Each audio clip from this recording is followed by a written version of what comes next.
The story revolves around Lee Do-hyuk, a former core member of the Great Hero Party during the apocalypse in his previous life. He and his comrades fought tenaciously in life-or-death battles against the ruler of an alien race intent on devouring all of humanity. However, despite giving it their all, the last survivors couldn't stand against that absolute dark power. Hanging by a thread, they gambled humanity's last hope on the space-time regression stone. And Do-hyuk was the one entrusted by all his comrades with the heavy burden of turning back time to change destiny. Upon returning to the timeline exactly 7 months before the outbreak, Do-hyuk threw himself into insane, round-the-clock training. But ironically, he waited for half a year, and the apocalypse never came. Everyone just kept enjoying their normal lives. As a result of shouldering a massive debt to prep for doomsday, the once-renowned hero now had to work grueling manual labor jobs to adapt to this bitter reality. Amidst being harassed by debt collectors, his sister got furious and offered Do-hyuk a job as her content creation assistant in exchange for half her salary. From that moment on, he decided to become a slave to his sister, Lee Jae-an, officially embarking on a journey into an unpredictable gaming world. 2 decades had passed since space monsters invaded Earth, flooding in like a tidal wave of death. The devastation caused by those ferocious creatures was incalculable. Blood and tears covered everywhere. They burned and leveled cities, destroying every home. Humanity's doomsday was finally at hand. Once bustling metropolises were reduced to ashes, and a sea of flames reaching the sky. Riding their momentum, the monsters focused their forces, launching a frenzied, direct assault on the last line of defense. Unwilling to let them run rampant, humanity poured everything into one final, life-or-death stand. Amidst the desolate ruins, a group of brave warriors gathered, a shout shattering the gloomy atmosphere. "Listen up!" The Dragon Emperor Kabuna stood tall amidst the ranks, roaring majestically. "The only way to end this hopeless war is..." Pausing to catch his breath, he continued, "to eliminate the ruler of the alien race." On the other side of the building, the monsters had also amassed, ready for a bloodbath. The heroes shouted in unison, prepping for a battle with a foregone conclusion. "Fight to our last breath for humanity." The alien horde made their move. The Alpha soared above the flames, muttering bizarre sounds. It seemed to be chanting a destructive spell. After eerie, broken noises, an energy sphere grew in its mouth. Fully charged, the sphere was fired, tearing through space with a terrifying roar and devastating power. The already ruined buildings were flattened into a smooth path of fire, leaving absolutely no signs of life. Somehow Lee Do-hyuk dashed out from the rubble, his blood-stained face filled with rage. "You bastard!" In a frenzy, he was about to rush the alien head-on. "I'll kill you!" But before he could finish, someone stopped him. "Stop, Lee Do-hyuk!" The one who stopped him was none other than Kabuna, struggling with fatal wounds. Do-hyuk yelled anxiously, "Kabuna, your arm!" The commander's voice trembled with pain. "I'm fine." With his comrades standing behind him, Kabuna warned grimly, "With humanity's current strength, stopping him is impossible. The only way is to use that method." Understanding the implication, Lee Do-hyuk gritted his teeth in sheer helplessness. A trembling female warrior took out a purple marble. "Here it is, the space-time regression stone." Legend had it that it possessed a special power, humanity's sole hope found after 20 years of war. Its owner could return to the past exactly once. Every comrade's eyes turned to Lee Do-hyuk with absolute trust. Kabuna spoke up. "Only one person can use this stone, if someone has to go." "It has to be you, Lee Do-hyuk." Kabuna's words made him freeze, struck dumb with shock. They gave him looks full of hope, their blood-stained faces managing encouraging smiles. "Only you, a once-in-a-century genius, can pull this off. The fate of 8 billion people rests in your hands." Looking at his comrades practically begging him, Lee Do-hyuk gritted his teeth and accepted his destiny. "All right." Taking the radiantly glowing stone, he bravely bid his final farewell. "See you in the next life, all of us." The stone's growing light left the surrounding comrades in awe. "It's working." The stone levitated, radiating a mystical energy that pierced straight into Do-hyuk's chest. The sky lit up with a blinding pinkish-purple hue, blending with his lingering final thought. "Let's meet again with smiles." Below, the once luxurious cityscape was drowning in the thick smoke and fire of doomsday. After activating the stone, Du Hyuk's soul detached from his body, leaving a massive hole in his chest from the light beam. A comrade hesitantly announced, "He's gone." Suddenly, they smiled in relief looking at his remains. "I don't know why, but I feel so much lighter." Kabuna stood there with a wry smile. "Now the burden falls entirely on him. Our part is done." The girl looked up at the sky, smiling brightly but speaking with sheer determination. "No, we still have one final job to do." Before them, the Alpha stared down with sheer arrogance, the alien ruler. "At the very least, we have to make one last stand." Watching the monster legion continuously pouring in to take over, she thought to herself, "That's right." Witnessing the horrific scenes they caused, she firmly declared, "The road ahead is still very long." Tightening her grip on her weapon, she charged straight at the enemy, snarling, "One last time." Kabuna didn't hesitate either, leading the charge with a resolute tone. "Let's do this." Cut to early morning in a peaceful city. An alarm clock ringing incessantly annoyed its owner to no end. Inside a messy room, Lee Du Hyuk was sleeping in a highly stylish pose. Woken up, he groggily wondered, "Where am I? My old room? Did I succeed?" Quickly regaining his senses, Du Hyuk secretly plotted, "Thank God I returned to the optimal point. There are still 7 months until the invasion." Realizing the current state of his body, he pondered, "Until then, I have to train this weak body and stockpile resources to face the disaster." Grabbing a jacket off the wall, Du Hyuk reminded himself of his heavy burden. "The lives of 8 billion people depend entirely on me." He hurriedly threw on the jacket and hit the streets, his mind racing with calculations. "This time I need to awaken the moment the first outbreak happens. I have to train so this body can handle the awakening." 7 months passed. At Mount Buchan, Du Hyuk's shout echoed through the forest. "The final moment is here." Standing before a large rock, he held his breath. "In 1 minute and 30 seconds, a cosmic rift will open right here." Gripping an iron bar tightly, Du Hyuk resolved to put up a real fight. "My current body is still far from my peak, but at least it meets the bare minimum." While waiting, he stared intently at the rock. "In 1 minute, the cosmic rift will open, and a massive surge of mana will pour out. Like a baptism, it will forcefully reconstruct the human body, carving an awakening circuit, a mana channel." Lee Du Hyuk lightly swung the iron bar to warm up. "The problem is the alien vanguard will appear at the same time. In Korea, that's the giant ants and four-winged roaches." The chaotic scenes of the apocalypse flashed before his eyes like yesterday. At my peak, they were just trash, but for newly awakened hunters, even 6 people teaming up would struggle to take down one. The countdown finally arrived, and Du Hyuk thought to himself, "However, with my experience, I can handle it. It's opening," he declared loudly. 5-4. Wasting no time, Du Hyuk quickly got into a defensive stance, ready for battle. 3-2-1. He roared at the rock, "Come on." But the only response was the cold cawing of a crow.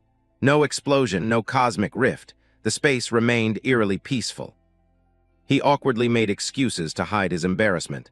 "All right, a 10-second margin of error is totally possible, if I wait just a bit longer."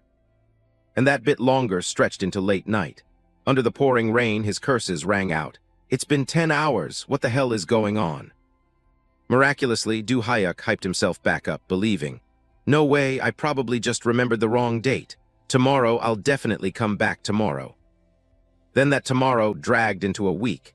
He stayed on the mountain so long that hikers started whispering, "Good Lord, kid, what are you doing here? Go home, you look like a lunatic."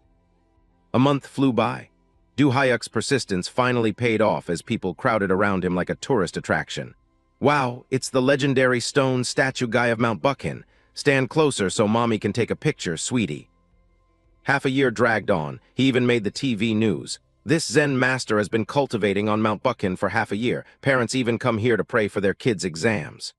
His mom and sister saw the broadcast. "Huh, Mom, that's my brother. Good heavens, what is he doing up there?" No matter how long he waited, he couldn't deny that the world remained strangely peaceful. Only his family was scrambling to bring him home after his 6-month disappearance. "Honey, I found Lee Du Hyuk," and so ended his period of hopeless waiting. 3 months since that day. Now a construction worker, a voice called out to him. "Hey, Lee Du Hyuk, are you coming or what?" He yelled back while carrying a heavy sack. "I'm coming, seriously. How did I end up as an unskilled laborer?" Recalling the apocalypse, he was once praised by thousands with titles. Lone Wolf, Mad Wolf, Demon-Slaying Warrior, the Copy Ninja Kakashi, Genius, Ruler-Class Bane, War God, one of the 9 heroes. There were so many titles that I, Lee Du-hyuk, earned in my 10 years as a hunter. As if reliving those glorious days in his memories, Du-hyuk swung his arm, thinking of his final title. And lastly, the Savior. Amidst the crowded city streets, he felt completely out of place. To think a guy like me is just a laborer now, how humiliating, how could I face my comrades? He looked ahead, his heart heavy and confused. No matter how long I waited these past 6 months, there were no outbreaks. No alien species, no awakened ones, none of that exists in this world. Lee Du-hyuk frowned, bitterly accepting reality. In the end, I have to accept that this is a completely different Earth from the one I knew.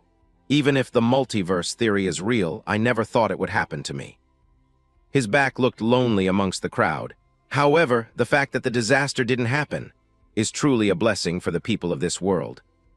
Perhaps due to his positive thinking, the sky seemed bluer to him, even if it means the resistance group's sacrifice was meaningless. Yeah, it's better this way. Du-hyuk opened his arms to the morning sun, enjoying the fresh air. I should enjoy this peace for a while. But right as he was relaxing, his phone suddenly rang. He curiously looked at the screen, and what caught his eye was a barrage of notifications demanding a debt payment of $2,138,465, by the 30th of next month.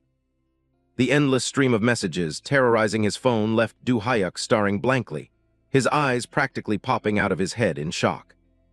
A while later, after getting home, Lee Jae-in pulled him down to scold him. "Bro, sit down, we need to talk." Du-hyuk frowned in annoyance. "Now what?" Standing before her deadbeat brother, she started her usual rant. "What do you mean, now what? Bro, what the hell have you been doing lately?" That's right, she was Lee Jae-in, Lee Du-hyuk's younger sister. Her face twisted in frustration. "You're unemployed, so where the heck do you keep disappearing to? Since last year, you've been buying gas masks and all sorts of weird junk. Don't tell me you got roped into a pyramid scheme." Grabbing his collar, she yelled, "A year ago you randomly ran away from home, saying the apocalypse was coming, then hoarded tens of millions of won worth of gear in the basement. Do you know how worried Mom was?" Getting chewed out by his sister, Du-hyuk was in tears, full of grievances. "Damn it, how was I supposed to know there wouldn't be an apocalypse?" Recalling back then, the resistance group was discussing their plan. Kabuna grinned and told him, "First off, borrow money from wherever you can." Hearing that, he was confused. "Money?" Kabuna nodded. "Yeah, loan sharks or whatever, gather everything you can to prep for the disaster." "Then what?" He eagerly awaited the next step. Kabuna raised an eyebrow mockingly. "What do you mean? Who's gonna care about money then?" Pausing for a few seconds, he kept rambling. "Once the outbreak happens, the world is screwed anyway. Nobody's gonna be sane enough to collect debts." Yet, life isn't a dream, and this world remained ironically peaceful. The more he thought about it, the more frustrated he got. "In other words, I can't just ditch the massive debt I took on." Seeing him like that, his sister got even more annoyed and yelled louder.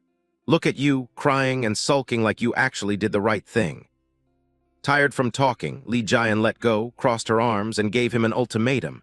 "Seriously, you're working manual labor lately to pay off all that crap, right? I'll pay you a salary, so help me make content instead." A clueless expression appeared on Du-hyuk's handsome face. "Huh, that content thing where you wear weird stuff on your head," she slowly explained. "I need to beat this 2-player game and I need your help." Hitting his blind spot, he panicked. "Me, but I've never played games before." Lee Jae-in sighed at her blockhead brother. "You're good at sports, you'll adapt fast. Besides, who else can I even ask right now?" Not caring much for her nonsense, Du-hyuk slowly stood up to leave. "Give it a rest. How much do you even make from streaming that content anyway?" 15 million, she replied without hesitation. As that number brushed past his ears, he practically saw the halo of capitalism. Huh. Pulling out her phone, she proudly showed off her income. "I make 15 million a month. I'll split half of it with you as your salary." The golden light of wealth made him instantly surrender. "Wow, my sister is shining so bright." And just like that, the savior of humanity, Lee Du-hyuk, officially sold himself to capitalism. Sitting in the advanced gaming pod, she asked. Ready to dive in? Wearing the gear he previously mocked, he yelled. Yes, master, officially becoming his sister's slave. The light from the machine illuminated her excited face. Then let's begin. The progress bar quickly filled up. Full dive! Stepping into the game was a dreary, gray world, and the two landed looking incredibly badass. This game was called It Kills 2, a world where you had to face enemies by grinding levels, a game with insanely high difficulty. Welcome to the world of horror. This was a close combat horror adventure game dubbed the Graveyard for Newbies. The system screen popped up amidst the stormy, ominous atmosphere. Players have arrived. The two looked around as the notification rang out. The game begins. Excited comments flooded in. They really made this abandoned house look super creepy. Jayan shrank back in fear, clinging to Du Hyuk while the crowd teased. So cowardly. If I had to do a courage test there, I'd probably cry. For real. But Du Hyuk hardly cared, just thinking to himself. They call this creepy? This house looks perfect for a good night's sleep. Meanwhile, Jayan was shivering, mumbling, Du Hyuk, let's take it slow. The two then headed inside and he gently reminded her. All right, stick close to me. The view count was jumping, walking in like it's nothing. Chu looks so cute when she's scared, but is it okay to just walk in bare-handed like that? The moment Du Hyuk stepped onto the porch, the system panel immediately displayed a notification. After receiving a letter from your ex-wife, you and your current wife have arrived at the abandoned house where she disappeared. Jayan screamed in panic. What just popped up? Finding it annoying, he just swiped the system panel away. What's this? The notification chimed again, skipping tutorial. Now it was Jayan's turn to blow up. Are you crazy? This game is already hard, how dare you skip the tutorial? Du Hyuk could only scratch his head to explain. Sorry, it was in the way, so I just clicked without thinking. Jayan could only sigh helplessly. Seriously, it's my fault for trusting this total noob. The chat mocked them again, acting like she's not a noob herself. Classic double standards from Chu, so cute. Seeing her brother was unreliable, she turned to flatter the netizens. Hey guys, give me some tips, I haven't watched any guides at all. They enthusiastically replied. Hilarious. You'll figure it out when you die. First you gotta grind for weapons, look around for clues. Comments poured in with instructions. The key is the flashbang, you can't do anything to the boss without a weapon. Run for your life. Jayan fully believed them. Flashbang. See the boss, run. The chat kept buzzing. The most important thing is the difficulty setting. Whatever you do, don't pick realistic mode. But the more you forbid it, the more people want to try. Right after they mentioned it, the system announced, selection complete, realistic mode. The chat exploded once again. Holy shit, realistic mode. Jayan angrily questioned, You lunatic, what did you do this time? Why do you keep trolling me?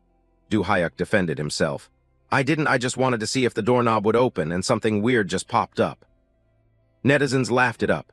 This Du is like a sitcom. Lost the run on the very first try. She sank into despair. Oh my god, the prize for beating this challenge on the first try is over 1,000,000 won, someone sighed. Chu looks so cute even in despair.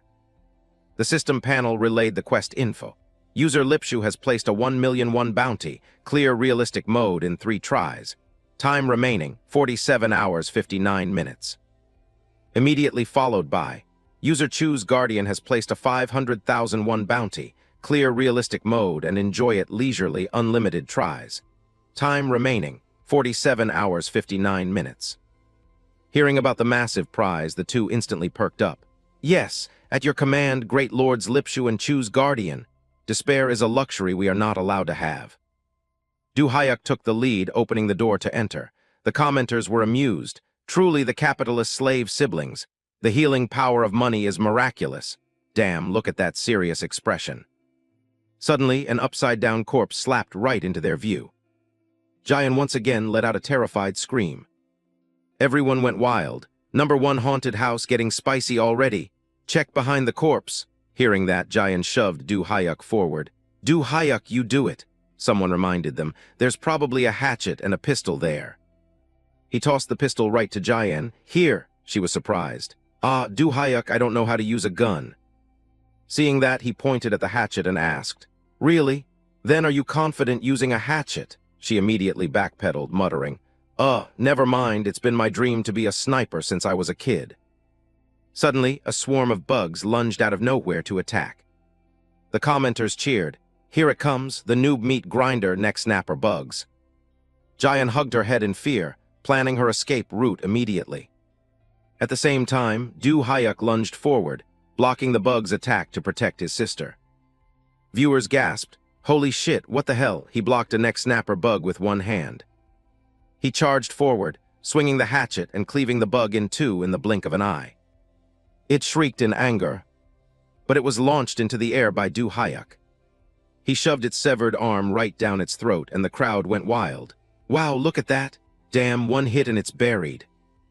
Before this wave even ended, another one rushed in. He kept charging forward relentlessly, while the comment section went crazy. "Look, over there too, 3 more neck snapper bugs are coming." Du Hyuk gritted his teeth, launching himself at breakneck speed. The bugs also lunged at him, frantically from all sides. Du Hyuk gathered his momentum, leaping high into the air with expert precision. Instantly, cold streaks of light slashed through the air. In the blink of an eye, the bugs had their limbs severed, falling to pieces. With a small hatchet in hand, Du Hyuk was sweeping through them like a war god, and everyone exploded. "Holy shit, this is insane! Am I seeing things?" Finally, the bugs were wiped out completely, and he breathed a sigh of relief. The chat got even louder. "Unreal. Somebody explain this. Can anyone tell me what just happened? Big bro is safe, phew." With a face covered in blood, Du Hyuk turned back and asked, "Jayan, you were pretty scared, huh?" Spooked out of her mind by his bloodthirsty look, she immediately fired a shot, making him blurt out, "Oh shit." System notification, mission failed. Player Du Hyuk has died.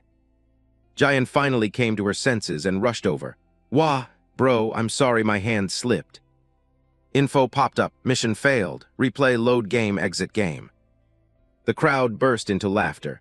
User Army Poet gifted 1001, "What did I just watch? Is this a comedy sketch?" In an apartment somewhere, a voice exclaimed, "No way, taking down neck snapper bugs that easily." It was Blackork, a horror game content expert. "Even in realistic mode, 2 of them is my limit." He grew increasingly shocked. Yet he took down 4 with just a hatchet. Wait, what was his name again? The system began loading player data. The Lee siblings also restarted the game. The commenters were still buzzing. "LMAO, what a tragicomedy. I'm laughing my ass off." Jayan apologized. "Du Hyuk, I'm so sorry my hand really slipped." Someone teased. "Look at him, he's fuming." He turned to her, speaking in a low voice. "It's fine, Jayan, it's my fault." Jayan called out softly, "Du Hyuk." Suddenly, Du Hyuk angrily smacked his sister on the head, hurting her badly. "I never should have given a gun to an idiot like you," Jayan whined. "I said I was sorry. I'll do better next time." He finally let it go. "There won't be a next time, just follow me quietly, I'm speedrunning this," she pouted. "So let's see what you can do without me." Once again, powerful hatchet swings rained down on the unlucky bugs. They were quickly minced into tiny pieces. But this time, the war god, Du Hyuk, was carrying his sister along. The chat was blown away. "It's even faster when Chu does nothing. Deadweight Chu." The comment struck a nerve with Jayan while Du Hyuk gloated. "See, I can carry this all by myself." Then he suggested, "Now let's redistribute our roles." She asked, clueless, "Roles?" Du Hyuk moved forward, announcing loudly, "I'll handle weapons, close combat, farming items, and scouting." Jayan was still confused. "Then what do I do?" The truth hurts, and Du Hyuk glared at his destructive sister, scolding her. "Just be a good girl and focus on cheering, period." Everyone agreed. "Haha, okay, support role locked in," Jayan cried out, embarrassed. "Hey, this is my game, what do you mean I just stand around and cheer?" But he couldn't care less. "All right, let's keep moving." The crowd laughed again. He shut her down instantly, forced to get carried. Du Hyuk entered the next door while Jayan called out fearfully from behind. "Eek, wait for me." The chat hyped them up. All right, here we go, it's showtime." Right in the middle of the room was a massive, growling figure, Brute. The mid-boss of it kills too. Jayan lost her cool again, screaming and shoving her brother hard toward the monster. Yikes, there it is. Seeing this, the monster roared and charged. Du Hyuk could only curse, "Hey, you idiot." Jayan was as useless as always. "Eek, sorry." The netizens laughed even harder. "Ha ha ha, team killing again. I'm dying over here, guys." He tried to dodge Brute's crushing punch. Then he countered with a devastating kick. Go down. Du Hyuk vaulted onto Brute's back as the monster collapsed from the kick. He raised his hatchet high, thinking, compared to the era I lived through, monsters like this. The axe blade tore through the air as he roared, are nothing. Comments popped up, he's treating Brute like a toy, but Brute's skin is super thick. And indeed, the monster was preparing to counterattack. Someone shouted, you can't pierce that skin with just a hatchet, that's why newbies usually have to run away. Suddenly, Du Hyuk yelled, if this doesn't work. Then he stomped hard on the back of the hatchet, buried deep in the monster's back. Instantly, Brute's thick hide was completely pierced. Then I'll make it work. The crowd fell silent as the massive Brute collapsed. A newbie just sent Brute packing. User Lipshu gifted 1001. Did he actually just kill it? Someone doubted, is this a joke or are they actually playing? Even Jayan couldn't believe it. I don't know either. The comment section was still chaotic. Holy shit, first time seeing someone kill Brute with a hatchet. Brute isn't meant to be killed, man. Du Hyuk was puzzled. Huh, why not? It's super easy. His words left them speechless. Hilarious. Usually, only hardcore players armed to the teeth can kill it, and only after getting the crap beaten out of them. A big question was raised. You're really not a newbie, are you? Jayan immediately shot back. No way, my brother is a total newbie. That person still didn't believe it. If you're so confident, show us the status window. Jayan ordered, Sai, fine, open the status window, bro. The status panel appeared, play history. It kills 2 playtime, 6.6 hours stats, 134. The crowd was startled. Huh, he really hasn't even played for a day. Then the focus shifted to the number 134. Wow, forget that, look at this. What the hell, his stats are 134. He looked at the roaring comments, terrified his identity would be exposed. When new players start, even pro athletes only have 125. 140 is considered the human limit. What's the world record? 147. They cheered seeing that Du Hyuk's abilities were in the top 0.01%. Whoa, look at his detailed stats, guys. Holy crap, are you a cyborg or something? Du Hyuk looked visibly smug. So all that grueling training for the apocalypse finally has a use. Meanwhile, Jayan felt heartbroken.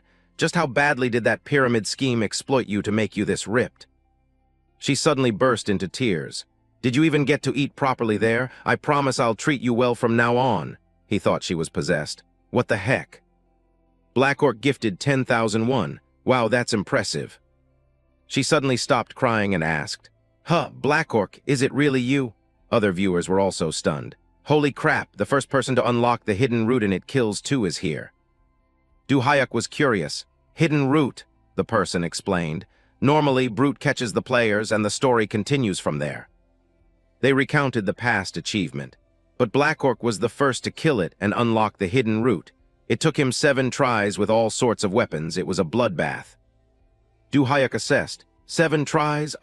Makes sense, not everyone is good at games. I mean, if you're not good, that's inevitable. The chat got noisy again. LMAO, officially announcing Black Orc is a noob. Ha, only Axeman Du Hyuk would dare say that. Even the man himself outside was speechless. Not good at games, haha. He reviewed Du Hyuk's performance and noted. Anyway, for someone who's never played this game or even tried full dive VR to take down Brute with just a hatchet. He typed frantically. I was just gonna watch for a bit and leave, but this is definitely gonna be viral content. The system showed a notification. Black Orc gifted 10,001. If you don't mind, can I give you a mission? Someone else cheered. I'm trying to find some joy while streaming. Jayan was confused. Mission? What mission? Immediately, the info arrived. Black Orc has placed a 1,000,001 bounty. Clear the game using only a hatchet, no other weapons allowed. Time remaining, 47 hours 50 minutes. The two were overjoyed, practically throwing a festival because they were about to strike it rich. The chat buzzed, but clearing the game with just a hatchet, never mind Brute, how are they gonna beat the other bosses? Orc, don't you think that's going too far? It Kills 2 has all kinds of monsters, not just humanoids. Asking them to beat everything with that tiny hatchet is basically telling them to give up. Outside, he cheerfully reconsidered. Seems a hatchet is a bit much, huh? Then a crowbar and a chainsaw. Suddenly, the system announced, mission accomplished. Black Orc gifted 1,000,001. Turns out Du Hyuk slipped up again. Jian screamed. "What did you do now?" He didn't know either. "I meant to accept the hatchet mission, but I accidentally hit complete." Du Hyuk had no choice but to grab his sister and charge ahead. "Well, what's done is done. We have to finish this mission at all costs," she screamed. "Stop being crazy." Another monster appeared, Egrand, the second boss, capable of slicing players in half with insane speed. Black Orc was stunned. "That chainsaw arm just needs to graze you and you're dead. The damage is insane and its attack patterns are super complex." He evaluated mentally. Normally, one player has to use heavy firepower to stun and aggro it, while the other targets its weak spot. This cycle of aggro and attacking is the official strategy to deal with Egrand, so a two-person team is mandatory. The system chimed. Black Orc gifted 10,001, but what's with that crazy playstyle? In the game, Du Hyuk capitalized on an opening right as Egrand lunged forward. He instantly swung a fatal hatchet blow right into its stomach. It howled in agonizing pain. Du Hyuk thought to himself, "What official strategy? In my time, if we didn't have weapons, we'd have to bite them to death." He readied another swing. If there's no set method, you find a way at all costs, and among the hunters, I was the absolute best monster killer. Egrand's chainsaw finally had a chance to strike.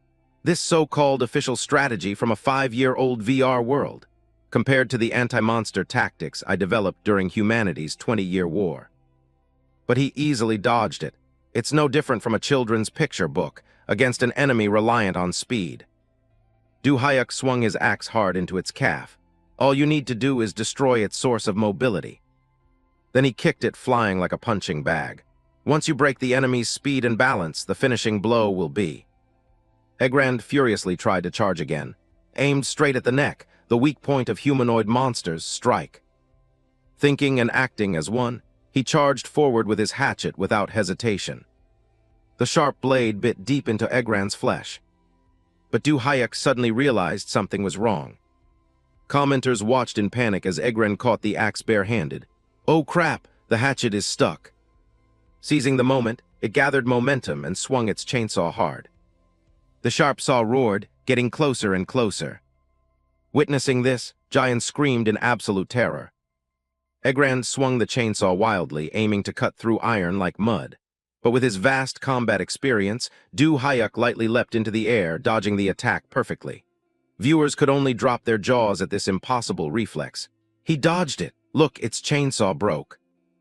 A second later he landed, using all his strength to crush the enemy's broken chainsaw under his foot. Comments rolled in constantly.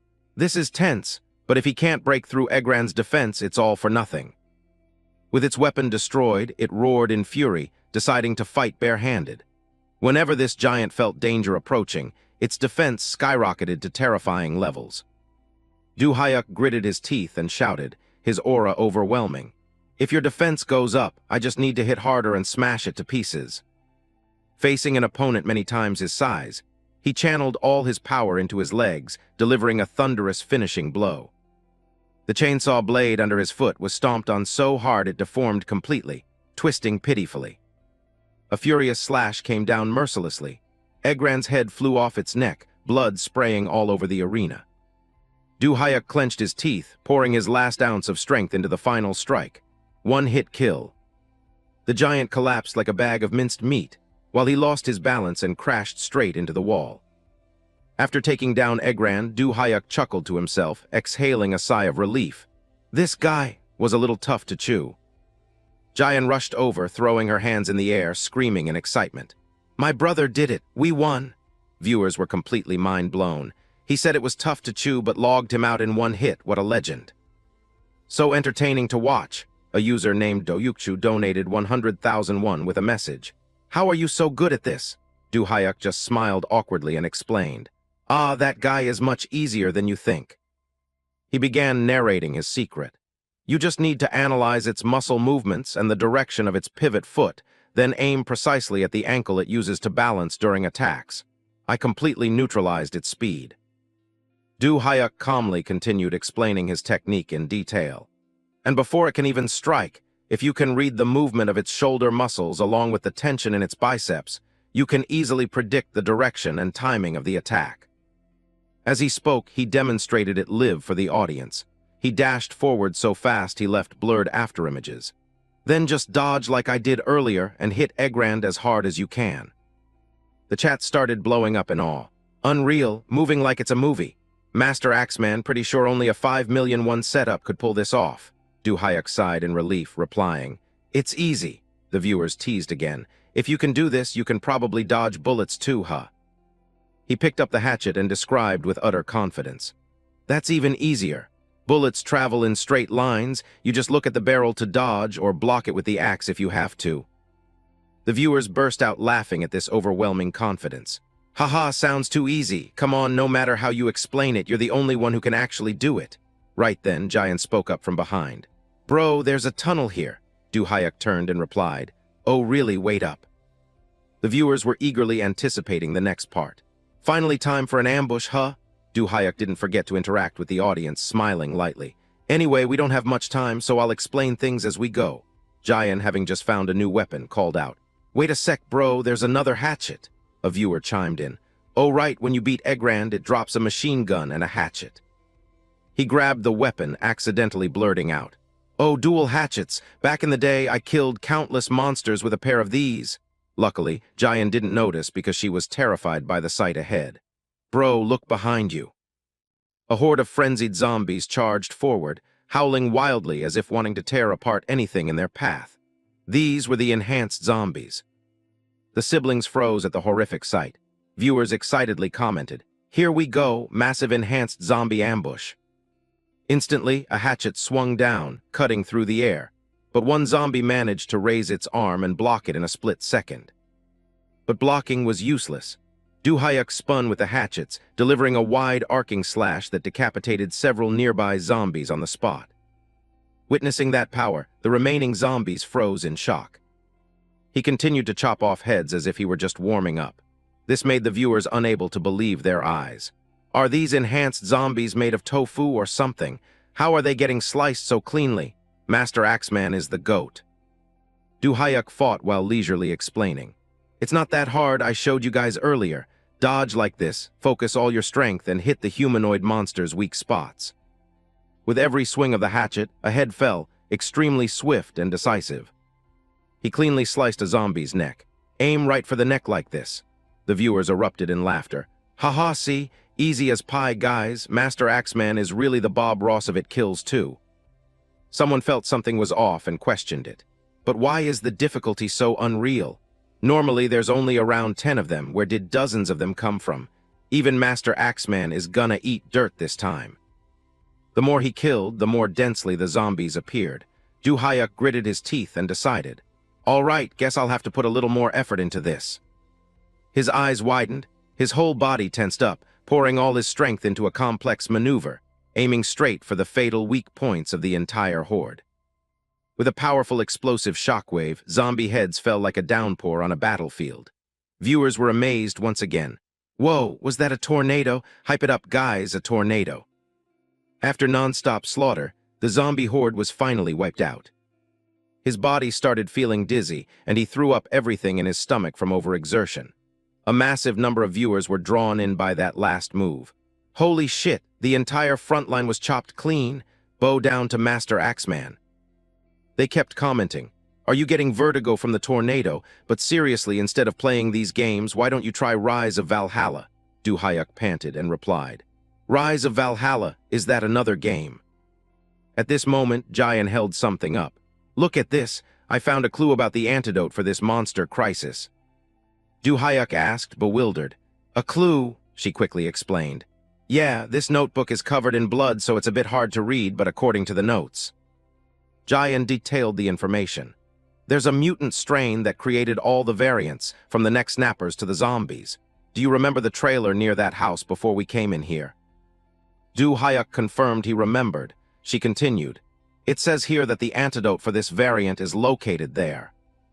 With an excited face, she analyzed the plan. "We just need to grab it and spray it through the mansion's sprinkler system. Once they get hit with the antidote, all the mutants will be visibly weakened." The viewers agreed with this strategy. The next boss is gonna be super tough without the antidote. "Yeah, no antidote means you're going in blind." He was still a bit skeptical. Really? Doesn't sound too bad, should we give it a try? His expression made the viewers laugh. Showing off his confidence, guys, but wait, with his skills, he might actually pull it off. Seeing this, Giant panicked and yelled. Wait, what if we fail? Do Hyuk sighed. Plus, it's a hassle to walk all the way out there from here. Right then, the system announced. Black Orc has issued a 100,001 bounty mission. Defeat the next boss without using the antidote. Time remaining, 47 hours 59 minutes. Seeing money about to hit his pockets, his eyes instantly lit up. Well, if that's what Black Orc wants. On the other side, Giant also flipped faster than lightning. An educated man truly is different. This sudden 180 made the audience die of laughter. Haha, there they go again, the capitalist slave siblings, so serious the moment money is mentioned. Just then, a mechanism in the cellar started moving. She gasped, confused. The floor is collapsing. Du Hyuk followed up. Looks like we have to go down there. He jumped down first and signaled. Let's go, jump on my shoulders. Giant, surprised, hurriedly jumped. Wait, hold on. Du Hyuk landed safely with a cinematic landing, but his sister's terrified scream from behind ruined the serious mood. A comment popped up. Welcome to the sewer maze. Giant pinched her nose, complaining. Gross, what is this awful smell? He smiled brightly, thinking to himself. This smell brings back memories. I basically had to live in the sewers back then to hide from the aliens. Just then a rat ran across, making her scream in fear. Oh my God, a rat!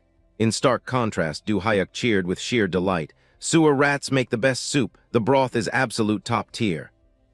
But a second later, a swarm of giant rats appeared, looking extremely aggressive. Giant stuttered, unable to form words. Ah, rats, giant rats. But in his eyes, they were just an abundant food source. Delicious, giant rat meat, here I come. Seeing Du Hyuk charge forward, the alpha rat flinched, an uneasy feeling washing over it. He rushed in, slashing lightning fast, dispatching the rats in the blink of an eye. Before the giant rats could even figure out what was happening, they were all sent to the afterlife. Holding a rat leg in his hand, Du Hyuk's eyes sparkled. Acquired the premium hind leg of a rat. Unable to wait any longer, Du Hyuk shoved the raw rat meat straight into his mouth. Bon appetit! Giant was so shocked she froze. Hey, you maniac, why are you eating that? But before he could even bite into the meat, a rock flew out of nowhere, knocking his prey away. A terrifying pressure radiated out as the ceiling was smashed, leaving a massive hole. The next two monsters appeared. They were late-stage boss monsters, infamous for their deadly tentacles and insane regeneration. With grotesque, tentacle-covered bodies, the killing intent they emitted made anyone tremble in fear. The viewers were watching nervously. Holy crap, why did those things spawn here before they even got to the boss room? Giant screamed in panic. What the hell are those? Why are there two of them? Run, bro. The audience also felt it was unfair. Is the AI difficulty setting broken or something? Definitely a game bug. Someone wondered, wait, what is Du Hyuk doing?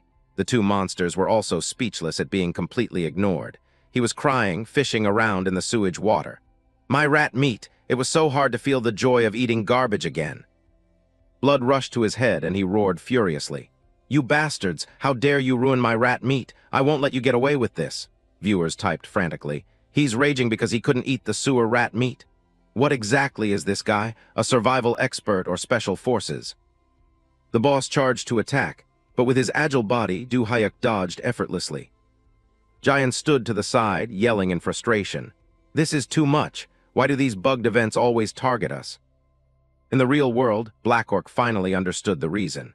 In realistic mode, the initial difficulty is set based on the player's stats, and Du Hyuk's stats far exceed the normal limits of it kills too. He quickly typed, Black Orc gifted 100,001, that's probably why this crazy stuff is happening. Just then he was knocked back, crashing straight into the wall. Comments popped up again, but pulling out two chaos monsters is going way too far, right? The two monsters continuously took turns lunging forward to attack. Chaos attacked in rapid waves, but Du Hyuk dodged almost all of them. It's fine. His sharp hatchet slashes cleanly cut off their tentacles, and Du Hyuk laughed gleefully. Now this is fun, viewers exclaimed. This guy has the mindset of a real serial killer, but don't celebrate too early. An experienced player chimed in to analyze. Chaos has ridiculous regeneration. It'll heal that wound in a heartbeat, just watch. Just as predicted, its tentacles began to grow back. The moment it took damage, it had already. One chaos puffed its cheeks, spewing out a thick cloud of dark green smoke. That person continued their analysis. It's gonna use poison gas to attack. The poison spread so fast, Du Hyuk didn't have time to react. Jayan's health bar plummeted. Ah, bro, we're poisoned. We can only last 10 more minutes. The viewers couldn't help but marvel at the intense drama. What a crazy event, having to fight chaos with infinite regen while poisoned. This battle is literal hell difficulty. Du Hyuk didn't falter, swinging and roaring. If it regens. He poured all his strength into slicing its legs off. Then I'll just keep smashing it to pieces. Very quickly, the chaos's head fell, and its limbs were severed from its body. Du Hyuk roared, until it can't regenerate anymore. But all efforts seemed useless. The monster kept regenerating, arms and legs growing back at an unimaginably terrifying speed. Body parts kept sprouting out, stretching long endlessly. Witnessing that, Jayan shouted in frustration. We chopped off its head, why does it keep coming back to life? A comment popped up to remind them. Chaos has infinite regeneration unless you destroy its heart. The chaos charged madly once again. Reading the comment, Du Hyuk paused for a beat. Immediately after, he quickly changed his strategy. Its heart, so that's its core. Instantly, he leapt high, severing the guy's arm. Sharp tentacles stabbed straight down, blood spraying everywhere. Jayan screamed in panic. Bro, the viewers were also on the edge of their seats. What was that? Did he get hit? Turns out he managed to dodge to the side, making the chaos kill its own partner. The audience erupted in excitement. Unbelievable, absolutely incredible. Du Hyuk jumped to the side, standing firm as he watched the scene. The chat was filled with admiration. He tricked the enemy into destroying the other one's heart. That's insane. Did he plan this from the start? Realizing it fell for a trap, the chaos glared at Du Hyuk, opening its mouth wide as if to eat him alive. He didn't hesitate, springing high into the air and slashing straight down at its head. Du Hyuk used all his might to cleave straight down the middle. Just like that, the chaos was sliced in half, blood spraying everywhere. He stood proudly on the monster's chest, smiling with pure satisfaction. The viewers flooded the chat with praise. Holy shit, you can do that. Mom, when I grow up, I want to dual-wield hatchets like him. Chant Lord Du Hyuk's name, guys. Jayan also couldn't stop praising him. You're amazing, bro. The system chimed. Chaos extermination mission complete. Her eyes started sparkling. Everyone, after witnessing such an absolute peak performance, surely you guys want to donate a little something. The viewers felt helpless. Here we go, smooth transition to begging for donos. Turn on tipping mode, guys. Notifications popped up constantly. User-only action games donated 100,000 won. Absolutely insane, master. User McLaren donated $100. So freaking cool. User Calchamler donated 50,000 won. Has this guy gotten his mental health checked yet? Watching the numbers jump, Jayan was overjoyed. Thank you all so much. I'll use this money to buy meat to bulk up my brother. Seeing this, Du Hyuk silently judged. Good lord, is that all real money? Just how much did she make today? She sighed, turning to ask him, What now? Do you want to keep going? He smiled lightly and replied, I've been playing for about 8 hours. Let's stop here for today. This made the viewers incredibly disappointed. It's only been 8 hours. You gotta grind for at least 18 hours. How can you abandon us so cruelly, bro? Du Hyuk pointed at his head and explained, My focus is starting to slip. Plus, since it's my first time in VR, I think I'm getting a little motion sickness. Hearing that, the viewers understood. Well, if you put it that way, fair enough, but next time you have to play longer. He smiled friendly and replied, Got it. Next time I come back, I'll clear this whole place out. Jayan winked playfully, saying goodbye. That's all for now, bye-bye. Even though they exited the game, the chat remained extremely active. The boss is right there, just fight it. Wait, why did we say they couldn't quit but they did it anyway? But didn't we just witness a new page of history being written? The scene shifted elsewhere, the comments still incredibly lively. Exactly, this is the beginning of a legend. What do you think, Blackhawk? Blackhawk sighed deeply, filled with emotion. Seriously, who on earth is this guy? We have to admit it, he's completely insane. He pondered in utter shock. If his skills in It Kills 2 are already this terrifying, what will it be like in other games? Recalling Do Hyuk's horrifying combat scenes, Black Orc concluded firmly. If this guy plays another game, it's guaranteed to be a hit. No, it'll definitely be a global blockbuster. In that moment, he made up his mind. Now is not the time to hesitate. This person, I absolutely have to recruit him. Loud cheers echoed through the house in the dead of night. Bro, that was awesome. How are you so good? Giant excitedly swung a frying pan wildly, her movements as smooth as if she had trained with dual hatchets her whole life. Like this, and this, whoosh whoosh. Do Hyuk squeezed his eyes shut, dodging the pan that flew right past him. Hey, stop it right now before you actually hit me. No wonder you're gonna die single. Giant angrily shot back. What? I have plenty of good options. I'm a certified hot girl. Do Hyuk quickly compromised. Yeah, sure, you've been single since the womb, but keep dreaming, sweetie. She suddenly stopped, her tone turning serious. But seriously, how did you do that? You look like some crazy drug addict back there. Do Hyuk explained casually. I just moved naturally and it just worked out, she mumbled in annoyance. Lucky bastard with natural talent. She pondered deeply. Well, he always had insane athletic ability since we were kids, if it weren't for that cursed fortune teller's prediction back then. Jian recalled the prophecy from years ago. He is destined to become the savior of this world. The old scene flashed back. Hearing that, her parents gasped in awe. Our little boy? Jian sighed internally, never expecting her parents to blindly believe such nonsense. She reminisced. It was precisely because of that reason that despite the gym teachers begging for years, her parents stubbornly refused. In her mind, the image of the poor teacher appeared. Ma'am, Do Hyuk's brain is just for decoration. He was born to.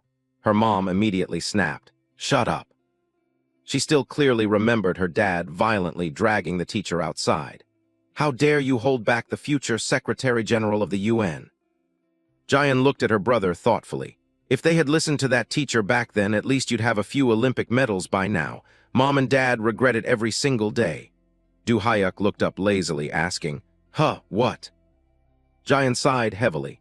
Whatever, but hey, since you have the skills, why don't you try doing content creation yourself? Do Hyuk pointed at himself skeptically. Content creation, me. Jian excitedly held up her phone. You saw the viewers' reactions today, right? With those top-tier skills, I guarantee you'll blow up, no question about it. Do Hyuk pondered. Come to think of it, it really has been a long time. Memories flooded back. Before returning to the past, he had spent over 10 grueling years just fighting to stay alive.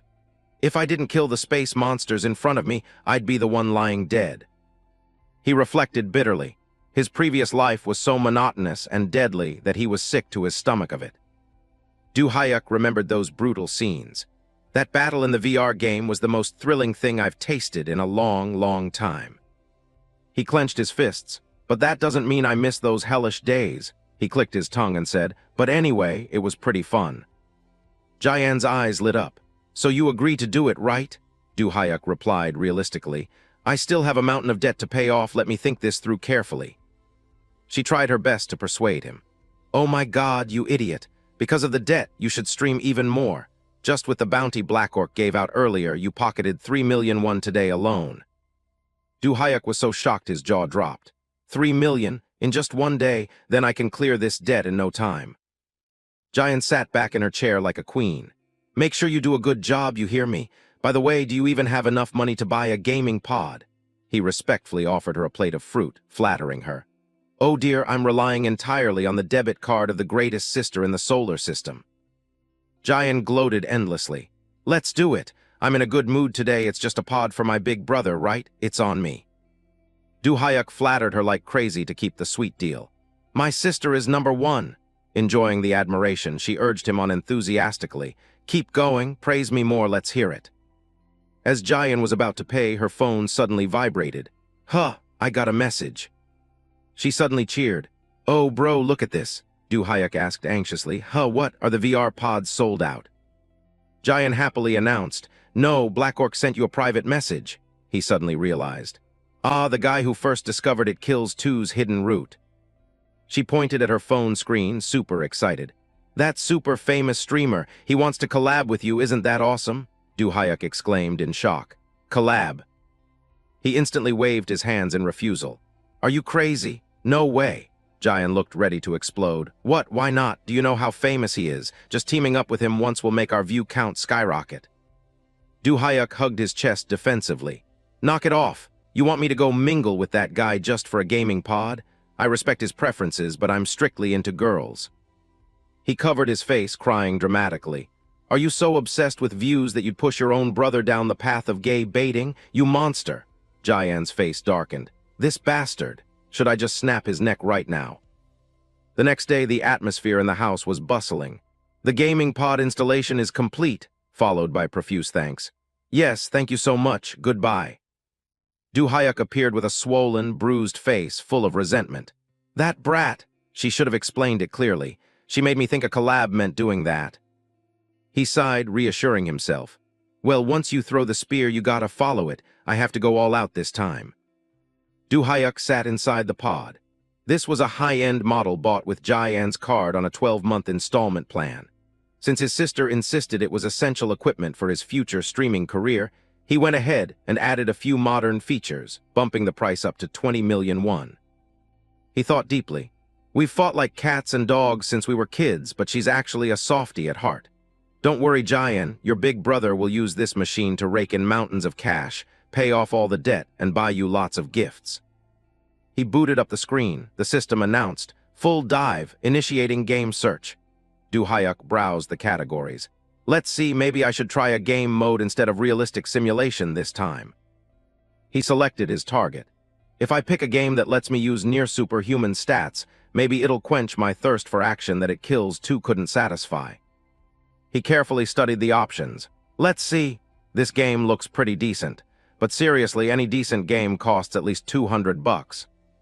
Du Hyuk sighed wearily. Guess I'll just pick the cheapest one. This is. His eyes suddenly lit up with excitement. Isn't this the fighting game I used to play as a kid? He was thrilled. Awesome, Ultimate Fighter FD. I can't believe they released a full dive version too. Du Hyuk didn't hesitate to click on the $20 price tag. The legendary superhuman fighting game, Ultimate Fighter, for just $20. Gotta grab it right now. The system chimed. Ultimate Fighter FD purchased, connecting to the game lobby. Du Hyuk was pulled into the virtual space amidst the system's voice. Please enter your nickname. He clenched his fist decisively. If my old Ultifight nickname is still available, I'll just use the name whatever. The screen instantly displayed. Nickname set whatever. He threw a powerful punch at the ground to test the feel. All right, let's check my body's status. His strike was so strong it made the surrounding space seem to shatter, sending an explosive shockwave right from his fist. He agilely executed familiar combos. Combo strike.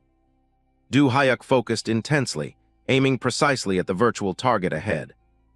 Ignoring everything else, he unleashed devastating strikes forward. A direct punch slammed straight into the virtual wall.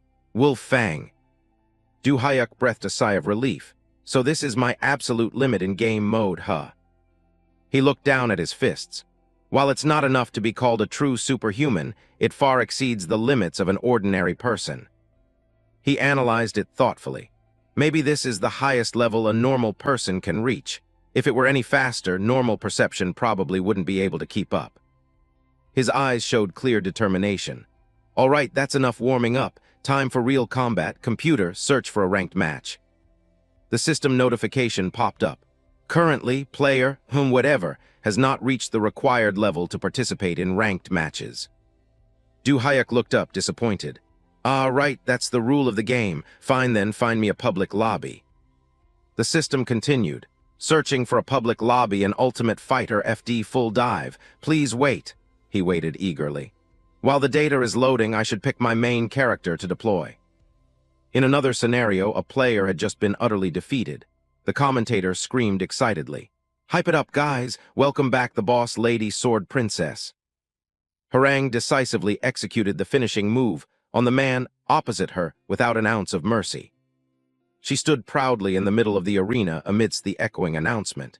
Yet another lightning-fast knockout victory. The match information clearly displayed. Harang win. She smiled brightly at the camera. Mission accomplished. the screen showed. 50,000 won reward for knocking out the opponent. She thought to herself, today's mission was truly a piece of cake. Harang suddenly looked at the exploding chat box. Netizens couldn't stop screaming. Who is this girl? How is she so good at Ultimate Fighter? User Sword Princess Fanboy donated 10,000 won with a message. Are you a newbie? Do you not know Sword Princess's reputation? The crowd started buzzing. Ultimate Fighter FD used to be huge back then. There was even a world championship. Back in the day, Sword Girl was one of the top players with the nickname Sword Princess. Comments kept rolling in continuously. In a fighting game world meant only for men, she was. Harang quickly waved her hand to cut them off. All right, fanboy, that's enough. I retired from pro play a long time ago, so naturally not everyone knows me. She started explaining to the audience. Besides, Iron Fist is way more popular than Ultimate Fighter these days.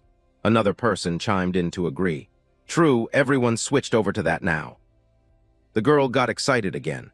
Anyway, it's been a long time since I logged back into this. I need to find a new match quickly. Computer, find me a lobby with players of the same rank. The computer responded, searching for corresponding ranked lobbies, found a suitable lobby. Minimum wait time, 9 minutes. Harang looked visibly displeased. 9 minutes, that's too long, what about the next one? The info continued to show, wait time, 12 minutes. She scratched her head in frustration. Waiting this long ruins the packing of the stream. Suddenly a donation popped up. User Spider-Girl donated 1,000 won. Then do public match missions to relive the old days, sis. Harang nodded excitedly. Sounds reasonable. The ranked queue is always super long anyway. The system announced, User Spider-Girl has placed a 100,000 won mission bounty. Win 5 consecutive public matches. Time limit, 11 minutes 59 seconds. She was stunned. 5 matches in a row, that's a bit tough, go easy on me guys. Comments flashed rapidly again. Yeah, since Ultifight isn't hot anymore, it's just filled with veterans. Public lobbies now are essentially death zones run by those old-timers. Exactly, that's where high-ranked experts go to stomp noobs. The chat kept jumping. Because of that, public matches are basically just noob farms for those veterans. Last time, Sword Princess got completely wrecked by a Pro 2, remember? Netizens started jeering. Well, the opponent that time was Betago. Yeah, keep making excuses, sis. Harang angrily clenched her fists. That was just because I wasn't using my main while that old Betago was using his best character. A notification suddenly displayed a character. Wanderer Eater. Harang's fighting spirit burned. Fine, I'll switch to my alt account right now. She flashed a sinister smile. This time with this alt account, I'll show everyone what true noob stomping looks like. Harang yelled to the system. Computer, create a public lobby titled 1v1 Ultifight Duel strictly for newbies only. The computer replied. Creating public lobby, 1v1 Ultifight Duel strictly for newbies only. The viewers gasped in awe. Nice, the reign of the veteran demon begins. We're about to see a classic noob slaughter, the system announced. Public match established. Rivers of scorching lava began flowing through the arena. The commentator was amazed.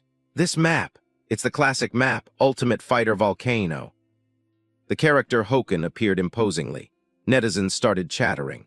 All right, who's the challenger this time? The Shadow Warrior Hoken, the fighter with hands burning with the black dragon fire, looking at his stance, probably platinum rank, Yer silently analyzed her opponent. Hoken, a character with consistent damage, easy-to-learn skills, and a direct fighting style. No wonder he's one of the top 3 most popular characters in Ultimate Fighter. A strange light suddenly flashed amidst the red-hot volcano. Hoken roared, charging straight at Yer to attack. She evaluated him mentally. The defining trait of this character, just like any other brawler, is a relentless offense that leaves no room to breathe.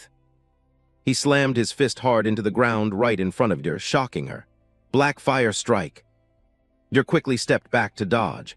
A close-range fighter, the basic strategy for a mage fighting a brawler is. Yer powerfully raised the staff in her hand. First, create distance, then use long-range magic to finish them. Hoken stared blankly at the scene unfolding before him. He quickly shielded his face from the blinding light radiating outward. Yer charged at him like a maniac with terrifying speed. Take this, here's some magic. She suddenly threw her staff straight up. Magic staff strike. Hoken was painfully knocked away after the massive collision. He quickly covered his mouth, yelling out of sheer frustration. "Hey, what the hell is this? What kind of weird magic is that? You just threw your stick." Iter instantly closed in, grabbing Hoken's arm. He stared in shock at the girl in front of him. She lifted Hoken's arm up. "This is the ultimate magic among all types of magic." Iter executed a lethal throw, completely slamming her opponent into the ground. "Physical therapy magic," the crowd gasped in amazement. "Here it is, the godly grapple throw." She even copied Hoken's grapple animation exactly. Iter gripped her staff tightly, gloating as she explained. "Actually, physical therapy magic." She smiled wickedly. "Is just a setup for this spell. The cast time is a bit long." A brilliant aura burst forth and the chat exploded again. "Nice, here it comes. Majder's ultimate move, Meteor Summon." She laughed maniacally, raising her brightly glowing staff high. Hoken looked at Iter, in pain and completely helpless. He cried out in terror. "This is too much," the viewers replied, highly amused. "What do you mean too much at this point? It's fair game, bro. What's wrong with it?" The blazing fire continued to mercilessly scorch everything around them.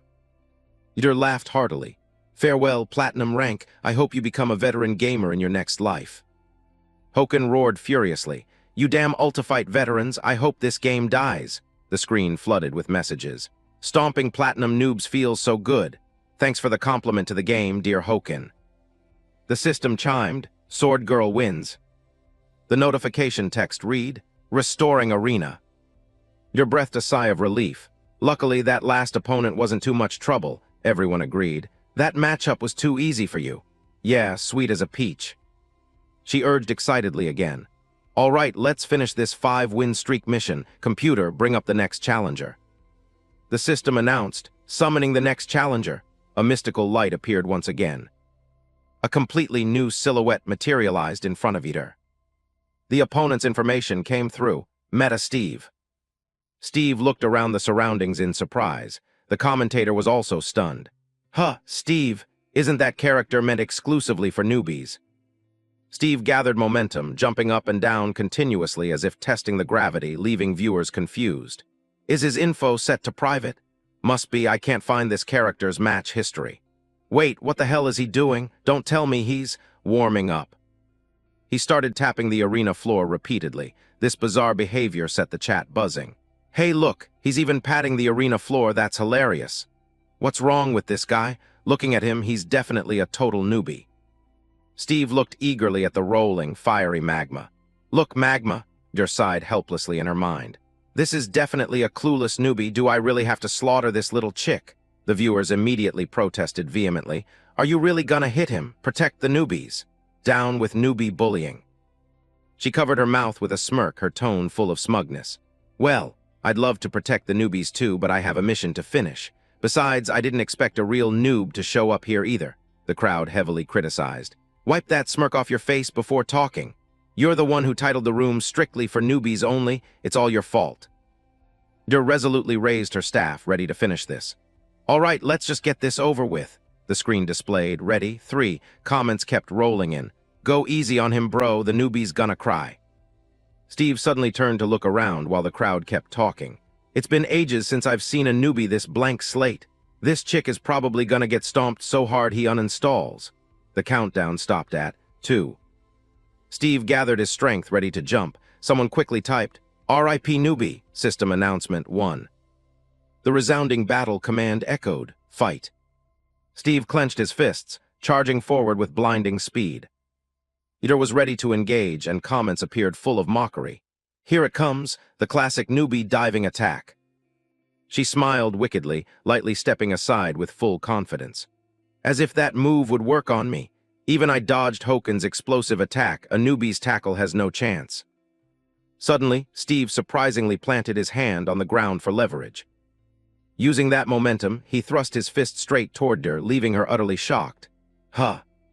She took a punch straight to the face in pure astonishment. "Wait, hold on." Iter continuously took the brunt of his relentless steel punches.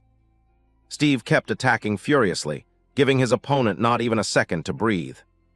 She was beaten until her face deformed, completely losing the aura of a top-tier player. Steve stood proudly in the vast space, exuding a majestic presence. In contrast, Jer lay writhing in pain on the ground. He thoughtfully looked at his fist. That felt good. Everyone was in an uproar. That was a perfect. A newbie just cooked a veteran player. This dude actually said it felt good. What the hell did I just watch, bros? The system notification popped up. Round 2. Jer suddenly sprang up, trying to force herself to stand after the humiliating defeat. Steve looked at her, bewildered, seemingly not understanding what was going on. She refused to accept it, screaming with bitter resentment. "No, let's go again, fight me again." The comments endlessly mocked her. A perfect defeat. Losing to a newbie is the ultimate disgrace for a veteran UF player. This is hilarious, calm down, sword princess. Jer quickly shot back, trying to salvage some dignity. "No, wait guys, it wasn't like that. Honestly, you all saw I only lost because I let my guard down, right?" The crowd got noisy, full of sarcasm. "The let my guard down excuse again? That's fire. Don't you remember what you said when you beat your last opponent?" User Sword Girl donated 1001 with a message.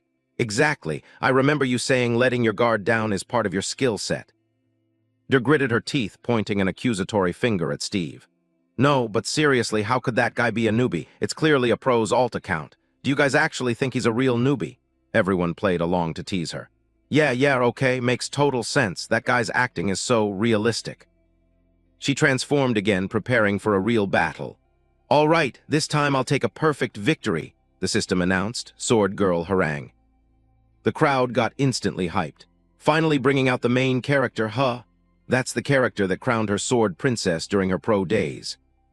Harangue glared furiously at the exploding chat.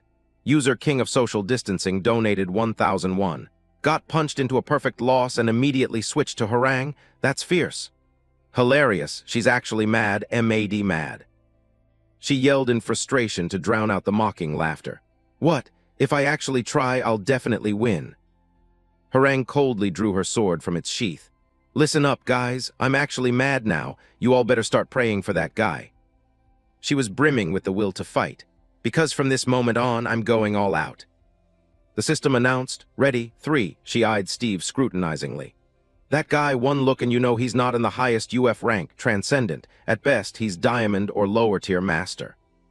Steve looked up at the notification scrolling across the screen. A large board appeared displaying the ranks. Transcendent, Master, Diamond, Platinum, Gold, Silver, Bronze, Iron, Soldier. Harangue exclaimed in surprise. "The highest rank in Ultimate Fighter, Transcendent." She was incredibly surprised. Out of all the players, only exactly 100 people, including myself, have ever reached Transcendent. The countdown stopped. 2. She focused intensely, analyzing her opponent. Based on his fighting style, which is a bit different from UF, it's clear he's a top player from another game who came over here. Harangue stomped the ground fiercely. "From now on, I'll show you my true power," the screen showed. 1. The word fight echoed through the air, signaling the start of the match. Harangue dashed forward like the wind. "Let me show you what true control looks like." She unleashed a series of powerful slashes, but Steve lightly dodged every single one. He raised his fist, ready for a lightning-fast counterattack. Harangue yelled out, fully alert, "I won't fall for your trap this time." Steve unexpectedly grabbed the arm she was holding the sword with tightly. He gritted his teeth, attacking before Harangue had time to react. W8. Instantly, she took the full force of a massive punch to the body. Harangue had to constantly endure the critical hits from her opponent's thunderous punches. Steve kept up the relentless assault, giving his opponent no chance to fight back. He thrashed her so hard she screamed tragically, "I'm dead." Once again, he completely defeated her. The comments lamented, "This scene is too familiar, Act 2, Scene 1, still eating dirt just like before." Harangue lay flattened on the ground as netizens questioned, "Is this really a veteran player? Sword Princess my foot, more like Crybaby Princess." Her voice still echoed with bitter resentment. "No, again, fight me again." An earth-shattering crash rang out. The system announced the result. Steve wins. Steve was exhausted, panting heavily after the intense battle. Harangue hastily begged, looking pathetic, "Boss, please spare my life." Steve breathed a sigh of relief. Well, that's a 5-win streak. He thought to himself. That staff-wielding character at first was easy to deal with, but when they switched to the sword character and used those weird moves at the end, it was a bit tough. Steve stared at his own hands. I logged into game mode because I wanted to test out super strength, but I accidentally skipped the tutorial out of habit, so now I have no idea how to use skills. He clenched his fists regretfully. I even tried to use my old mana perception ability just in case, but it's completely useless in this game. Steve pondered. Anyway, I only picked this game mode to feel super strength again. Next time I definitely have to do the tutorial first. Suddenly he was surprised to see Harang return. Steve smiled happily, praising her. Oh, you're back. You fought well earlier. What rank are you? Harang pointed at him and scolded him relentlessly, but Steve was just confused. Huh, what did you say? He looked at her in panic. What are you saying? I can't hear anything. Steve watched Harang intently. They probably turned on the comms lock feature to focus completely on the match. He thoughtfully looked at Harang, who was fuming with anger. If that's the case, they won't hear what I'm saying either. The system's constant notifications sent Steve into a panic. Received a 3x revenge request. He looked at the screen, confused. Oh man, what should I do? Sorry, I really gotta go. Steve smiled awkwardly, waving goodbye to Harang. Bye, have fun, he thought to himself. I need to log out fast and figure out how to activate game skills. Harang glared resentfully at his back. Steve smiled. What do they keep saying? Judging by the lip reading. Because of the upcoming revenge match, they want my nickname to add me as a friend. He confidently and loudly stated his name. Whatever. Harang looked at him with sheer confusion. Steve suddenly remembered. Oh right, they probably can't hear me.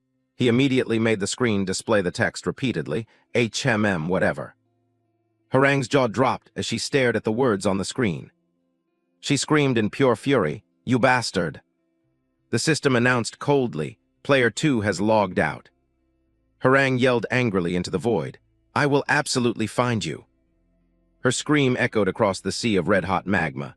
I'm so pissed, how can such a scumbag exist in this world? The comments mocked her sarcastically. Whatever, who? Is this sword princess the former pro gamer? Harang felt like she was breathing fire, deeply humiliated. How dare he ignore me like that? A player quickly typed. User chat explained donated 1001. Wait a second, sword princess, that person didn't ignore you. She angrily looked at the chat box. If it's a newly created account, the default setting is always muted. He definitely didn't hear anything from the start because he hadn't turned off that setting yet. The system confirmed, correct answer. Harang burned with rage, refusing to accept the truth. That's impossible, we all saw it clearly earlier. She remembered that tense moment. The final match, Harang's signature move, Dance of Death. That move relentlessly pressured and attacked Steve with absolute ferocity. She pondered deeply, a newbie dodging all of that and then striking Harang down right as she was attacking. Harang began to analyze deeper. Everyone thought he was an ultifight newbie. She recalled the moment she fell, but could anyone really pull that off after just one single match? She made a cold assessment. That guy is definitely a former pro who came here targeting me, or at least a pro gamer from Ultifight's golden age. She thought, full of doubt, or maybe a pro hiding their true identity. A commentator wondered, but who could it be? Could it be Anatole? Harang startled. Anatole. Harang remembered that great figure, the legend of Ultimate Fighter, the one called the GOAT. No, it's not him. She thought carefully. Anatole's style is perfectly textbook, but this guy, his movements don't follow any conventions at all. She remembered Steve's wild fighting style. It's as if he has no standards whatsoever. No, that's impossible. Harang scratched her head in frustration. If that's true, it means he reacted to all my movements completely in real time. She immediately rejected that thought. Absurd. That exceeds the realm of normal gaming, a monster like that couldn't possibly exist. She thought back to when Steve asked her so innocently, Oh, you're back. You fought well earlier. What rank are you? Harang felt severely insulted. Are you messing with me, beating me like that, and you dare say you don't know who I am? Continuous mocking comments flooded the screen. Hilarious, the dude said you fought well. Turns out Sword Princess is just a trash tier transcendent. What rank are you? Seriously funny. Harang went crazy and screamed. Just shut up. She had interrogated Steve fiercely. Who exactly are you anyway? You're a former pro, right? Or an active pro? He was just clueless. Huh, what did you say? Harang completely dismissed the thought. Fine, whatever, no need to ask, just accept my revenge request. Steve looked awkwardly at the display screen in front of him. Oh man, what should I do now? Sorry, I gotta go. Harang screamed arrogantly, full of challenge. Do you think you can get away with this? You know exactly who I am, that's why you came here to target me, right? She grumbled, irritated. On this Korean server, who besides me can play Harang that skillfully? Stop pretending. Steve just casually said that name. Whatever. Harang looked at him with eyes full of confusion and anger. The system coldly announced, Player 2 has logged out. Harang screamed in pure fury. I will absolutely find you no matter what. The comment view count kept jumping mockingly. Whatever, hilarious. Whatever, and he actually peaced out. You fell in a hole, sis. Are you sure he played and left, or is it because you're too green? Thinking about it, that's truly humiliating. She felt like she was completely collapsing along with the flowing magma. I'm so pissed. She felt like exploding with rage. Don't anyone stop me. I'll definitely catch that guy and make him retire from gaming completely. The bystanders didn't stop their mockery. So tragicomic, sword girl. User Vegetarian Meat Eater donated 1,001. Hilarious AF, the renowned sword princess using her main account and still eating a mouthful of dirt. A few hours later, Du Hyuk had just finished and logged out of another match. He sighed in relief, stretching his body. 14th match, huh? Computer, show me my current ranked stats. The computer displayed the information. Ranked match stats, 14 wins, 0 losses. He looked up at the analysis board in disappointment. Aside from that first player, the general skill level here seems a bit low. He recalled the past matches. In those ranked matches, the opponents I met exposed their fatal weak points just from 1 or 2 feints. Du Hyuk looked at the overall leaderboard. But right now I'm only in diamond rank. There are still 2 ranks above me. Once I reach the top tier, there should be more interesting opponents. He pondered calculatingly. Let's see. Out of all the people I've fought, that first person was the best. I should add them as a friend. The system announced, friend request sent to Sword Girl. He wondered to himself. Done, will they actually accept it? Suddenly a new notification appeared. Giant Chu has invited you to play at Kills 2, accept decline. Du Hyuk was surprised as he remembered. Oh right, almost forgot I promised to do content creation with Giant today. He quickly tapped accept on the screen. It's 8 p.m. already, gotta go. The live stream information displayed. Current viewer count, 173. Giant and Du Hyuk appeared on the broadcast at the same time. Commentators chattered. Why are you a minute late? Why a minute late? Open the doors, Master Axeman is here, guys. Professor, let's make it a banger today. Giant smiled radiantly and waved to the audience. Hello everyone, it's me Giant Chu again. Comments popped up. Hi Giant Chu. Hey, is the guy standing behind you the axe murderer? She pointed proudly at Du Hyuk to introduce him. That's right, it really is him. This guy who looks like a murderer is my beloved older brother and also the renowned axe murderer of It Kills 2. He turned to ask his sister, confused. Axe murderer, what does that mean? Giant quickly explained. Your It Kills 2 gameplay from last time is trending on all the gaming forums right now. She enthusiastically guided the live stream. All right, do you guys know what today's content is? The audience was curious. What is it? The suspense? Anything hot, sis? She shouted excitedly. Bro, raise your axe. Du Hyuk immediately did so. Huh, like this? Giant shouted loud. Welcome students to the conquest of It Kills 2. She declared boldly. By Master Axeman, the crazy axe blade show begins. Comments rapidly scrolled on the screen. Let's go, guys. This isn't some ridiculous melodrama, it's the crazy axe blade show. Giant smiled and turned to Du Hyuk. Last time we stopped right after beating Chaos, you guys still remember, right? The audience eagerly replied. Of course, how could we forget? Waiting for the live to continue right here. She continued to host. Today we're gonna clear the unfinished stages of It Kills 2 from last time. The crowd clamored in anticipation. Bro, finally getting to see it live. My wallet is begging to be opened right now. Giant cheered excitedly. All right, then let's begin. Du Hyuk suddenly swung his axe aggressively to charge forward, and she hastily stopped him. "Hey, you lunatic, what's wrong with you?" The axe blade tore through the air, barely grazing her hair. Turns out a monster had snuck up behind her, and Du Hyuk's strike sent it flying backwards. Jian looked behind her in sheer terror. The mutated creatures roared wildly, and netizens gasped in shock. How the hell did those things show up here? Hilarious, bringing out 10 of them at once. Jian froze, her jaw dropping at the scene before her. Du Hyuk charged forward aggressively like a wild beast. "First, let me clear out this mob of trash mobs." The monsters unexpectedly launched a lightning-fast attack. Suddenly, one monster got its face grabbed tightly by him, leaving it stunned in terror. Du Hyuk easily ended its life with a single, powerful palm strike. The second monster lunged furiously, trying to take his life. He casually swung his axe, sending it to the afterlife instantly. The next monster shrieked tragically before throwing itself at him like a moth to a flame. Du Hyuk acted decisively, snapping its neck in a heartbeat. The special creatures roared in absolute, frenzied rage. He powerfully slammed down a crushing punch. Die. The mutated creatures howled mournfully as they watched him systematically slaughter their kin. Du Hyuk coldly stared at them, as if looking at soulless corpses.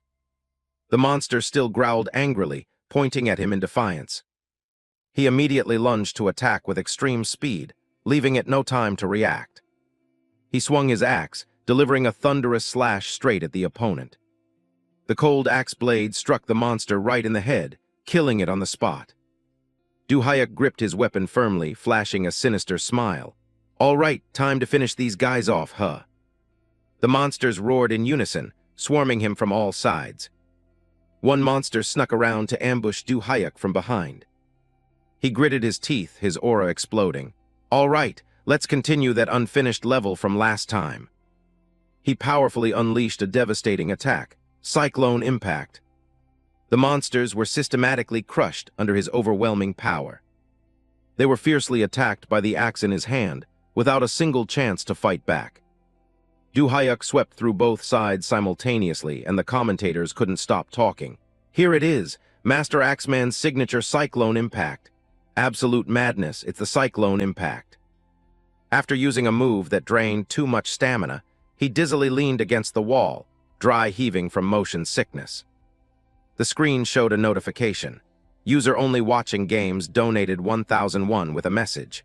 "Hey, I requested and it kills 2 playthrough. Why are you grinding Diablo solo here?" "Master Axeman still gets motion sickness just like always, that's hilarious." Du Hyuk wiped the corner of his mouth, panting as he replied. "I'm fine, getting used to it so it's a bit better now." He looked at the pile of monster corpses stacked like a mountain. "Did I clear them all out?" The computer displayed a donation.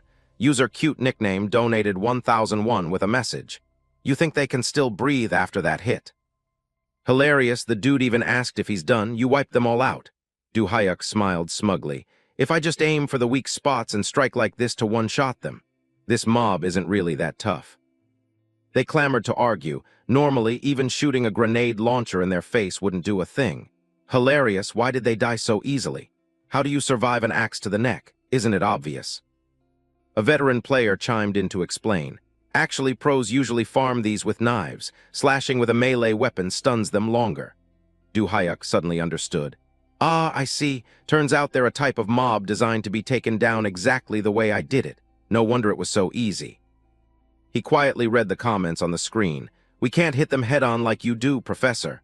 At best, we just sneak behind them to kite. How did you kill all 10 like that? Seriously, if even 2 of them show up, we already have to pull out the grenade launcher." Du Hyuk was incredibly surprised. "Huh, really? From the patterns I saw, they only have that one move where they stab straight forward. You guys just need to predict the direction, dodge to the side, and slash." Giant sighed heavily. How could a normal person ever do that, this blockhead? He's not usually this clueless. He tried hard to describe the combat movement. "Like this, just like how I handled Brute, slash, stab, and finish." Giant sighed internally. Geniuses can't understand the struggles of mortals. Whatever, as long as the broadcast is entertaining, it's fine. She hurriedly stopped him. "Bro, stop explaining, we still have to clear the next level." Du Hyuk agreed. Oh right, remember student/stab finish. The audience immediately played along. Yes, coach/stab finish. How to avoid an attack, dodge before it hits, LMAO. So that's how it is, got it, got it. In another location, a man in full armor was struggling to defend against attacks. Harang charged straight at the man with terrifying speed. He took a stance, ready for a life-or-death clash with her. He gritted his teeth, using all his might to block Harang's stormy assault. The man suddenly threw a powerful punch to counterattack. He punched while screaming like a maniac, "Let's go!" Harang calmly stared at the incoming punch. She lightly sidestepped, gracefully leaping upward. The man's punch missed its target, shattering the ground into pieces. She stubbornly shot back, "You're the one who needs to go." The man glanced back, his eyes filled with unbelievable terror. Harang powerfully unleashed her technique, Dance of Death. A barrage of slashes rained down like a torrential storm. The computer announced the result, Sword Girl WINS. Harang breathed a sigh of relief and sheathed her sword. This opponent was a bit tough. Viewers showered her with praise. "Who am I, the flower of UF Sword Girl? That last move was beautiful. You dodged, sidestepped, and unleashed an epic finishing move." She pondered deeply. Based on his skills, he must be at the transcendent rank, Dance of Death. She clenched her fist in doubt. This move works even on high-level players, so why was it completely useless against that rude guy? Harang questioned herself. That guy, is he a UF pro or a former pro gamer, or maybe an Iron Fist pro instead of UF? Steve's image flashed in her mind. One thing is for sure, he must be on the list of contenders for the world #1 spot, on par with Anatole, UF's one and only GOAT. Harang smiled smugly. Right, only someone with that kind of skill would dare talk to me like that. Maybe he was genuinely curious about my skills, so he challenged me. A comment suddenly popped up, interrupting her thoughts. Huh, what are you talking about, sis? Don't tell me you're thinking about that whatever guy again. She glanced at a new notification. You have a friend request. She announced to the audience. Hold on a sec, guys, I just got a friend request. The chat went crazy. What's this? Don't tell me it's a guy. If it's a guy, don't blame me for being ruthless, beautiful. Harang was startled and stunned when she looked at the screen. What? Why is she startled? What's going on? Accept my friend request. She gritted her teeth in extreme anger. This annoying guy, someone asked worriedly. Hey, Sword Princess, what's wrong? Why are you trembling? She screamed furiously. Now you even change your nickname to mock me? I will destroy you. The system displayed, friend request from whom whatever. Du Hyuk lightly rubbed his ear, feeling an unusually itchy sensation. Jian urged him, what are you doing? Hurry up, he quickly replied. Ah, sorry, feels like someone is talking behind my back, my ear is so itchy. She pointed forward, we're almost there, past this iron gate is the next boss. Comments popped up, finally the boss fight, is it the murderer next? 2 murderers in one frame would be epic. Hilarious. Jian secretly resolved, I must read the strategy guide carefully this time. She reached out and pressed a hidden spot, push this brick. She looked in awe as a vast space gradually appeared before her. It really opened. She waved to Du Hyuk, let's go in, bro. Jian slowly walked up the old stone stairs. She observed the sturdy iron bars in front of them. It's right up to these bars, and on the other side is.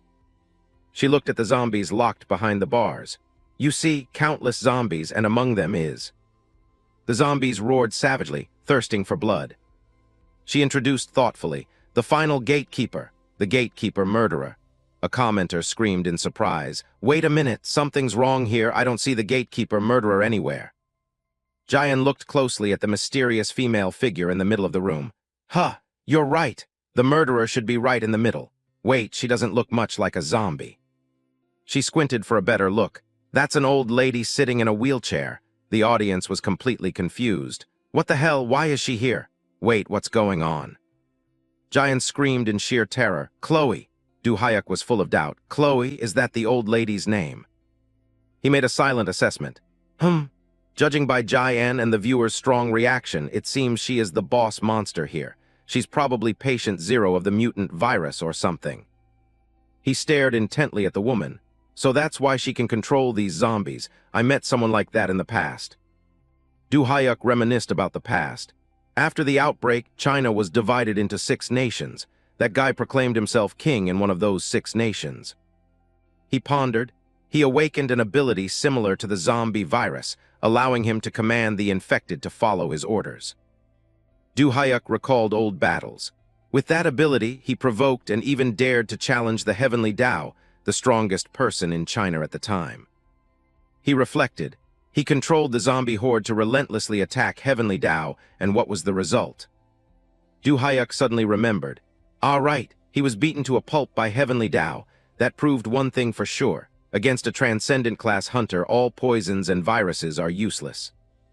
He spoke excitedly. Thinking back makes me feel so nostalgic. He pointed at the woman. Anyway, that old hag is the boss monster, right?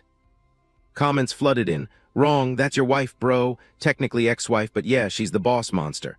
Hilarious, it's the ex-wife. Get your eyes checked, bro, that's clearly the boss monster. Du Hyuk and Jayan froze on the spot. Jayan suddenly remembered a crucial piece of information. From what I know, if we don't save Chloe within the time limit, she turns into that. The mutation from the virus manifests as rapid aging. Du Hyuk wondered, was our clear time really that slow? She immediately retorted, no way, we were moving at breakneck speed. She was completely bewildered. Guys, why did this happen? The audience was also confused. We have no idea either. Is this a game bug? The difficulty AI went crazy. A notification appeared on the screen. User only watching games gifted 1001 with the message. Probably because you two didn't spray the antidote. Both siblings jolted with guilt. Other comments also appeared. Oh yeah, right.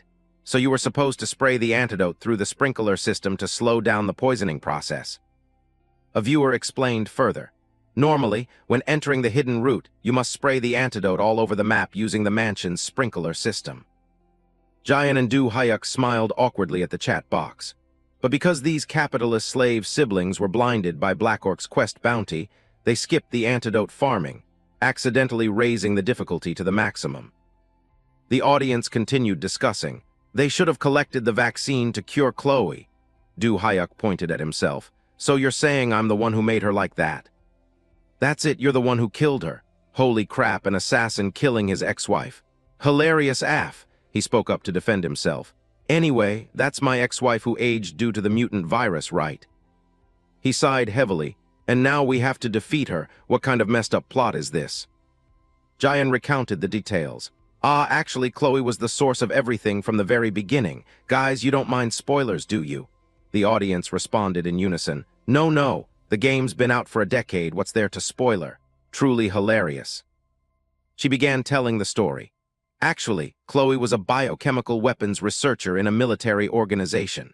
The mutant strain that caused this disaster was a product created by her and the organization during the development of a bioterror weapon. Jayan recalled, but she plotted to secretly smuggle that mutant strain out to sell to a rival organization for profit. She pondered. While carrying it out, she was caught red-handed and had to hide here to escape her former organization's pursuit. And during that process, Chloe accidentally got infected with the pathogen from the mutant strain she created. Jayan concluded, in short, Chloe is both the culprit who created this situation and the root cause of the entire event. She is the host of the mutant strain. Du Hyuk exploded with excitement. All right, so basically just taking her out clears the game, right? Jayan agreed. Spot on, bro. He gripped the hatchet tightly. Then this is great. Jayan, open the iron gate. We're gonna make mincemeat out of her right now. She pressed the red button. Okay, a viewer wondered. So we're fighting the final boss right away. The iron gate slowly opened and the comments became lively again. What? No gatekeeper murderer. It kills 2 players. Explain this, please. We have no idea either, guys. Yeah, at this difficulty level, we're completely clueless too. Du Hyuk charged straight at the zombie horde. Let's begin. Let the professor show you guys the performance you've been waiting for. He took a fighting stance, his aura blazing. Let's do this. The crazy axe blade show begins. The enhanced zombies with bloodshot eyes roared, swarming in like a tidal wave. They rushed at Du Hyuk frantically like a storm, letting out savage shrieks that made one's hair stand on end. He gritted his teeth, throwing a punch that knocked a monster's head off, his tone full of annoyance. Another wave of enhanced zombie ambushes right after the first one. He continuously utilized his supreme combat skills to take down the walking corpses one by one. If this is their last struggle, then this final boss fight is a piece of cake. The monsters closed in, losing control as if wanting to eat Du Hyuk alive, and the system immediately displayed a warning. But the number of enhanced zombies is too high. Yeah, it's gotta be at least double the last time. Even a tiny bite will inflict a status effect. Very quickly, the zombies gathered into a horde, standing behind a disheveled female zombie in a wheelchair. Her presence made them wary, not daring to act rashly. The system analyzed. No matter how skilled Master Axeman is, he can't win this. He has to clear this monster horde and still defeat the final boss, Chloe. Du Hyuk decisively cleaved a zombie in half with his axe, while a reminder from the chat echoed in his ear. But don't forget, our Master Axeman has a move specifically for taking out hordes. The Master's ultimate move, Cyclone Impact. Oh yeah, Clone, I am packed. Du Hyuk nimbly dodged a lethal strike, calmly replying to the suggestion. Using that move consecutively is a bit risky, especially in realistic mode compared to game mode. Zombie heads and arms flew scattered in the air under Du Hyuk's millimeter-perfect hatchet swings. Blood splattered everywhere as the system pondered. All right, the Master has motion sickness. Superhuman physique but gets dizzy just from spinning. Absolutely hilarious. So how is the Master planning to take down all those zombies? He gritted his teeth, his gaze fixed firmly ahead. What if the goal isn't to wipe out this zombie horde, but to finish off the final boss directly? Landing a thunderous kick to a zombie's face, Du Hyuk completely deformed its features. His figure moved nimbly and fluidly among the undead horde, continuously swinging his axe to handle any obstacles. Then we just need to dodge these zombies. He smiled calculatingly and find the shortest path. Du Hyuk leapt high into the air, wielding dual hatchets with unparalleled bravery, charging straight at Chloe. Time to butcher the final boss. Suddenly, her eyes widened in a glare, her pupils flashing a fiery red along with deadly electric sparks. Chloe stood up abruptly in a frenzy, opening her mouth to let out a massive scream that created a violent shockwave, blowing everything away, as electric sparks struck the scorched earth. His eyebrows knitted tightly, his expression unable to hide his shock. Instantly, a massive explosion erupted, sending rubble, smoke, and fire blasting straight into the surrounding high-rise buildings. In the blink of an eye, the scenery was reduced to ruins and debris. Zombies piled up on red blood as Chloe spread her arms, looking at her achievement. The system marveled. Holy shit! Chloe's ultimate move, Sonic Wave Attack, tried to butcher her but got butchered instead. Messing up against this attack means instant death.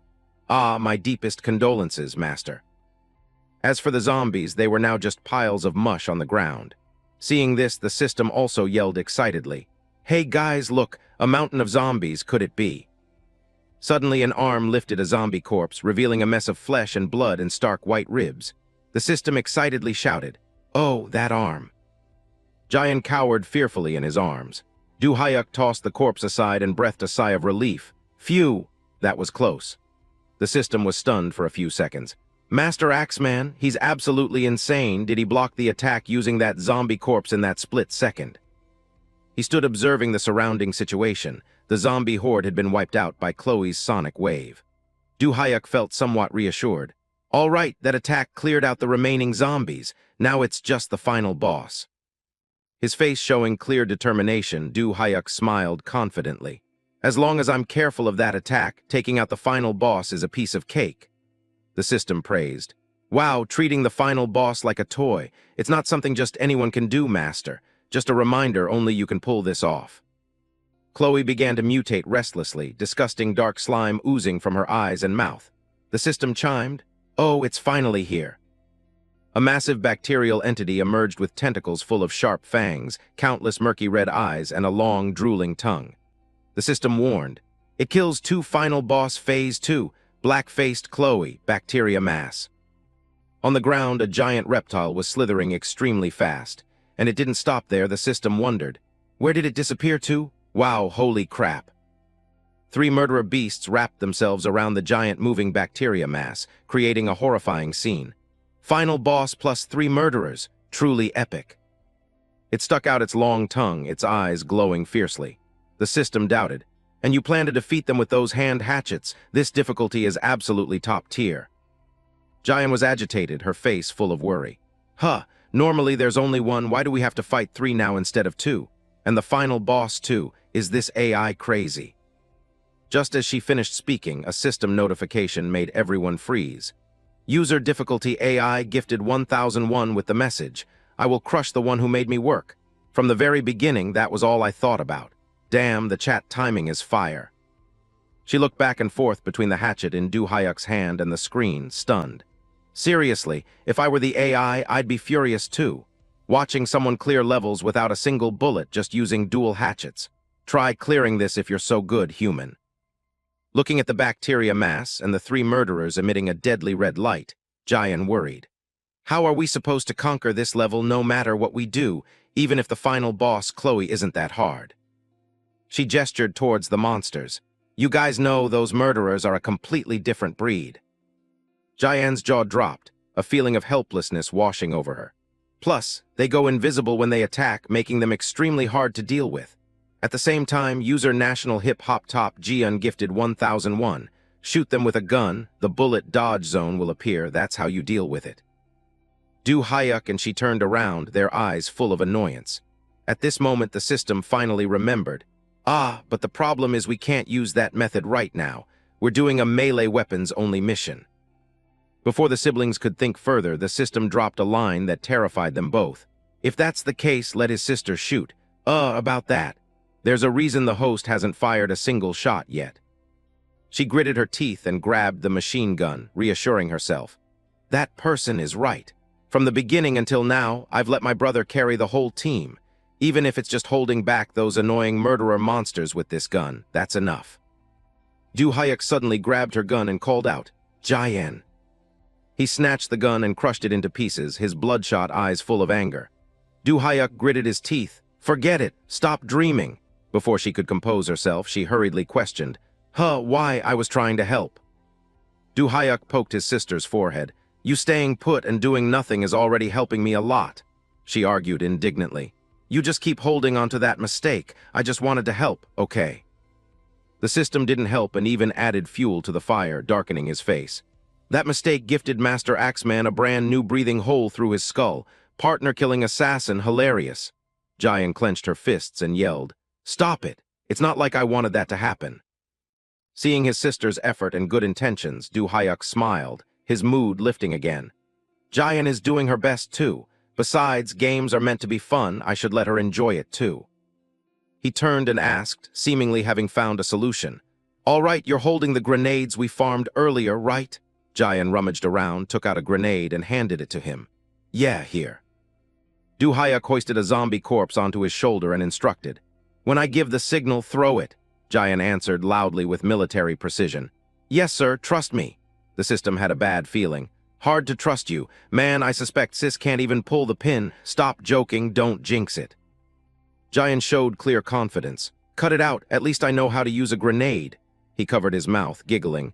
Ha, that's right, my Jian isn't that stupid. The system exposed him. But you're the one who treats her like an idiot the most, Master. She means well. She gestured with her hand. Stop it. Du Hyuk, with the zombie corpse on his shoulder, focused on the path ahead. Okay, let's play. In a flash, he sprinted forward like lightning.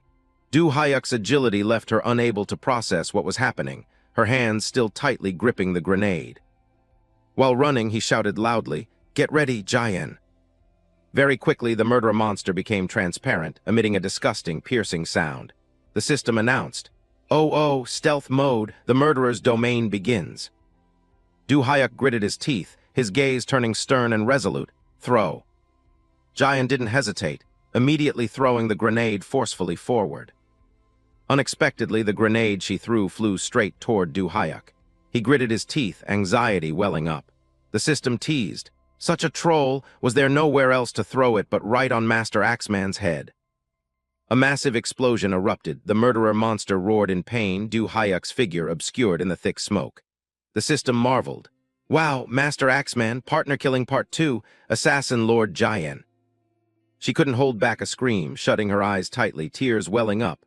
Bro, I'm sorry, my hand slipped. Du Hyuk used the zombie corpse to shield himself, speaking up. It's fine.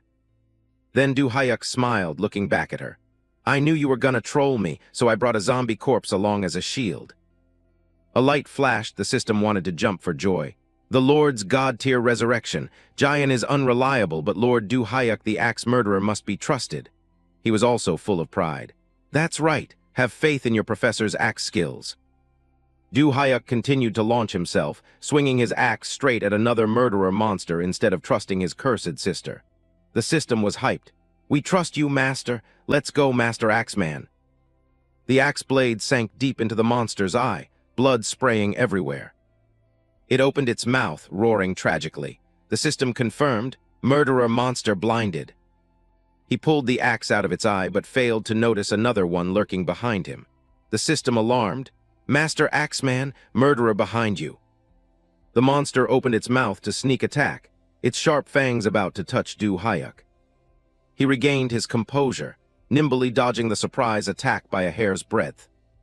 Utilizing all his strength, Du Hyuk performed an elegant mid-air somersault. The monster's bite missed, its eyes flashing a blinding yellow light. He seized the opportunity to swing his axe, shifting from passive defense to an active offensive. Du Hyuk gathered his strength, delivering an extremely powerful axe swing, but its scales were too hard. This strike didn't injure it in the slightest. This left Du Hyuk extremely confused. He froze, questioning everything. The axe can't pierce the scales. Unbeknownst to him, another invisible monster had closed in, ambushing him from behind. While deep in thought, Du Hyuk was startled by a warning shout. Behind you, Master, semi-transparent murderer. Due to his carelessness, he was hit hard by it, making him cry out in pain. The system reminded, the murderer's stealth ability has refreshed. Looks like it recovered from the explosion earlier. He was knocked away, sliding across the ground, leaving a scorched trail of fire. However, the moment it attacks or gets attacked, it loses its stealth. This matchup is a bit tough now. How do I pierce those hard scales? Du Hyuk smiled coldly, his gaze turning ruthless like he was from hell. This matchup is gonna be pretty exhausting. The system also sensed a major problem. See, even Du Hyuk struggles with this matchup. He wiped the blood from the corner of his mouth, his gaze not discouraged at all, but rather more excited. Exhausting because it's so freaking fun to play, the system exclaimed. The master is truly insane. Exactly, this is our Du Hyuk. Du Hyuk regained his confidence, rushing forward quickly with a manic smile. Let's go all out this time. He observed the three monsters and assessed. First, the one in the middle can't go invisible because its eye is injured. The other two have started going invisible. Du Hyuk crouched down, analyzing carefully. Among the alien species back then, there were also types that altered their molecular structure to become transparent. Compared to them, these snakes are nothing. He closed his eyes, making up his mind. All right then, let's recreate the feeling of exterminating those monsters back then. The monster with the injured eye was very smart. It retreated beside the Chloe bacteria mass to seek protection. But completely undaunted, he remained determined to charge straight ahead. Omitted. The bodies of the left and right monsters were now in a semi-transparent state. Du Hyuk leapt high, dual axes ready for a direct confrontation, two of them flanking front and back. The beast lunged, but he sidestepped to dodge incredibly gracefully. The system was shocked. Insane, he dodged it. Is this guy even human? His physical abilities are too unreal. Using the momentum, Du Hyuk vaulted over the head of the monster with the injured eye, easily subduing it. The murderer monster struggled with all its might, blood still continuously pouring from its eye. He swung his axe straight at it. Not too sure, but let's see if the game applies this detail. The axe blade struck hard against the reverse scale, making it bleed. The system was stunned. Holy crap, a snake's reverse scale. Absolutely insane, you aimed for that. He sliced a long gash, blood pouring out in torrents. Du Hyuk replied to the system. Bingo, aiming against the direction of the scales like this. Just focus your attacks right here. The beast roared in agonizing pain and madness. Du Hyuk created a long wound on its body, then lowered his axe, blood dripping onto the ground. He hissed through his teeth. That's how you bury reptile monsters instantly. Without resting, he immediately targeted the Chloe bacteria mass. The system was in awe. Only Master Axeman can pull this off, An average person tries that and it's a one-hit funeral. Damn, the final boss's tentacle attack. The bacteria mass launched a barrage of tentacle attacks, but to him it was a piece of cake. A light sidestep was all it took to escape. The system was amazed. Terrifying, this guy dodged it again. The murderer monster seized the opportunity while he was fighting Chloe, closing in behind him with its bloody red mouth wide open. The system warned fearfully, "Murderer behind you." The blood-soaked axe was raised high by him. With just one axe swing, Du Hyuk made it swallow a bitter pill. It let out a piercing roar, dust flying everywhere. The dual axes slammed hard into its jaws, blood spilling out profusely. Du Hyuk used all his might, shouting loudly, "Heave-ho!" He struck its jaw, then used the axe as leverage to pull back, utilizing all his strength to tear the monster's jaw apart. The system cheered. "Master Axeman's timing is impeccable. Wow, the last murderer." Suddenly, a giant mouth with a long, bloody tongue opened wide. It tried to swallow him whole. The system got agitated. "Eek, Master Axeman." The murderer monster collapsed to the ground, blood splattering everywhere. The system called out desperately, "Master, please." Du Hyuk gripped his blood-soaked axe tightly, starting to impart his experience. Reptile monsters' biggest weak points are inside their oral cavity and... He rode his momentum, seizing the moment it collapsed to deliver another fatal axe blow. The area opposite to their back scales, which is the belly. Remember that, students. The system was overjoyed seeing he was still alive. "I knew the master was alive. The only one who can kill Lord Du Hyuk is the assassin Lord Jian."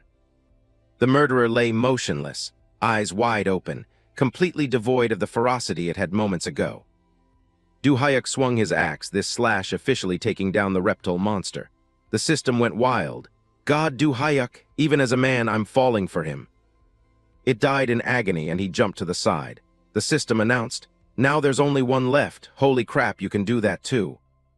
The giant bacteria mass began to stir, hundreds of murky red eyes starring terrifyingly. Because it was the final boss, Chloe bacteria mass. The corpse of the murderer monster lay sprawled on the ground. Du Hyuk ran over, his gaze hardening coldly. He smiled. The final stage. His figure vanished into thin air, leaving behind only one word: play. Suddenly appearing, he swung his axe, lunging at the Chloe bacteria mass with unparalleled bravery. "Let's have some fun." As his axe blade tore through black-faced Chloe's body, blood poured out, pooling on the ground. The system immediately displayed donation notifications. Troll washing machine gifted 3,001. We won. Manipulation genius gifted 10,001. Absolutely insane. Can you believe it? It's only been 2 days of full dive. After that, a rain of gifts continued to pour in for Du Hyuk. Anonymous gifted 10,001. Is Lee Du Hyuk a god? Is Lee Du Hyuk a saint? Jian also ran over by then, looking extremely overjoyed and excited. "Oppa, we won, we cleared the game." The system displayed a barrage of comments from other players. "Absolutely unreal. Totally worth tuning into today's broadcast. Spot on, anyone who missed this wasted half their life." Jian was thrilled and delighted, smiling brightly as she profusely thanked everyone. "Thank you all for the donations. I'm so glad you guys enjoyed this stream." Meanwhile, Du Hyuk didn't care much for the rewards. He stared at the hatchet in his hand, falling deep into thought. The blood-stained axe blade was proof of his efforts and achievements. However, a sliver of regret still lingered in Du Hyuk's heart. "I was just starting to get into it, and it's already over. Honestly, that Ultimate Fighter match from earlier was way more fun." He recalled that past battle, a satisfied smile unconsciously forming on his lips. Especially the match with Black Sword Girl, it was really good. Rich attack patterns, top-tier spatial control, and intense mind games too. Du Hyuk's somewhat silly smile caught Jian's attention, but he was still lost in his own thoughts. Compared to that, these instant-kill monsters have such monotonous patterns. But anyway, this challenge wasn't too difficult. Looking up, he noticed a prominent notification. "Black Orc gifted 100,001. You were awesome today too," Du Hyuk replied. "Black Orc, thanks for your donation today as well. At least we didn't get scammed by the mission bounty this time." He suddenly turned around to look behind him. The comments on the system forced Du Hyuk to pay attention. "The mosquito is back. Hilarious. Sucking up all those sweet views, of course he's gonna swoop in.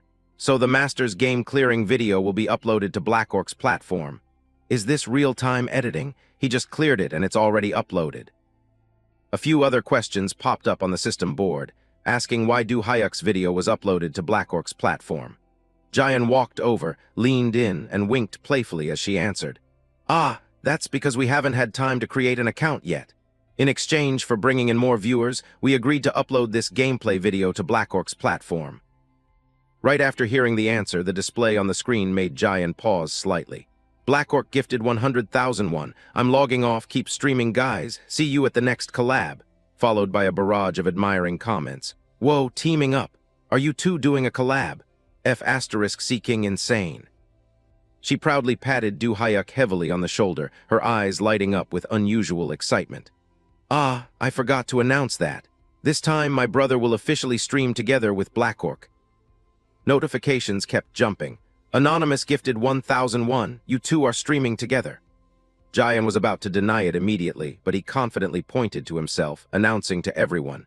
No, this time it's just me and Blackork, and the stream won't be on Jayan's channel, but on my own personal channel. All the viewers got riled up. Oh, finally making his own channel. What's the master's streamer name gonna be? Jayan stepped beside him and asked. Did you come up with a channel name already? Do Hyuk answered bluntly. Nah, I'm just gonna use my real name. The screen started showing suggestion lines. Your sister is Jayanchu, so you should be Do-yukchu. Do-yukchu? Hilarious. Seeing this, Do Hyuk's face twisted in extreme annoyance. He vehemently objected. What? I'd rather use my real name than copy my little sister. The system immediately offered some advice. Stop dissing your sister master, this is called a tight sibling bond. Jayan was fuming. HMPH, what's wrong with Jayanchu? Do Hyuk softly advised. Jayan, I think that name Jayanchu only suits you for streaming. He glanced at Jayan, his expression showing clear reluctance. But, do I really have to do that stuff? Do Hyuk suddenly struck a cute, girly pose, hands cupping his cheeks, kicking a leg back and whining playfully. Do-yukchu is here, pew pew. This unbearable expression of his completely petrified Jayan on the spot. He pointed at his cheek and asked his little sister, You want me to do that cringe-inducing stuff every time I stream? She shuddered in fear at the absolute cheesiness. Stop it. That's disgusting, bro. The system simultaneously exploded with messages. Ah, I feel like I just watched a horror movie. Please flag this as sensitive content. He shot a sideways glance and explained. That's why I chose to use the name Do Hyuk. Jayan stood beside him, trembling, covering her face with her hands. He blind my eyes, heavens. But then very quickly, Jayan winked at everyone. All right, my brother will officially debut as a streamer at 8 p.m. tomorrow. You can check the details via the link in my Twitch profile. In the blink of an eye, the two exited the game. Jayan's voice echoed as her figure faded away. Thank you everyone for watching. See you at the first broadcast tomorrow. The system erupted. Oh, so the debut is in just one day. Papa do, Papa chew, how can we wait until tomorrow? Holding our breath waiting, guys.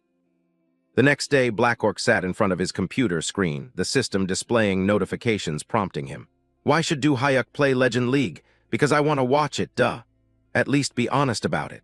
Ha, you guys demanding Legend League are idiots. Am I the only one who wants to watch Do Hyuk tear up Dark Souls? Some comments argued against the system's thoughts. That game is ancient. Otherwise wait for the new Chrome game to drop and let the master play that. Hilarious. Reading this, Blackork couldn't help but admire. As expected, Do Hyuk really knows how to generate hype. He called Do Hyuk and excitedly showed off. Do Hyuk, you saw those forum posts too, right? Through the phone screen, Do Hyuk happily replied. Yeah, I saw them. On this end of the line, he was also very excited seeing everyone leave such enthusiastic comments. Honestly, I didn't expect the atmosphere to be this hyped.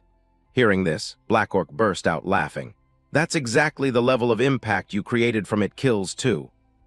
His eyes sparkled, proudly continuing.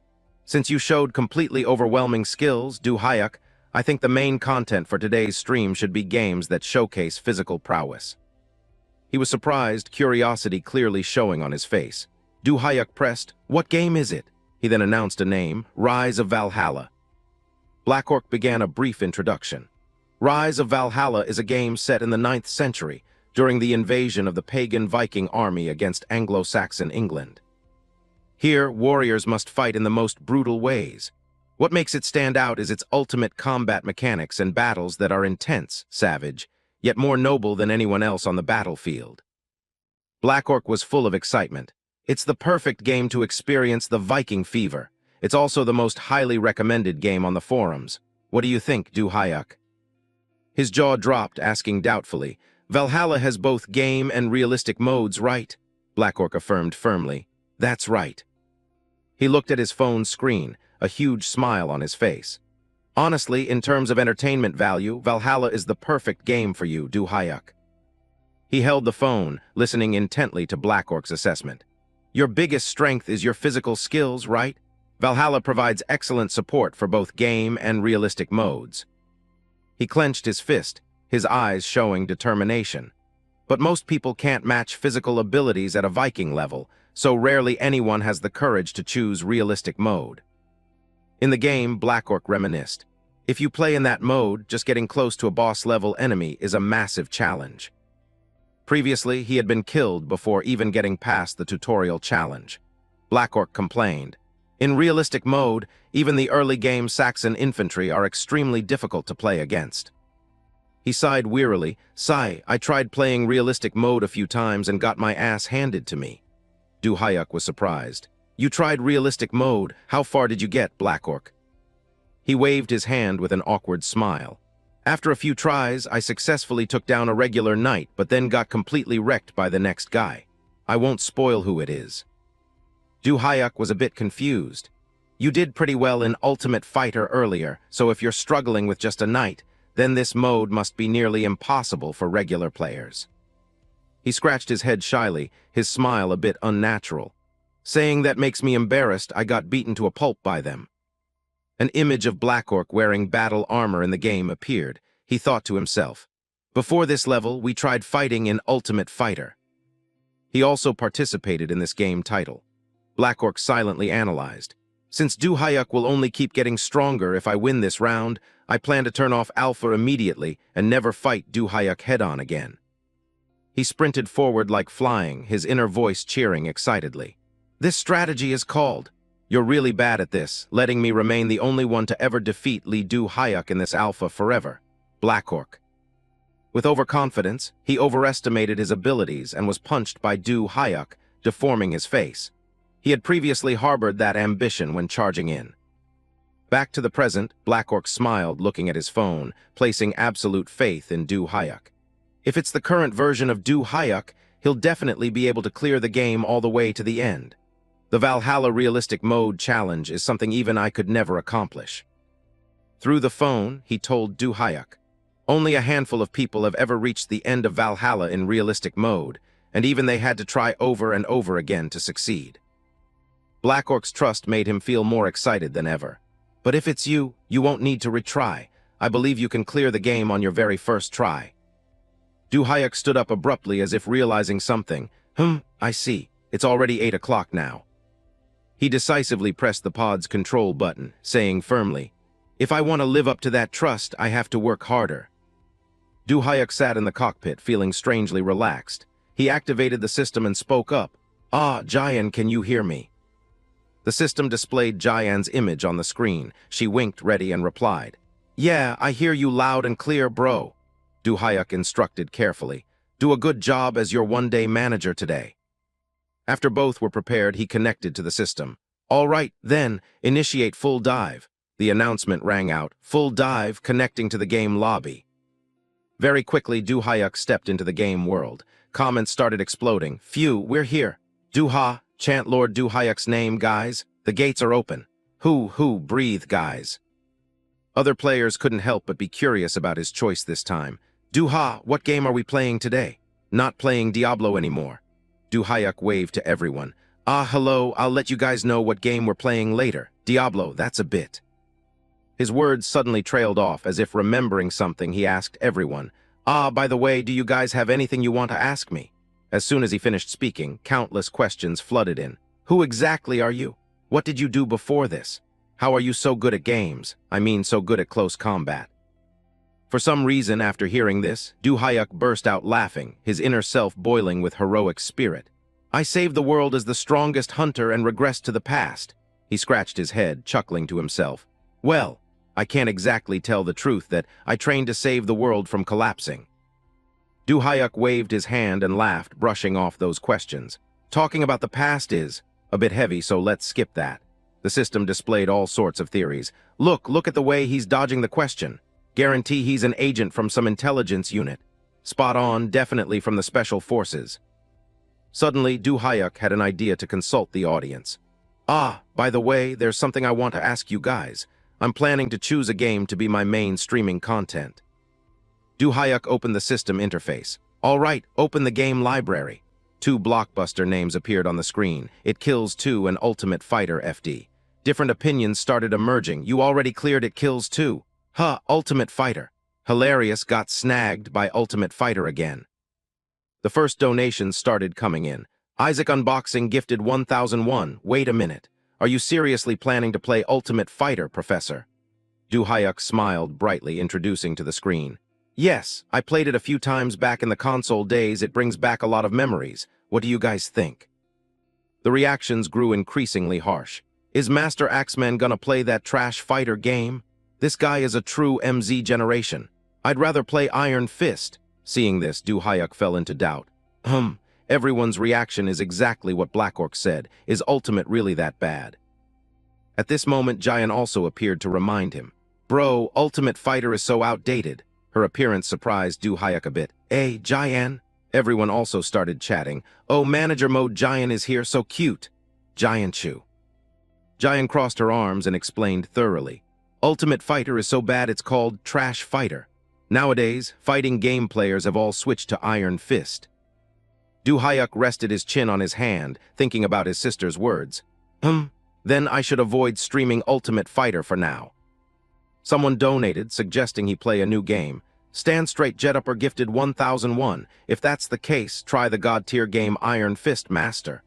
But he already made his own decision for today. I've already chosen the game for today's stream. Jian checked the stats and reminded him. Bro, there are a lot of viewers now, get ready to start. Current viewer count, 2,245 people. Du Hyuk couldn't help but be amazed. Wow, that's a lot of people. Comments heated up the atmosphere. Is this guy really that good at games? First-time watcher here? This master is insane, bro. Just watch and you'll see. Du Hyuk took a stance, ready to fight in his chosen game. All right, then let's get into the game, Rise of Valhalla. On the screen, the title Rise of Valhalla appeared, and Du Hyuk's outfit also completely changed to match the game's setting. The system announced, connection complete, currently in inactive mode. Comments erupted in excitement. Kaya Valhalla, talking about Trash Fighter then suddenly switching to Valhalla, that's a sharp turn, master. Du Hyuk appeared with a wild look, breathing a sigh of relief. Phew, so this is the Viking world, Rise of Valhalla, the system is calling my name. Jian appeared, urging him, Bro, choose a mode first. The system presented 2 options, game mode or realistic mode. He didn't hesitate at all and chose immediately, realistic mode first. This decision made everyone drop their jaws. Holy crap, first time playing and going straight for realistic mode. Wow, this is gonna be lit. Grab the popcorn, guys. Du Hyuk took out 2 hatchets tucked into his belt, feeling very excited. All right, there are dual hatchets here too. The dual hatchet bomb is about to explode. Remembering something, Du Hyuk reached his hand forward, signaling a new player was about to appear. And today we have a special guest. Black Orc appeared looking radiant. Hello everyone, BL Ha. The audience exploded. Oh, BL Ha. Holy crap, the Jinx is here. Pitch Black Mosquito is present. The system displayed. This guy is here to farm gear again. Black Orc smiled and winked. Hey guys, don't hate on the mosquito. Du Hyuk spoke up to introduce him and avoid misunderstandings. That's right, this is part of the collab agreement. Black Orc will help bring more viewers to my channel, and in return, we will post the collab video on his channel. The system announced. Black Orc has raided the channel with 2,427 viewers. He pointed at the notification proudly. See, at this level I'm not a mosquito, I should be called a honeybee. Jian was incredibly delighted, her face lighting up. Wow, bro, look, the current viewer count has reached 5,128. Other players couldn't help but be jealous. A newbie with such unreal stats. 5,000 views on the first day. The monster rookie has debuted. Black Orc looked at Du Hyuk's back and fell into deep thought. Heh, spot on. This is how you build connections, just like this, step by step. He started calculating for the future. If I build a strong connection with a rising star like Du Hyuk right now. He covered his mouth, hiding a smile full of personal ambition. Then later on, just standing next to him will suck in a mountain of benefits for me. Not keeping everyone waiting any longer, he decided. All right, let's start. Computer, start the game. The system responded, disabling Rise of Valhalla inactive mode, beginning Rise of Valhalla story sequence. The scenery changed completely, a sailboat drifting on the open sea. The weather was extremely harsh, fierce waves crashing against the hull. Setting, year 793, a deadly disaster has descended upon the holy land of Northumbria. Lightning continuously struck down from the gray sky. Ragnar led the naval forces, pointing his sword forward. A curse named Viking began. The place where Ragnar and his warriors landed was the coast of Northumbria. But then Ragnar was defeated in battle, one arm severed. He was helpless, surrounded by enemies, a sword piercing his chest in excruciating pain. Ragnar's final battle was against Aila II, king of Northumbria. He fell into a trap and lost his life. Despite being a defeated general, his demeanor didn't wane in the slightest. He boldly condemned his enemies. "You cowardly Saxon scum, this isn't the end. If my sons learn of this death, they will never let you have peace." As a soldier prepared to swing his sword to finish him off, Ragnar shouted, "From the warrior's hall prepared by Odin, I will gladly watch you all walk to your deaths." As soon as the words ended, the cold blade slashed down, fresh blood spraying into the air. Before closing his eyes, he only had time to yell one phrase, "Valhalla." A man carrying a giant axe on his shoulder spoke up loudly, "And so, Odin's vanguard warrior, our king Ragnar, has passed away." The person speaking was Jorund Hranfast, a Viking close combat instructor and the guide NPC. Du Hyuk, Blackork, and other players stood in a line listening to Jorund talk about King Ragnar's sacrifice. "The great king has fallen at the hands of the brutal Saxons. Our mission is to take revenge and make them pay." He explained the rules. Only those who achieve warrior's recognition can become true warriors, who will be the first to become Odin's warrior. Blackork explained further to Du Hyuk. In regular game mode, Jorund will teach you close combat and blocking techniques. He looked at Du Hyuk mischievously. But in realistic mode, you must earn Jorund's recognition to meet the basic requirement to enter Valhalla. The system displayed somewhat sarcastic comments, making him suspicious. This thing is called warrior's recognition. Basically, realistic mode is only for pros. Noobs should shut up and go play some trash games. Swinging the axe in his hand, Blackork declared boldly, "In that case."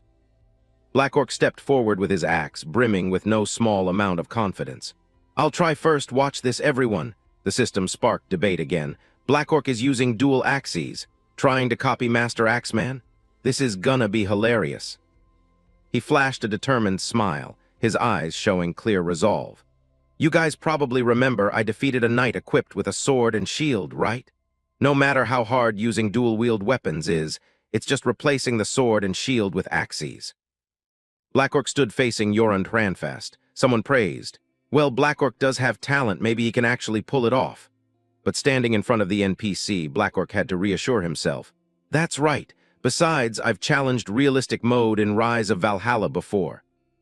Jorund Hranfast sneered, his tone full of disdain seeing him use this type of weapon. "Dual axes. It's been a long time since I've seen a rookie delusional enough to dual-wield weapons like this." He raised his large axe, a mocking, challenging smile on his lips. "I will teach you how to properly use an axe. Come on, rookie."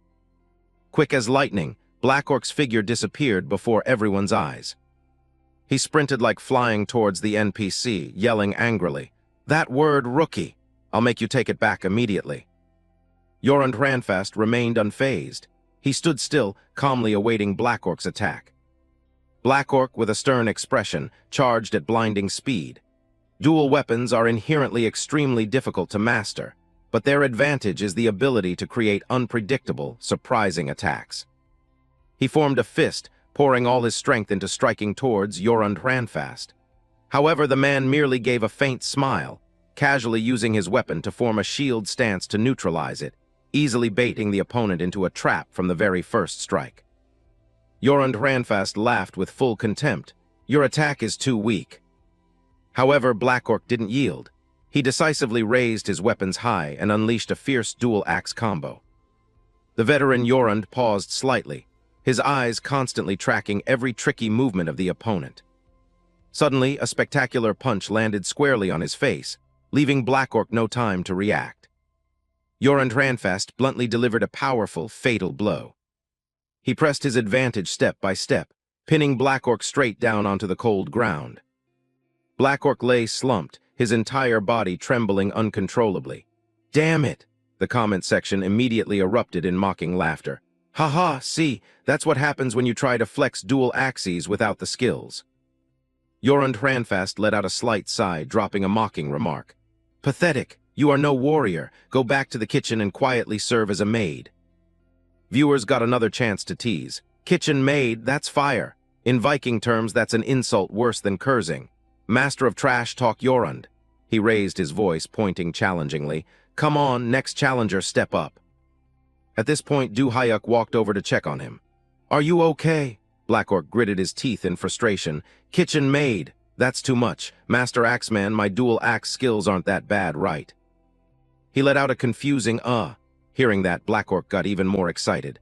"Right, I knew it. You'd acknowledge my skills, Professor." Du Hyuk clicked his tongue and said bluntly, "Well, rather than saying it's bad, it looks more like you have absolutely no skills at all." The comment masters burst out laughing upon hearing this. "The master roasts even harder than Yorund. Hilarious if the bro says so, what can you do? Bad, more like completely useless." Blackork froze, completely speechless. He clenched his palms slightly, continuing, "And I noticed that besides specializing in getting wrecked," Blackork irritably interrupted in tears. Okay, I get it, say no more." Everyone got another satisfying laugh. "Stop cyberbullying him, guys." Du Hyuk held the axe in his hand, beginning to analyze. "Actually, dual axes look flashy, but in reality, you need to use them in a very direct manner to be effective." Then he let out a soft sigh. If you watch my It Kills 2 gameplay, you'll understand it better." Blackork smiled awkwardly, his face sullen. "But I did watch it for hours trying to copy it, to the point my muscles cramped up." Hearing that, he quickly covered his mouth, his eyes sparkling, so moved he was speechless. The crowd laughed again. "Wow, a true clown." "Listen, Blackork, you don't have the skills, stop trying." Du Hyuk put his hand on his shoulder, sniffing repeatedly with a look of pity. "Keep trying, no matter how bad you fight, as long as you persevere." Blackork felt something was wrong here. Even in the game It Kills 2, he was called a noob. Suddenly, a big spender appeared. "OnlyFax has issued a 100,001 mission bounty. Show us what you got, Master Axeman. Let's see if you can take down Yorund." Seeing this, Du Hyuk was very interested. "Oh, come to think of it, this is my first mission." Meanwhile, Blackork was extremely annoyed. "Damn, if I could punch him, I'd give him a few hits." A series of accounts continuously issued missions with soaring bounties. Disciple of Lord Du Hyuk places a 100,001 bounty, adding another ticket for this bro. Kill Yorund places a 100,001 bounty, chipping in one ticket too. Viking Style places a 30,001 bounty. Du Hyuk's jaw dropped in amazement. "Thank you, everyone, but is this old man Yorund really that hard to beat?" Blackork was equally surprised. "Exactly, Yorund is a retired madman vice-captain." Looking at the veteran general fighting with such zeal and bloodlust, he continued, "Even in the mid-game phase, he's still very strong." As if hearing the compliment, he burst into proud laughter.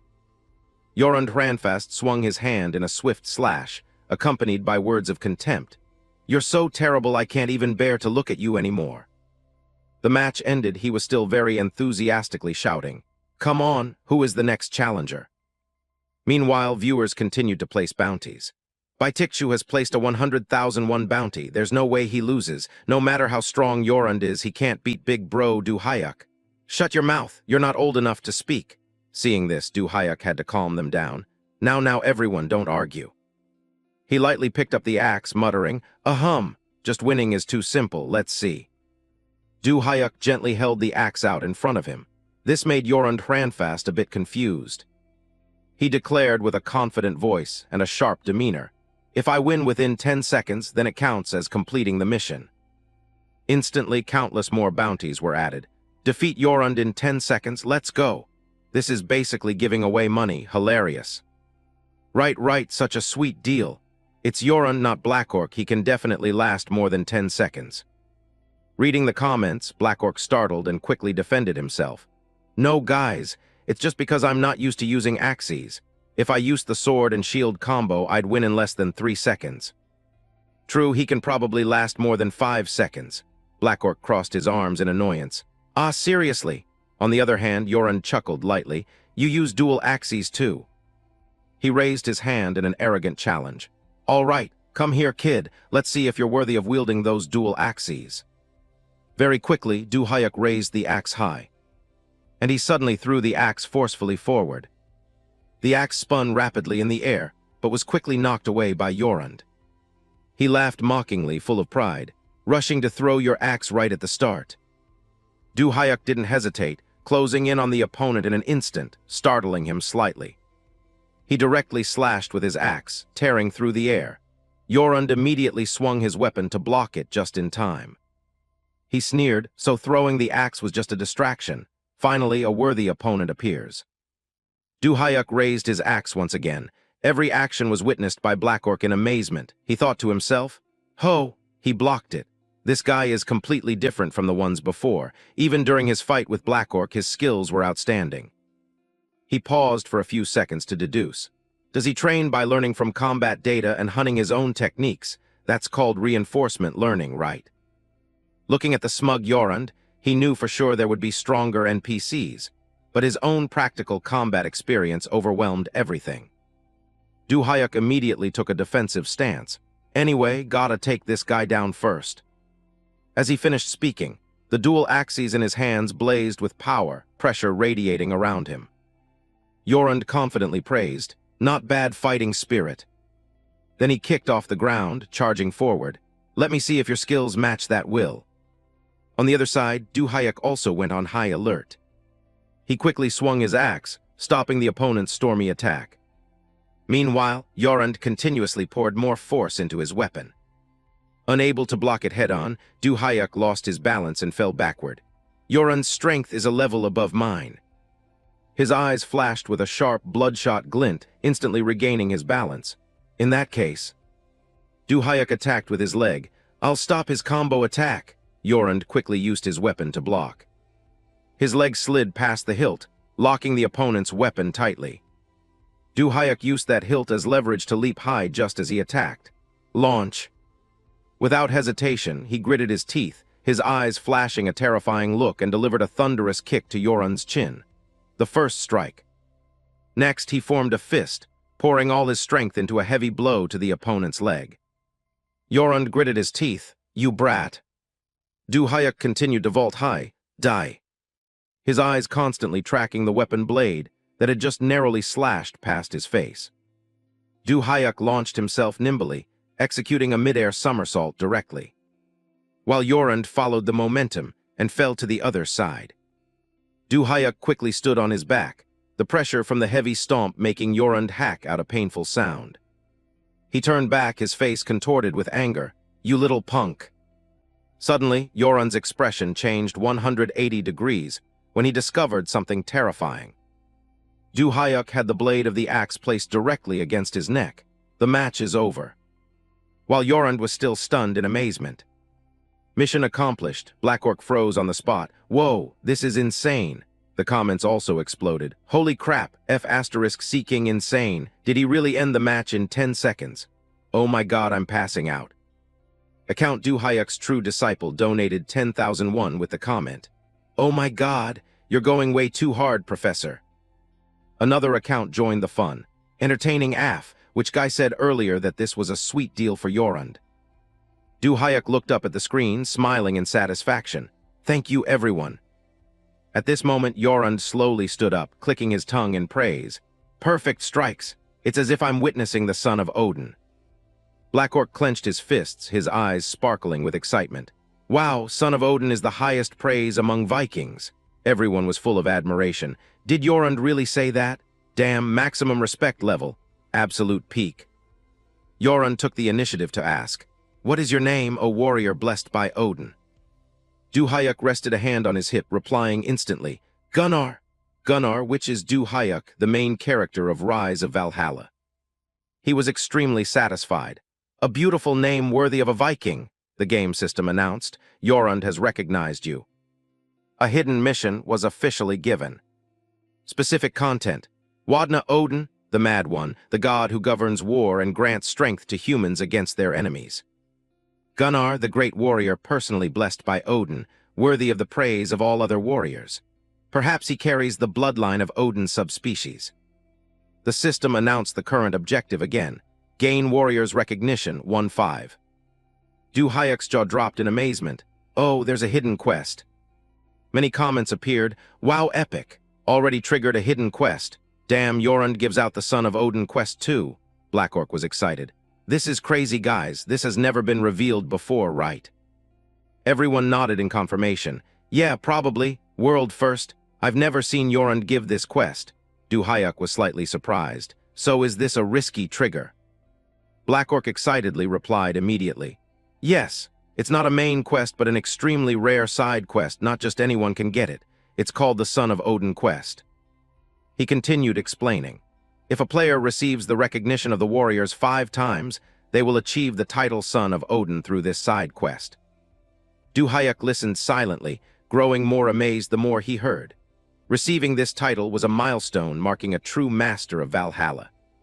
Black Orc raised a finger, continuing his presentation. This isn't the first time this quest has appeared, but as far as I know, this is the first time it's been triggered right in the tutorial area. Jorund stood with his arms crossed, listening as Black Orc's voice steadily continued. It's not that no one has ever defeated Jorund in the tutorial, but he has never given this quest to anyone before. Black Orc enthusiastically deduced. It's highly likely the unlock condition is related to the clear time. Since Hayek finished in 10 seconds, the threshold is probably between 10 and 30 seconds. Defeating Jorund within that time frame triggers the quest. Hayek rubbed his chin lightly. So there's a time limit. At this time, the account Chuck DJ Momo donated 1,001. Some people get called Son of Odin on their first try, while Black Orc is stuck with the title Kitchen Maid even after playing N times. You gotta be a god to do what Hayek did.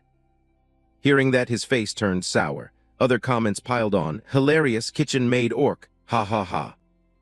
Black Orc clenched his fists in protest. No guys, I'm not that bad. It was just because of the dual axes. Try it and you'll see Hayek is a literal monster.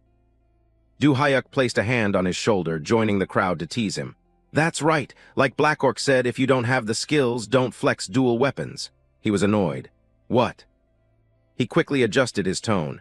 I'm not saying Black Orc doesn't have skills, but using dual axes. Well, I mean you need to practice more. The comments kept crowding in. Hilarious, what's the difference? How many times does he have to hear it before it sinks in?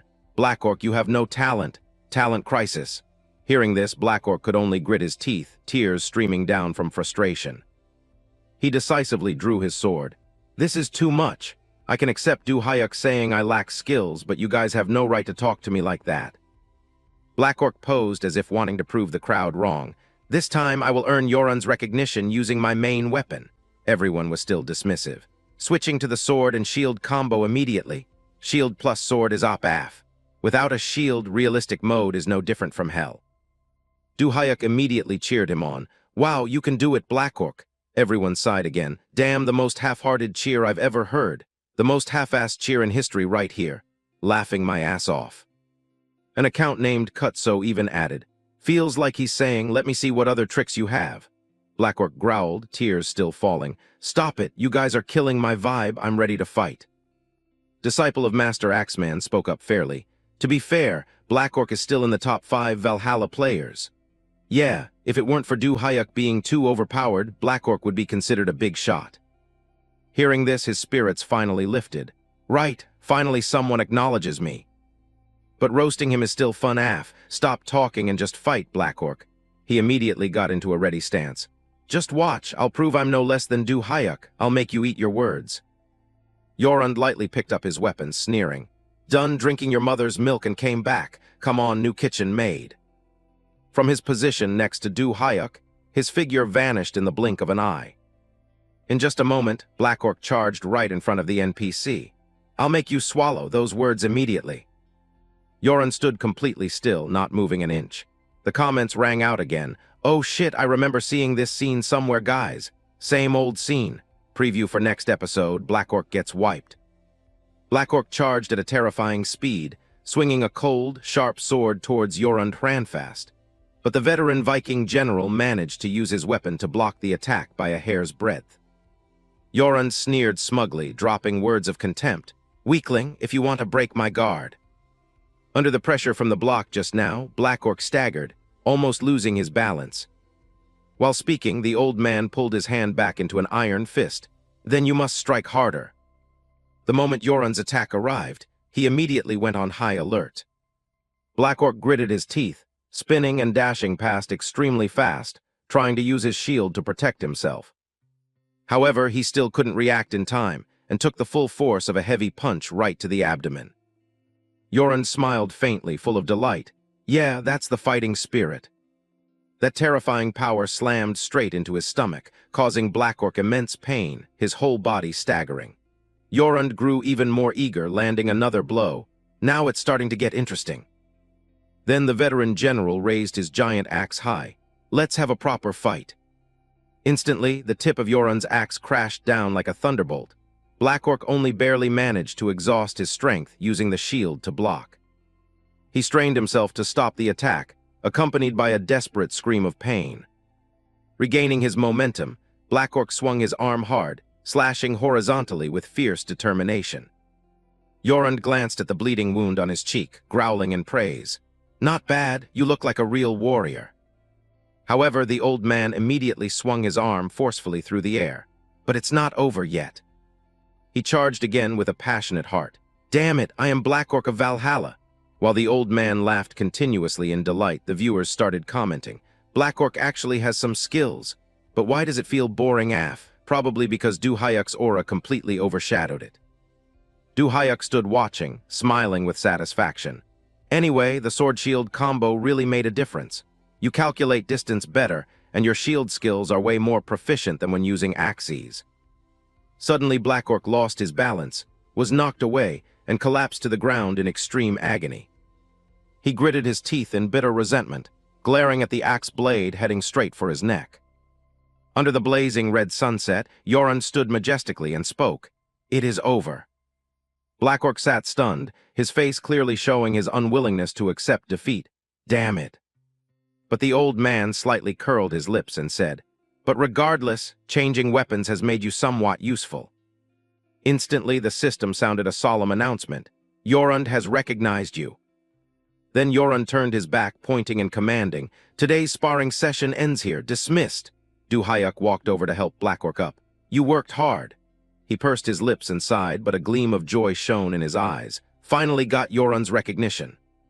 Suddenly, Jorund turned his head and asked, Hey, you two, are you confident in your hunting skills? Duhayuk was a bit confused. Ah, this must be a quest. Black Orc eagerly raised his hand. Yes, of course, I'm actually a master archer. The old man nodded in satisfaction. Good, then join the hunting party and gather food. Both immediately stood at attention and replied, Yes, understood. The system simultaneously updated. Prepare the hunting camp 05. In the dead of night, after a period of searching, Black Orc managed to catch a rabbit. He exclaimed, It's a rabbit this time. He picked up his bow, turning to ask Duhayuk, Hey Duhayuk, you've just been watching this whole time. Have you ever shot a bow before? Duhayuk hesitated a bit inwardly. I've shot magic arrows, but... He held the bow in his hand, looking very confident.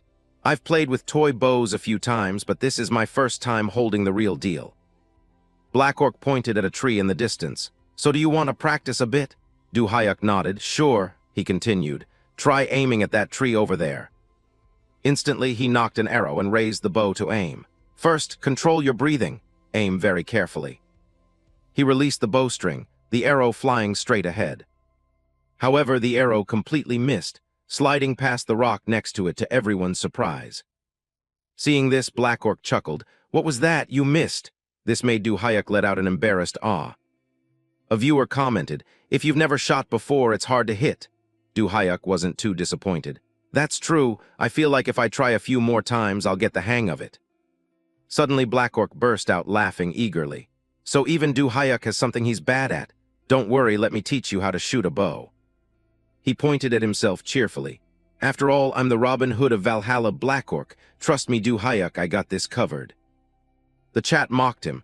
Look at him getting excited just because there's something he's better at. Yeah, but he also missed 3 or 4 times out of 10. Black Orc remained indifferent, replying, Hey, hitting that many is already peak performance anyway. Du Hayuk suddenly froze when he spotted a deer not far away. Seeing this, Black Orc shoved his hand against Du Hayuk's face, pushing him away. Oh, a deer! Step aside, Du Hayuk. Very quickly, he aimed his arrow straight at the prey. The bow is a weapon that requires time to master. It's time to show off my archery skills honed from Valhalla and medieval games. Having said that, Black Orc released the bowstring, the arrow tearing through the wind straight ahead. 1 shot, 1 kill. But the arrow embedded itself into a tree trunk instead of the deer. On the contrary, the deer was startled by the noise. Comments rolled in continuously. Hilarious, missed by 80 kilometers. 1 shot, 1 kill, more like a heart-stopping miss. The deer is running away. Black Orc hurriedly got into position to aim again. Wait. Meanwhile, the deer was extremely terrified, running for its life. He was about to yell, this time, for sure, but Du Hayuk pushed him aside. Forget it, step aside for me. He didn't need a bow and arrow. Using just his bare hands, he lightly threw his hatchet forward. Instantly, the deer took the hit, letting out a painful sound before collapsing on the spot. The viewers were astounded.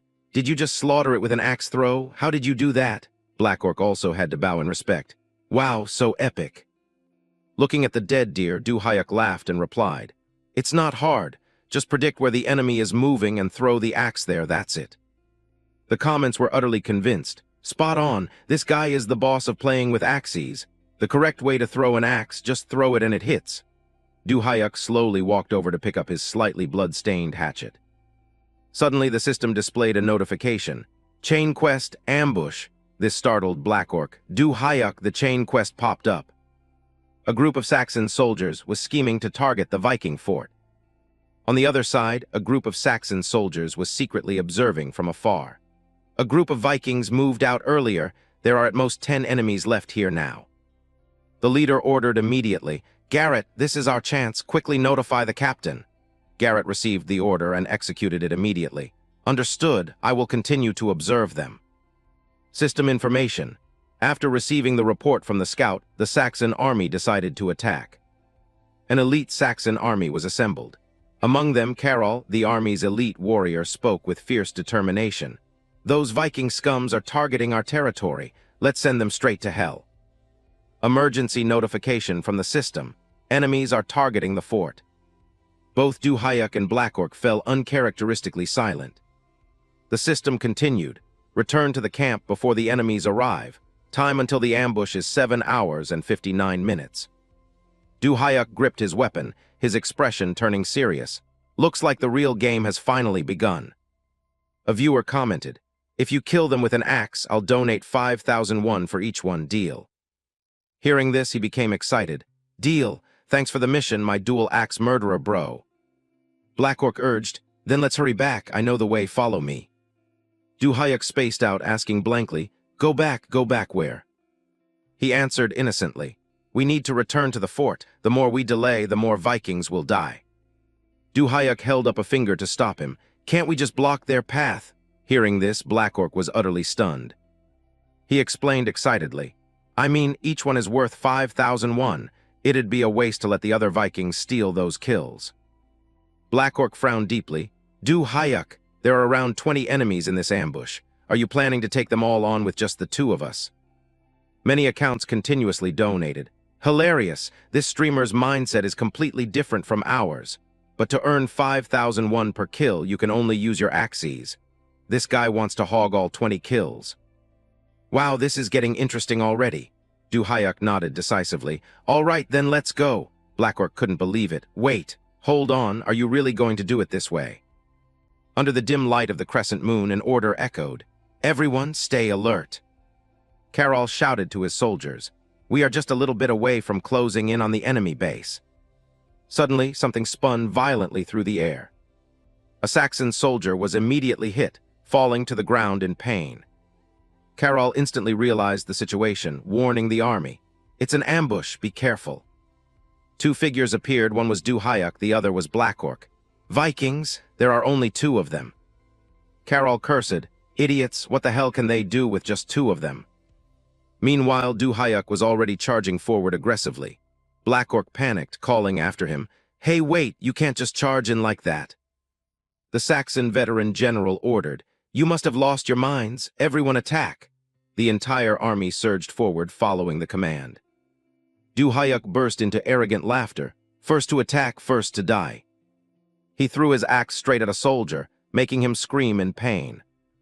Without a moment's hesitation, Du Hyuk delivered a fatal punch that sent another one flying far away.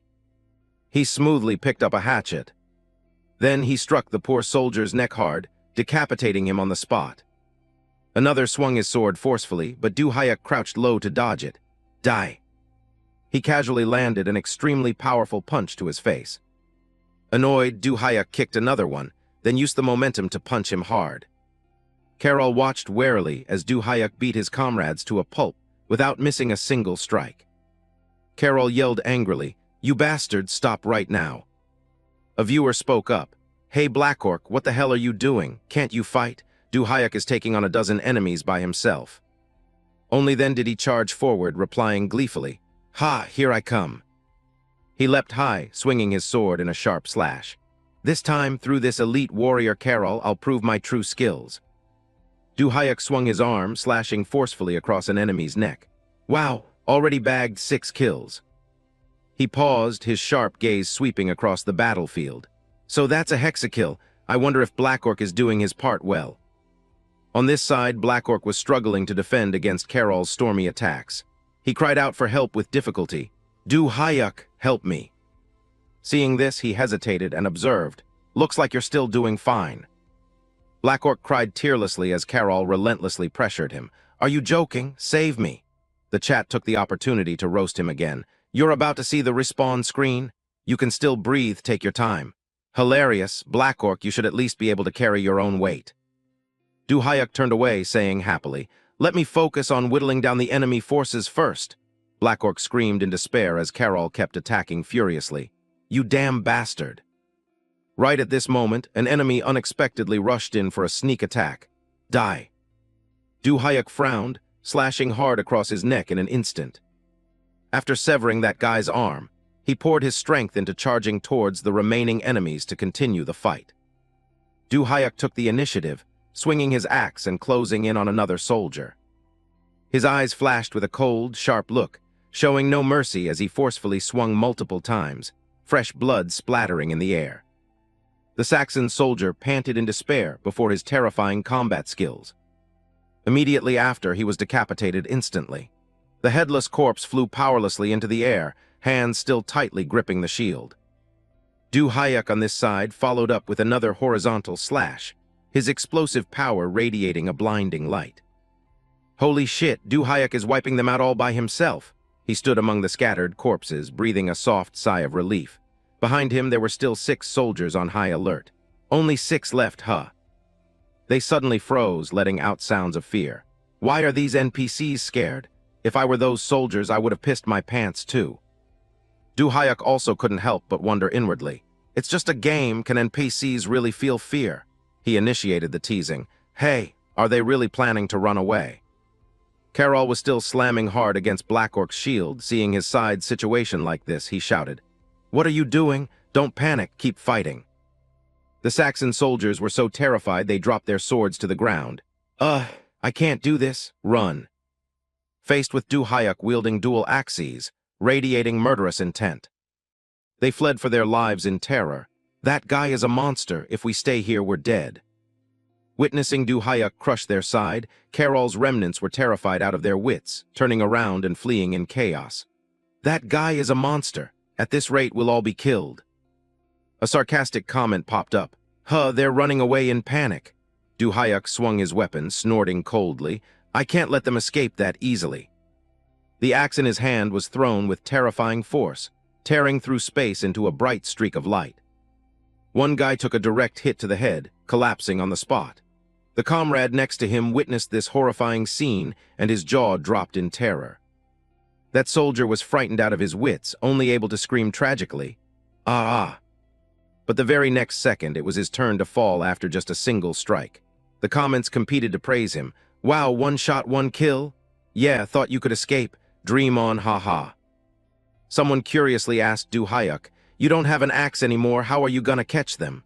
Du Hyuk calmly pulled out the arrows tucked in his pants leg. Phew, let's try using the bow this time.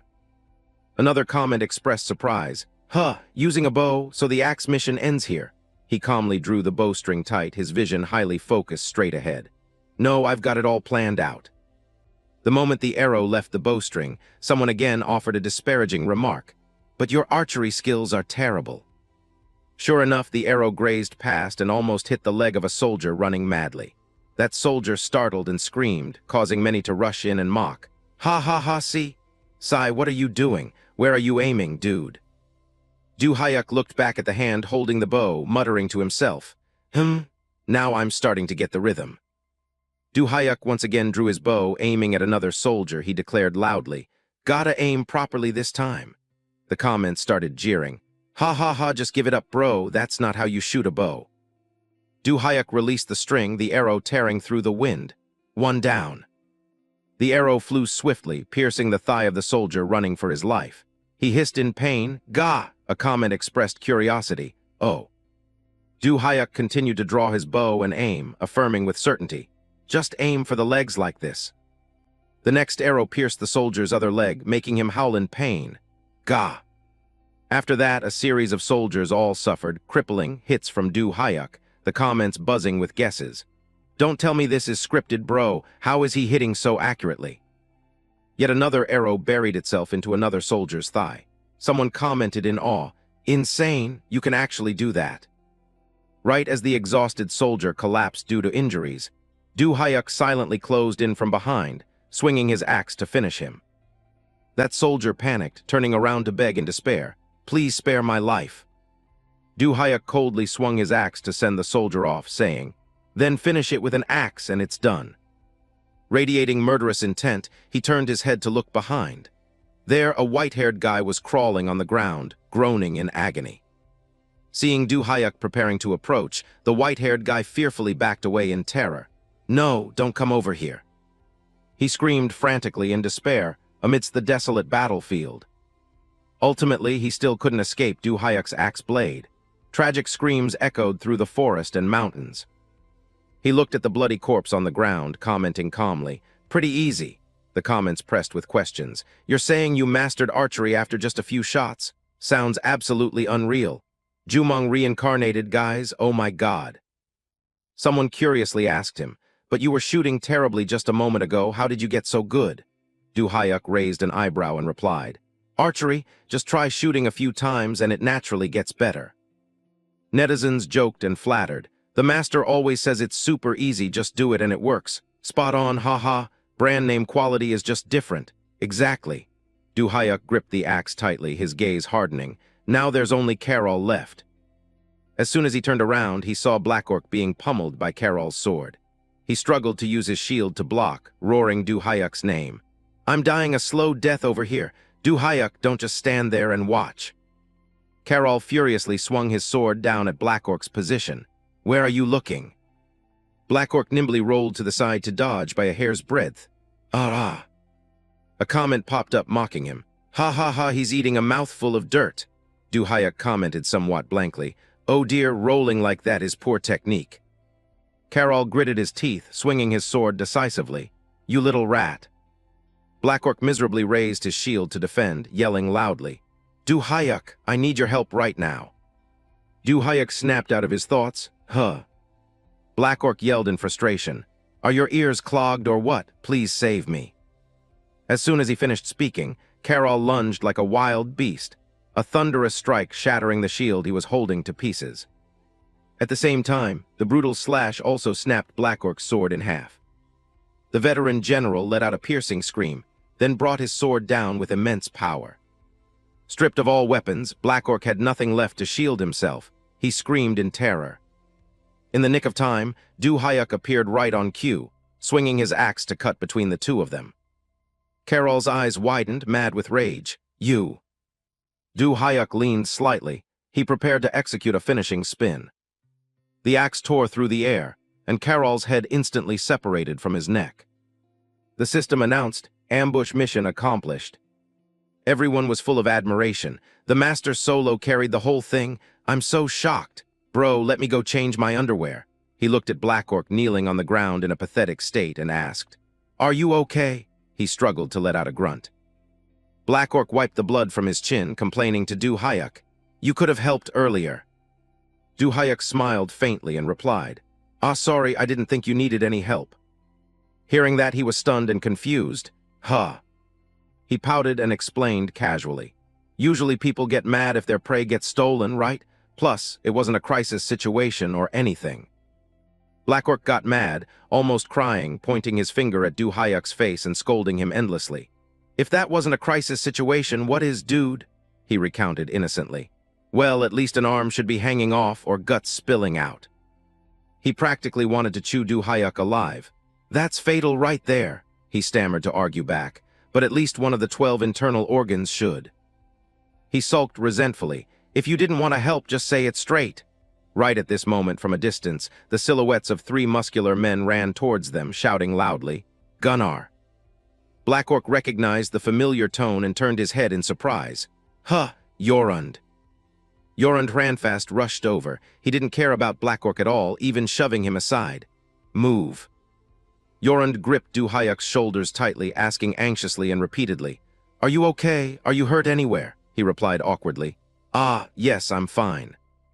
Poor Black Orc, injured and abandoned, called out tremblingly, "Ouch, ouch, ouch, Yorund. What about me?" Before he could finish speaking, his subordinates running up accidentally kicked him away. They yelled worriedly, "Gunnar, Lord Yorund." Everyone gathered around Du Hayuk asking, "There are no enemies left in the area. Gunnar, are you all right?" Only Black Orc lay on the ground, hurt and crying. Cough, sniff, "Damn it, I'm quitting the game for today." He replied hesitantly, I'm fine, but Black Orc is. Huh. As soon as he turned to look, the person had disappeared. The system announced, "BLACKORC has logged out." Yorund laughed heartily. "Ignore that kid, I'm glad you're not hurt." The comments happily chimed in. "Haha, so pitiful af." Du Hayuk thought to himself, "The tutorial ends here, huh? I heard from this point on it's gonna be an open world." He asked himself, what should I do first? The system announced, User Eclipse has placed a 500,001 mission bounty. If you defeat Iron Fist Beowulf with your current gear, I'll add another 500. Time remaining, 11 hours 59 minutes. Du Hayuk smiled eagerly, the comments teased. "Wow, 1,000,001 mission bounty. Already got a sugar daddy, damn." Du Hayuk made up his mind. "Oh, Beowulf. I don't know who that is, but for 1,000,001, I'll do my absolute best." Yorund worriedly tried to stop him. "Wait, are you planning to fight Beowulf? It's too much for you alone." He continued, "I have no choice, I will join you too." Du Hayuk was surprised with a huh. The system announced, "Recruit companion is now available." He asked, wondering, "But what's the benefit of recruiting a companion?" The comments immediately answered, "If you blow the horn, they'll appear to help you right away." Du Hayuk declared boldly, "I understand, then let's go together, Commander." Yorund Ranfast replied, "A wise decision." He ordered, "You prepare the horses." The subordinates answered, "Yes, Commander."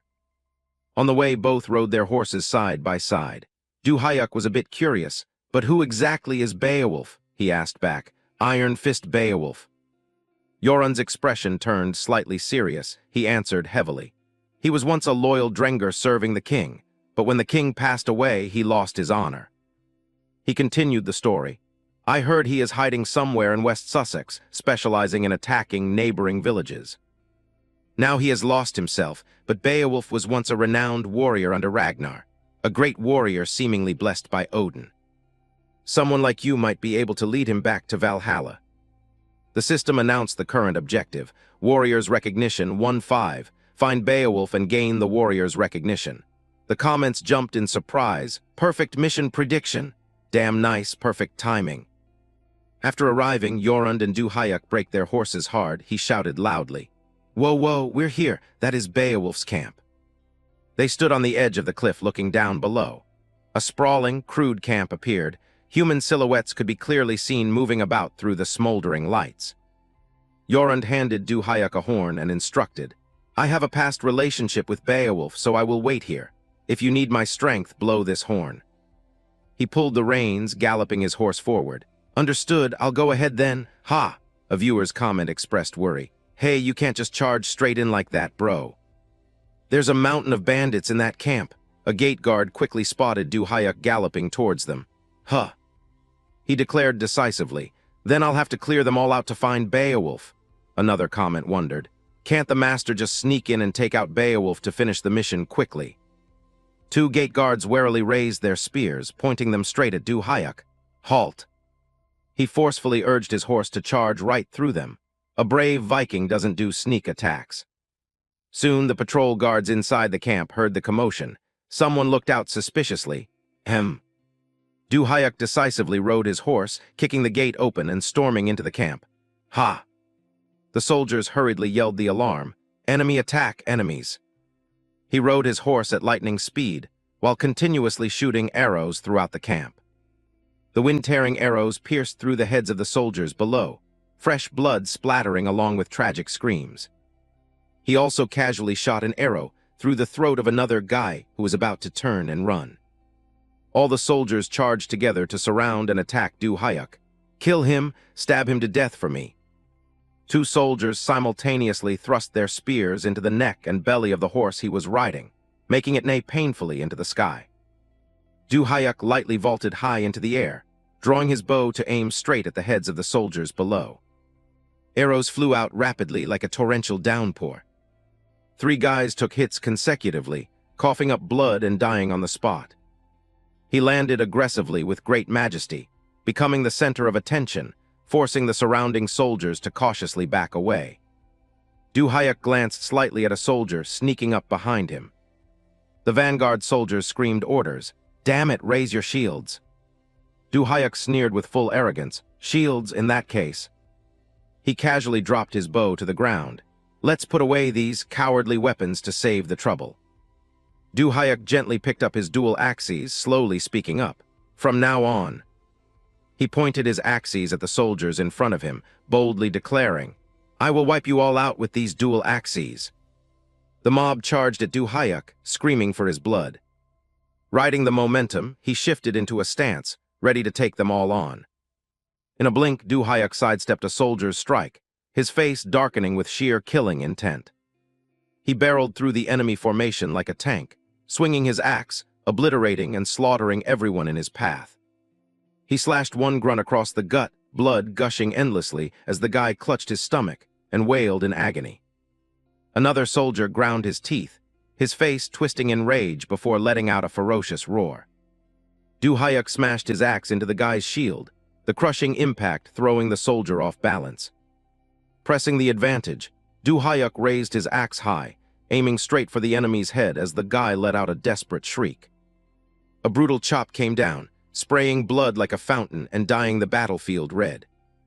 Seizing a split-second opening, another rat tried to jump him from behind. "You bastard!" Du Hayuk caught onto the ambush in a heartbeat, spinning around to block the strike head-on. He lunged, grappling the attacker tight, then threw his weight backwards to slam him into the dirt. The archers in the backline started hyping each other up. "Fire now!" Ironically, their arrows pinned their own comrades to the ground, missing Du Hayuk by a mile. The archers kept raining down fire anyway, ignoring the agonizing screams of their falling allies. Closing the gap, Du Hayuk hurled a corpse straight into the enemy ranks.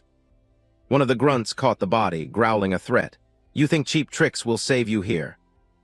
Du Hayuk ignored the warning, pushing forward and cold-bloodedly massacring the survivors. The grunt froze in shock at the carnage, stumbling back in a panic as Du Hayuk closed in. With a single slash, Du Hayuk executed the guy before he could even react, leaving him screaming in agony. Radiating killing intent, Du Hayuk raised his hand to finish him off. The enemy shivered like a leaf, panicking under the crushing pressure Du Hayuk emitted. He squeezed his eyes shut, sweating bullets as he bawled, "Boss!" Out of nowhere, a massive axe ripped through the air, howling like the wind. Lightning fast, Du Hayuk threw up an arm to parry, his stern gaze locking onto the weapon's origin. A colossal foot slammed into the earth with a heavy thud. Beowulf lumbered forward, his gravelly voice roaring, "That's enough." The chat blew up. Beowulf is here. He arrived, while the grunt cheered. Boss, it's him. He's the one who. Before he could finish, Du Hyuk backhanded him across the face. Shut your mouth! The devastating slap knocked him out cold. Beowulf stood paralyzed by the sheer disrespect, glaring at his down subordinate before grinding his teeth. You piece of trash. Du Hyuk stared the boss down with pure confidence, casually flexing. I don't have time for this, let's wrap it up, come at me. Beowulf swung his axe in a frenzy, screaming, You arrogant little bastard. He dashed at Du Hyuk like a freight train. You must have a death wish. Beowulf bellowed in a blind rage. I'll make you regret everything you've done. Du Hyuk stared up at the giant's frame without flinching an inch. Scene transitioned to another arena, where a fighter lay sprawled out on the floor. Anatole delivered the finishing blow, securing a clean knockout victory. A system prompt popped up. Anatole wins. He let out a sigh, scanning the crowd. Phew, hey everyone, long time no see. The chat instantly exploded. Anatole, what took you so long? We missed you. A viewer asked, Is this your first stream since the Iron Fist World Championship a few days ago? And he numbly replied, Yeah, that's right. Someone else chimed in, How's your mental state? Are you holding up? And his expression shifted, turning solemn. I'm good, I took a few days off to get my groove back. He clenched his fist, thinking to himself, Back in Ultimate Fighter, everyone treated my championship wins as a given. I bagged trophies for fun. Standing alone in the massive arena, he brooded.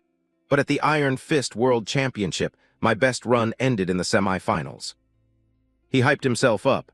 But I can't just give up like this, pointing at the screen. Guys, to remind myself of my roots. He snapped his fingers. Today, we're taking a trip back home. A system notice appeared. Closing Iron Fist, loading Ultimate Fighter.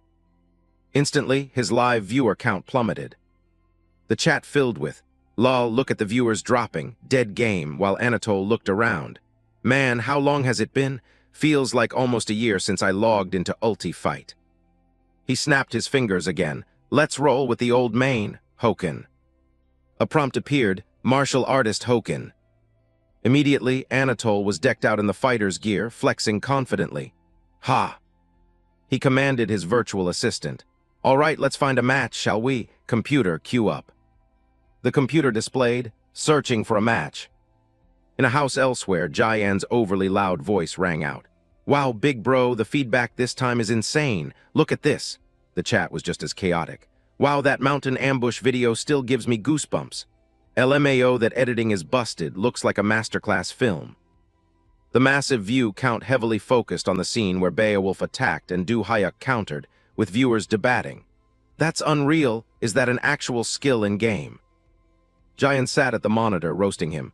Your stream already birthed a meme, /stab execute. She turned to him, excitedly declaring, At this rate, you could run a top-tier stream without me, but that just means you need to grind even harder, you get me. Du Hyuk looked at his sister fondly. Thanks a lot anyway, Jayan. You worked hard managing the stream today. She turned away, yawning widely as she headed off. Wasn't that hard? Anyway, I'm hitting the sack. You should get some rest too, big bro. He calculated his next move. Going to sleep now feels like a waste. Maybe I should try Iron Fist. It's trending right now. Standing up to leave, Du Hyuk muttered. Nah, let's stick to the plan. Hit Transcendent rank and Ulti Fight first. One more win and I should hit Grandmaster. He walked into his room, checking his phone with a puzzled look. But that friend request I sent to Sword Maiden, she's offline every time I check. Did she drop the game or what? He settled into his gaming pod, hyped up. Whatever. Computer, initiate full dive. The virtual assistant responded. Full dive engaged, entering game lobby. Instantly, Du Hyuk teleported into a digital space with prompts flashing. Ranked match, searching for opponent. A moment later, the assistant announced, Match found. Stared at the screen, confused. First instant noodle cooking contest champion. He felt baffled looking at the stats. 0 wins, 0 losses. Is this a dusty old account someone revived? Regardless, Du Hyuk locked in, tapping the system screen. All right, let's run it. On the other side, a prompt popped up. Match found. The opponent scoffed. That's it. Record of 2 wins, 0 losses. Anatole stared in surprise at the notification. Their in-game name is That's It. Oh, a 100% win rate. He analyzed the stats closely. So they're hovering between Grandmaster and Transcendent. This has to be somebody's Smurf account, right? The chat started flooding in. Is that the guy from Sword Maiden's stream? Wait, is that the troll god? Leaving Anatole confused. What troll god? The chat exploded. Bro, that's the mystery pro who cooked Sword Maiden on her stream. I watch it live, the guy is hacking. Anatole read the comments, highly amused. Oh ho, is that so? He reached out and tapped the system panel, casually firing back. So they like playing the hidden master. Let's see what they can do against me. A red alert flashed. Martial artist Hoken. Du Hayek slowly materialized, radiating a warrior's fiery orange aura. Anatole looked at him, throwing out a playful jab. The hidden master makes an appearance. Hoken cracked his knuckles, grinning. Let's see if I can guess who you really are. Anatole dropped into a fighting stance, smoothly provoking Du Hayek. Come on, let's dance. But unexpectedly, Du Hayek just pointed a finger at him without making a move. He struck an arrogant pose. Well, why don't you make the first move? As viewers spammed, damn psychological warfare right out the gate, Anatole retorted. Ha, are you looking down on me? Exploding forward, Anatole closed the distance to Du Hayek, declaring, I'll make you eat those words. Anatole's hand erupted in flames as he threw his entire weight into a lunging strike. Hoken stood perfectly still, his gaze razor-sharp like a wild beast waiting to tear its prey apart. Hoken ground his teeth, shifting his weight to launch a direct kick at Anatole. Against all odds, Anatole caught Hoken's ankle midair. He effortlessly launched Hoken into the sky. Anatole clenched his fist, winding up for a brutal finisher. He glared at Hoken, his entire body trembling with pure adrenaline. The fist rocketed toward his face. Hoken barely had time to cross his arms and mitigate the damage. Anatole's punch crashed directly into Hoken's guard. But Hoken was no pushover, holding his ground against the devastating impact. Anatole's eyes widened in disbelief, his mind reeling. Insane, he actually blocked it. Hoken drove his knee viciously into his opponent's face, making Anatole eat the full force of the blow. Hoken launched himself higher, unleashing a relentless barrage of kicks. A critical strike sent Anatole crashing face-first into the dirt. Blindsided by the counter, he could only scream in pain. Pressing the attack, Hoken seized the moment, throwing a powerhouse punch to crush his opponent. Anatole scrambled on the ground, looking back to see Hoken bearing down on him, his brow furrowed in terror as he yelped. Whoa! Hoken slammed his fist down, cratering the earth with terrifying force. But miraculously, Anatole managed to roll out of the way. He winced in pain, blood trickling from his mouth as Anatole growled in frustration, the system UI flashing. No way, what is this? It's been a year, but I'm getting pushed back. I used to sweep lobbies with Hoken. The two men faced off, heavy killing intent saturating the air. The chat questioned Anatole's skills. Did Anatole's instincts rust? Maybe sitting at the top too long dulled his senses. Vaguely feeling his own limits against Hoken's monstrous strength, Anatole panicked. Dulled senses. At the top too long? No. That's not just it. His mechanical skill is one thing, but... Hoken stared him down with unwavering resolve, hyper-focused. There was something else in that last exchange, a weird friction. If I can't figure out what it is, I'm actually going to lose. Anatole tensed up, fists clenched, and charged fiercely at his enemy. Hoken stayed frosty. He's no amateur, I'll test his reactions first. Hoken stood back and observed, Anatole's incoming technique catching him off guard. A blitz attack. Hoken punched straight forward while Anatole quickly dove to tackle his waist. Hoken smirked internally. A feint! The real move is a low sweep counter. He lifted his leg just a fraction, the micro-adjustment working perfectly. As Anatole rushed in, Hoken's knee smashed cleanly into his face. Gotcha! He poured every ounce of his strength into a devastating kick to Anatole's jaw, the force behind it staggering. Anatole collapsed, his body violently slamming against the ground, the agony tearing a desperate scream from his throat. Gah! He got launched backward, barely catching himself with his hands. Anatole's mind was racing. What the hell? He reacted instantly to a point-blank counter, just blind luck. Giving him zero breathing room, Hoken rushed in to chain another combo. The moment the fist flew out, Anatole whipped his hand up to grapple Hokun's arm. As if reading his mind, Hokun locked onto Anatole's fist, shutting him down.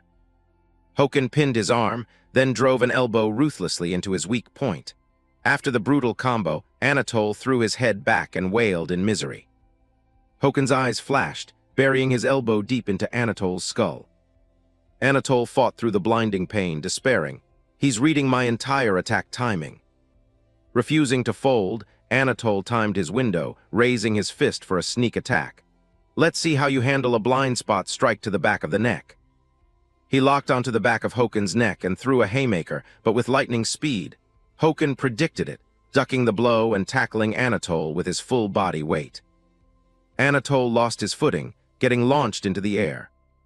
Hokun seamlessly pulled his momentum back, spinning around to set up a devastating takedown. Anatole let out a gut-wrenching scream, only then realizing the technique. Reverse Iron Mountain. Anatole threw his arms up to block the incoming fist, refusing to accept reality.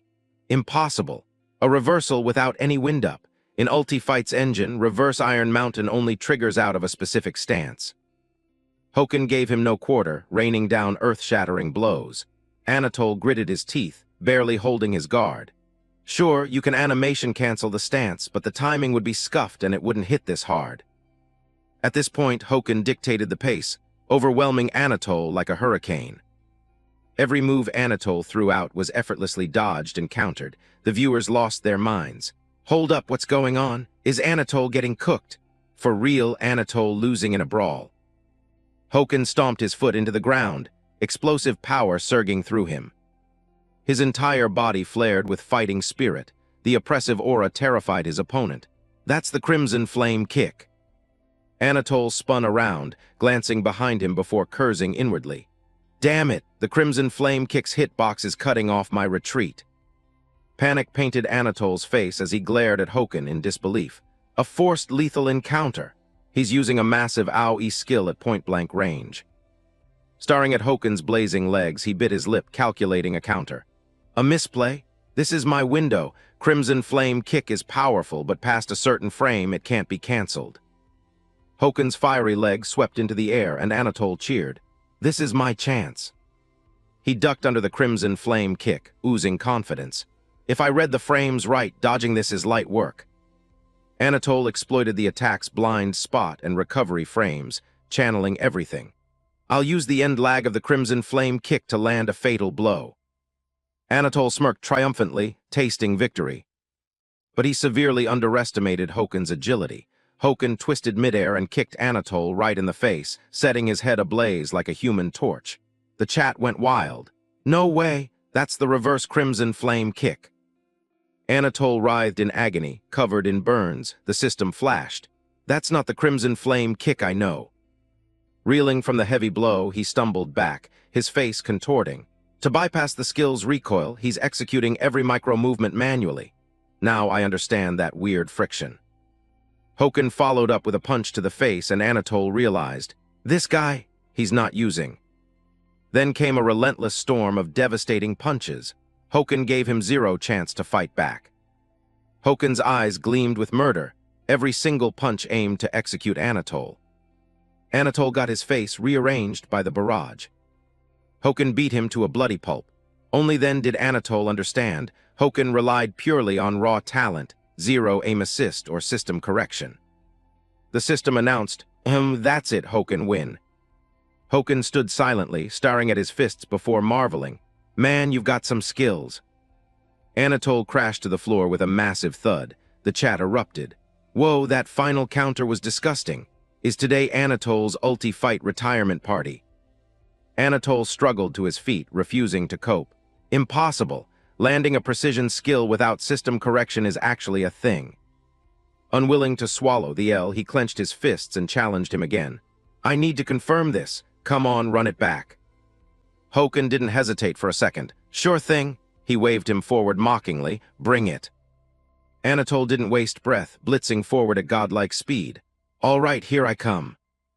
Hokun just stood there chilling, not even putting his guard up. The arena flashed with blinding light. The system broadcasted, that's it, Hokun win. With a single strike, Hoken folded Anatole. Ha, that was a close one. Anatole lay wrecked on the ground, looking pathetic. Still defiant, he regenerated his health and begged, "One more match, please, just one more." The arena flashed again, leaving only Anatole's screams echoing. He wailed miserably as the arena lit up one more time. A life-ending punch landed. Hoken lost his patience and roared, "Skull smash." The system announced, That's it, Hoken win." Anatole slumped on the ground, his face caved in. Hoken rested his hands on his knees, panting. 5 games straight, let's call it a day." Anatole gasped back, "Yeah, I'm tapping out." Hoken sighed in relief, checking the UI. "Phew, swept Ramyun 5-0. What's my record looking like?" The system displayed the results. Record, 26 wins, 0 losses. Hoken pumped his fist, determined. "One more win to hit transcendent rank. Once I'm up there, I'll find way more entertaining opponents." He stood in the empty lobby, muttering to himself. "If the viewers knew I was playing ulti-fight on a newbie account, secretly grinding like this, they'd flame me to ashes." Hoken hatched a plan. "Then I just have to hide my identity as long as possible and drop the reveal once I hit rank 1 in Ultimate Fighter." He called the system. "Computer, my basic info and avatar are set to private." System replied, "Yes, do Hayuk until you change the settings. Everyone will see you looking exactly like this." The screen showed a generic, ugly default avatar with a customize button. He debated. "Customize? Nah, Char1 want to switch to your real face." Hoken threw up a thumbs up. "Nope, I'll keep it like this for now." System, avatar change cancelled. Hoken's eyes gleamed with excitement. Anyway, if ulti-fight is this hype, then Iron Fist, the peak of fighting games, must be even more insane. He stared at the system menu. To prep for it, I should friend people like Ramyun. Computer, send a friend request to Ramyun. System, what message would you like to attach? Hoken pondered, since Ramyun actually has some skills. He smiled, typing out the message. To cheer him up and push him to improve. Let's see. The scene shifted elsewhere, the system popping up a notification. You have a new message. The text read, That's it, you've got some skills. I sent a friend request. Let's play again sometime. Reading the message, Anatole blanked out, letting out a stunned A. The live viewer count sat at 22,176, a massive wave of laughter flooding the chat. His face turned purple, frozen in pure shock. Viewers relentlessly mocked him. Anatole, he said, you got some skills, damn, this guy is a comedian. They clamored, accept the request so you can eat his dust next time. Anatole laughed awkwardly. Out of all games, I never thought I'd hear that line in Ulti Fight. A donation alert rang out. That's it, just gifted 1,001, so who do you think he is? He responded, utterly baffled. I have no idea, honestly I'm clueless, I don't know who that is. Then Anatole pulled up the match replay. Here it is, you guys want a breakdown before the next match. Right there, watch the Crimson Flame kick. Watching the replay, the chat lost its mind. Just watching the VOD is insane. That frame had 0 aim assist, right? No wonder Anatole got cooked. Holy **T, really? Crimson Flame kick is a nightmare to trigger, and this guy spams it like nothing. He watched closely, analyzing internally. Not just that kick, if every move he used had 0 system assist, my chat is going to explode. Anatole clenched his fist, thinking, I thought I mastered everything in this game, but turns out I still have a lot to refine. He stared at his own hands for a long time, an epiphany hitting him. Maybe this is why I've been struggling in Iron Fist lately. Maybe the answer is right here. Anatole closed the replay window. Anyway, that's enough VOD review for now. Viewers complained. Wait, why? I wanted the full frame-by-frame breakdown. He flashed a devious, toxic grin. No way I'm suffering alone if I don't leak this footage first. He stood up, plotting his master plan. Those other top rankers will run headfirst into him and get clapped. It's better if I keep this a secret. Standing in the middle of a park, Anatole laughed like a maniac. I'll let the whole lobby experience the trauma of getting farmed by him. The scene shifted, comments continuing the gossip. Did you catch Anatole's set against That's It? Bro friended him for future matches, actual comedy. LMAO found himself a new punching bag. Giant seethed with rage, slamming her hands on the desk. So annoying, who picks a stupid username like that? She ground her teeth, glaring bitterly at the monitor. The whole forum is glazing him. If it weren't for that guy, my brother would be the #1 trending topic. Jayan threw a thumbs up, pouting. He's just busy with Valhalla right now. Once he logs back and he'll mop the floor with that guy. She kept furiously typing. Whatever, I just need to make sure his rank doesn't drop. Gotta control the content algorithm at least. Jayan glanced toward the door, starting to get impatient. But I only sent him to the convenience store. Why isn't he back yet? The scene transitioned to the convenience store, Du-hyuk pushing the door open while grumbling. Sigh, this brat, if she wants banana milk, she should buy it herself. Whatever, I only went because I could use the card. Lost in thought, casually grabbing some snacks, he missed the kid walking out the door. The two collided, sending the boy crashing to the pavement with a painful yelp. Du-hyuk crouched down, offering a hand. Hey kid, you all right? Can you stand? The boy sat up, adjusting his glasses. Ah yes, my apologies. The moment Du-hyuk saw the kid's face, recognition hit him. Don't tell me you're Gal-min, big ears. Gal-min blurted out in shock. Huh, how do you know my name and nicknames? Who are you? Du-hyuk certainly solidified. It really is Gal-min, the tactician, big ears, the guy who ran my ops before the regression. Memories of his past life flooded back. In the early days of the apocalypse, we gathered the weak and formed the Wild Dogs squads. Du-hyuk led 7 comrades as the captain of Squad 13. Du-hyuk reminisced, and the brains behind all of Squad 13's operations was none other than Gal-min, the tactician, big ears. He recalled a time the kid got drunk, screaming in the middle of camp. Damn it, Captain, I'm always so jealous of you meatheads, seriously. Back then, Du-hyuk kept eating, nagging him. Not this again, who gave him booze this time? Hammer stepped up to intervene. Come on, Captain, don't scold him too much. She hugged Gal-min tightly, teasing him. Our tactician needs a little liquid courage to run the ops, right? Right, big ears. The kid angrily pushed Hammer away. Knock it off. You adults always call me cute and treat me like a baby, and then everyone just copies you. She didn't care in the slightest, squishing Gal-min's cheeks and pouting playfully. Our big ears is so strong, so tough. Getting his face squished, the kid mumbled. I told you to stop, seriously. Right then, the handsome HWA cut in with a loud laugh. You too, tone it down. Can't you see he hates it? Honestly, wouldn't pairing up with me make more sense? Seeing that, she drew her weapon, her eyes blazing with fury. Piss off, you narcissistic creep. Ignored and threatened, he instantly started sweating bullets. Okay, I get it, I'm shutting up, my lips are sealed. Standing off to the side, HWA judged her with a dark expression. Damn it, moody witch, thought I was gonna piss my pants. Looking around and missing Gal-min, Hammer asked. Huh, where did he go? Du-hyuk pointed his spoon toward a spot, answering, over there. He looked up helplessly and said, You know what he does every time he gets drunk? Climbs up somewhere stupidly high. Seeing Gal-min standing on the ledge, arms spread wide, Du-hyuk judged him, catching the wind like some kind of superhero. Seeing him, she anxiously pleaded. Sigh, here we go again. Min honey, I won't tease you anymore, okay? Come down, it's dangerous up there. Standing up high, the kid ignored her, just shouting loudly, Captain. Hearing that, Du-hyuk listened seriously as the boy spoke. If I was as big and strong as you. Gal-min slowly raised his hand, his voice heavy with sorrow. Would they have stopped bullying me?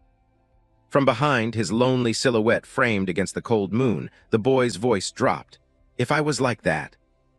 Gal-min ripped off his eye patch, then maybe this eye. Staring up at the night sky, one of Gal-min's eyes was a pit of dark abyss. He smiled, but the grin carried suffocating grief. And my sister. Maybe I wouldn't have lost her like that.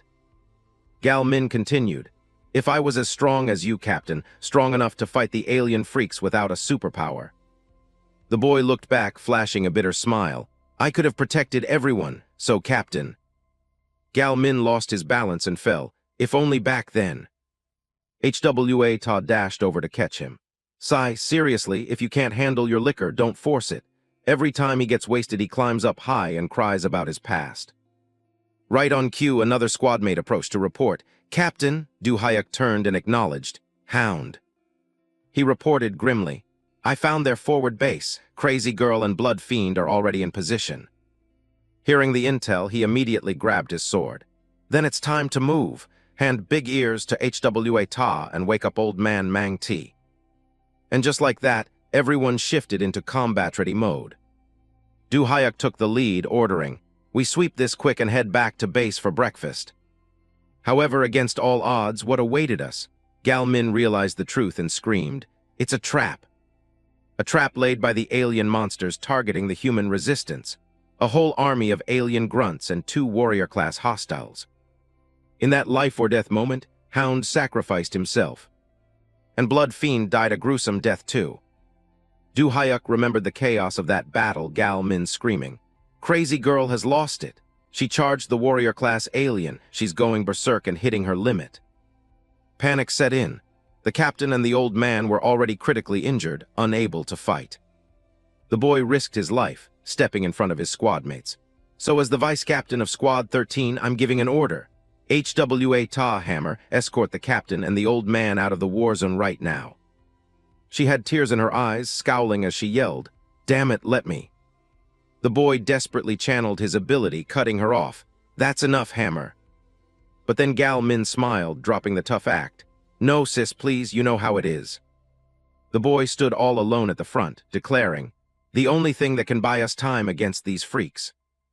An unbreakable defensive barrier materialized, Gal Min asserting, "Is my shield." With his energy nearly drained, the boy looked back at his comrades one last time. "So stick to the plan, take care of the captain for me." Trapped in a hopeless situation with 0 outs, Hammer and HWA Ta bolted.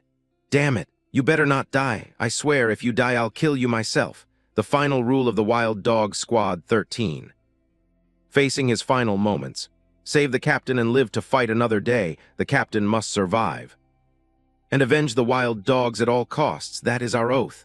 Once his squad mates were clear, Gal Min's energy ran dry and he was blasted away.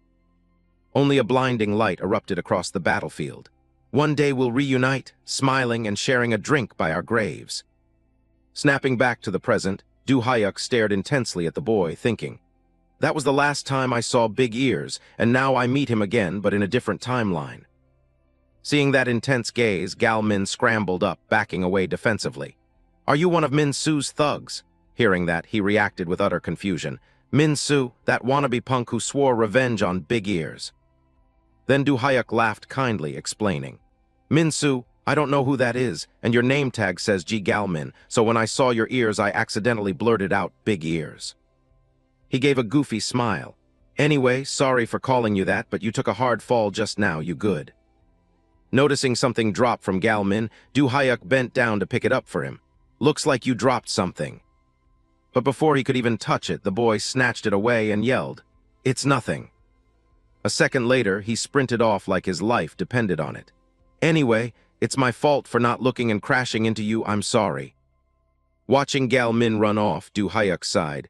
"Right, he's a different person now in a different timeline. That kind of bond won't happen in this life." He was about to walk inside when he abruptly froze. A thought flashed through his mind, filling Du Hyuk with dread. "Hold on, that kid, don't tell me."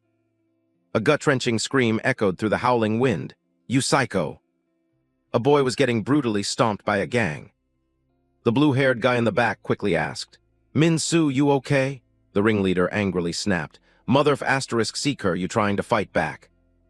The boss ground his teeth, delivering a few more savage kicks. "A slave like you thinks he can mess with me." The blue-haired guy rushed to stop him. Hey, chill out, you're gonna kill him." The boss shoved him away aggressively. "Back off, I said I'm putting this rat in his place myself." He grabbed Min Su by the hair, slamming his head down. He raised a fist, threatening him. "You trash slave, drill this into your skull. This is what happens when you cross me, got it?" The blue-haired guy spoke up out of nowhere. "Huh, hey old man, get lost if you don't want a death wish." The moment the words left his mouth, he caught a sickening punch that landed with a dry crack. A menacing figure stepped up. He looked sluggish but moved crazy fast. Behind him, the blue-haired guy was already dropped to his knees. A heavy-set thug charged, roaring, "Who the hell are you?" Du Hyuk effortlessly slammed him into the pavement with one hand. The rest of the gang backed away in terror, watching the massacre unfold. The guy got launched away, rolling across the ground.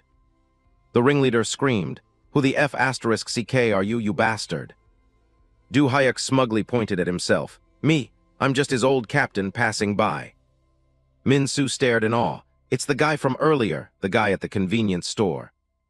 The boss looked shocked. Captain, are you from the three-way gang? Du Hyuk swiftly punched him straight in the face. It's the Wild Dogs gang, you brat, the boss groaned in pain. So you're from Yongsan. As his voice echoed asking about Yong Pal's gang, Du Hyuk immediately shut it down. Never heard of him. Min-soo gazed at him with hero worship. Min-soo's eyes sparkled with deep admiration. So overpowered. Min-soo dreamed, so badass I want to be exactly like that. The system announced, full dive logging into game lobby. Du Hyuk sighed as he spawned into the game. I got butchered by Jayan for coming home late, all because of that idiot. He looked visibly annoyed. Guy was clinging to me like a leech. He recalled Min-soo begging on his knees. Please take me in as your disciple, master. Du Hyuk furiously kicked him off. Let go, I'm on the phone, you gremlin. Jayan's voice had echoed from the phone. Did you just call me a gremlin? He breathed a sigh of relief. Took blood, sweat, and tears to convince Jayan it was a misunderstanding. Anyway, if Big Ears exists in this timeline. He clenched his fists. That means my old squadmates might be here too. Should I track them down? He abruptly went quiet. Nah, let's secure my own bag first. Du Hyuk declared, gotta clear this debt first. He snapped his fingers. Computer, boot up chat, let's make some money, computer announced, opening chat window. He threw his hands up. What's up, everyone? The chat spammed instantly. The god is live. Hello, master. Actually on time today. One viewer typed, yesterday's clip was fire, master. If you streamed yesterday, you'd easily hit rank 1, wasted potential, bro. Du Hyuk agreed. I heard I hit top 2 trending clips, right? The screen showed, normally that's a guaranteed top 1, but Lord broke the algorithm. Anatole getting cooked was bound to suck up all the views. He looked confused. Lord Anatole. The crowd buzzed. Yesterday Lord turned ulti fight upside down. Anyway, when are you logging into Valhalla, bro? Du Hyuk searched on his computer. Hold up, now I'm curious. Let me check out this Lord guy's VOD first, then we'll grind Valhalla. He gasped, Ramyun, wait, this is...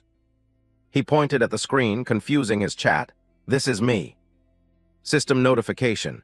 User Itao Junji gifted 10,001. He just bought ulti fight 3 days ago. Du Hyuk confirmed, spot on, that's right, and my playtime is about. He read carefully. Play history, Ultimate Fighter FD playtime, 16.8 hours. The stats rolled in. That's it, 27 wins, 0 losses, transcendent rank. He smirked, it's all real. Comments flooded the screen. Lord Du Hyuk, this guy played 17 hours and slaughtered Anatole, RIP Anatole, LMAO. Du Hyuk clicked his computer. All right, verified, now let's play Valhalla. The chat freaked out. The boss Lord Du Hyuk dropping ulti fight, picking Valhalla over ulti fight. He pointed at the monitor, bewildered. But aren't you guys here for Valhalla? Chat turned into a war zone. Log into Rise of Valhalla. Yes. No. A pinned comment appeared. User Mad Monkey gifted 500,001. I'm holding my breath until boss Lord Du Hyuk plays ulti fight again. System alerts rang out. User T-Tannel Do issued a 30,001 bounty. Win 1 match in ulti fight. User Ulti Fight Hound issued a 100,001 bounty. If you don't hit a 30 win streak, do a 24-hour ulti fight stream. User Luna Short Chin issued a 1,000,001 bounty. Hit rank 1 in Ultimate Fighter within 24 hours. Du Hyuk stared at the cascading alerts on his screen. I already bagged over 1,000,001 in bounties. Everyone gossiped. These quests are god tier, you can't back down now, you gotta play ulti fight right.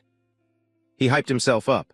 Come to think of it, I really wanted to stream ulti fight today. Someone roasted him. Lord flips faster than a pancake. Bro plays for fun but grinds for the bag, comedy gold. He vanished into the game. All right, let's run ulti fight. At night, a voice of denial echoed through a building. I didn't. It wasn't me. Comments appeared. The ulti fight community confirmed it, bro. LMAO cooking Anatole with Hoken. If it's not Beyond, then who else? An angry man slammed his desk. Seriously, so annoying. I swear on my life it wasn't me. Beyond, former ulti fight pro, current Iron Fist pro, stood up. If it was me, why would I hide it? I'd stream that to farm views. The screen flashed. User ulti fight coffin gifted 1001. Breaking news. Lord Him's identity got leaked, not a former pro, it's a twerk streamer. Beyond scoffed, see, told you it wasn't me. He mocked, but this him guy, honestly I think he peaked right there. Someone chimed in.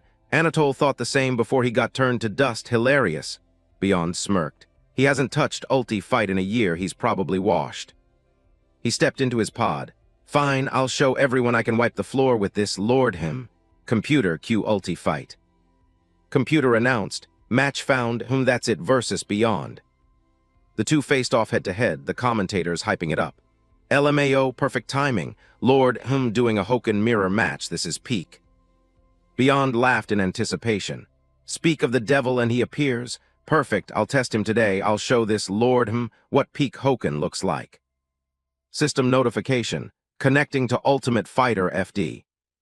The screen displayed, Hoken Beyond. Beyond charged up, smashing his fist into the ground. He flexed his ego. The original Hoken boss is here, make way for Beyond. He pointed at Du Hyuk. You're that new trending Lord Him guy, right? Comments flooded in. What's up, Beyond? The matchmaking is busted, LMAO. Du Hyuk felt confused. He seems pretty famous, crowd gossiped. Not on Anatole's level, but close, he actually beat Anatole back in the day. Comments kept rolling.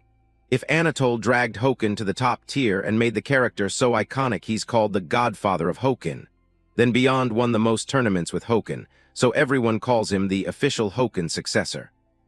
Someone analyzed, basically Anatole's successor plus Hoken prodigy Lord Beyond. Computer displayed, ready. Du Hyuk geared up for the fight. The internet cheered. And over here is Lord Du Hyuk, the man who hit Transcendent rank in 3 days. System announced, fight. Du Hyuk rushed Beyond head-on. Viewers were mesmerized. Watching this match feels like watching a myth unfold. Beyond readied himself to tank the combo. He smoothly dodged Du Hyuk's strike, just like I thought, opening with an aggressive rush. Beyond analyzed silently. Instead of fixed attack patterns, he fights on pure instinct. He watched Du Hyuk chain combos endlessly, mixing up variations freely. He flashed a sinister smile, striking Du Hyuk's arm. Honestly. Du Hyuk easily parried the blow. He followed up with a sweeping kick at Beyond. He stared intensely at Du Hyuk. Feels like I'm looking at myself during off-season scrims. He praised him. Damn, that last string was brutal, the crowd buzzed. Beyond is still built different, blocking that isn't easy. As expected of the GOAT, in raw mechanics, Lord Beyond is unmatched. Beyond kept backstepping. The chat went wild. Our boy Beyond is still cracked, surviving 10 seconds against Lord Him. This chat is pure comedy. Beyond is still holding back, guys. You clowns in Beyond's stream should watch the 3-day Lord's POV, you'll see who's really better. He decided to throw a massive punch. He's slowly pushing me into a corner. Looks like I have no choice. Time to bust out the secret tech I saved for Anatole. He launched a surprise attack that caught Du Hyuk off guard. 2 explosive fists collided with devastating force. Beyond detonated the energy in his hands, blasting Du Hyuk away. Counter, Crimson Flame Wave. The crowd lost their minds. Bro triggered Crimson Flame Palm directly from his hand. Broken mechanics. The chat debated the energy swirling around his legs. He's canceling it into Crimson Flame Kick. He rushed in with a lethal grin. A commentator screamed, "Wait, that's not Crimson Flame Kick. The input looks like Crimson Flame Kick, I don't get it." Beyond threw a colossal punch, ultimate finisher. A massive shockwave surged forward, Crimson Fireball. Du Hyuk braced himself to take the hit. A roaring inferno engulfed the arena, threatening to shatter the space. Beyond clutched his arm, the chat scrolling at lightspeed.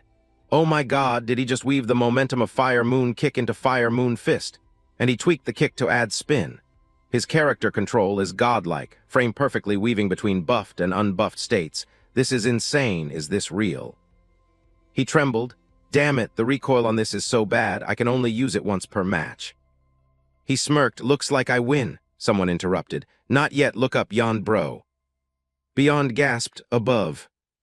Du Hyuk dropped from the sky like a meteor, smashing the ground and terrifying him. Beyond ground his teeth. You're still standing, how? Du Hyuk looked at him with overflowing confidence. Thanks to you, I learned a neat trick. Buffed, unbuffed, then rebounding into blood fire tide.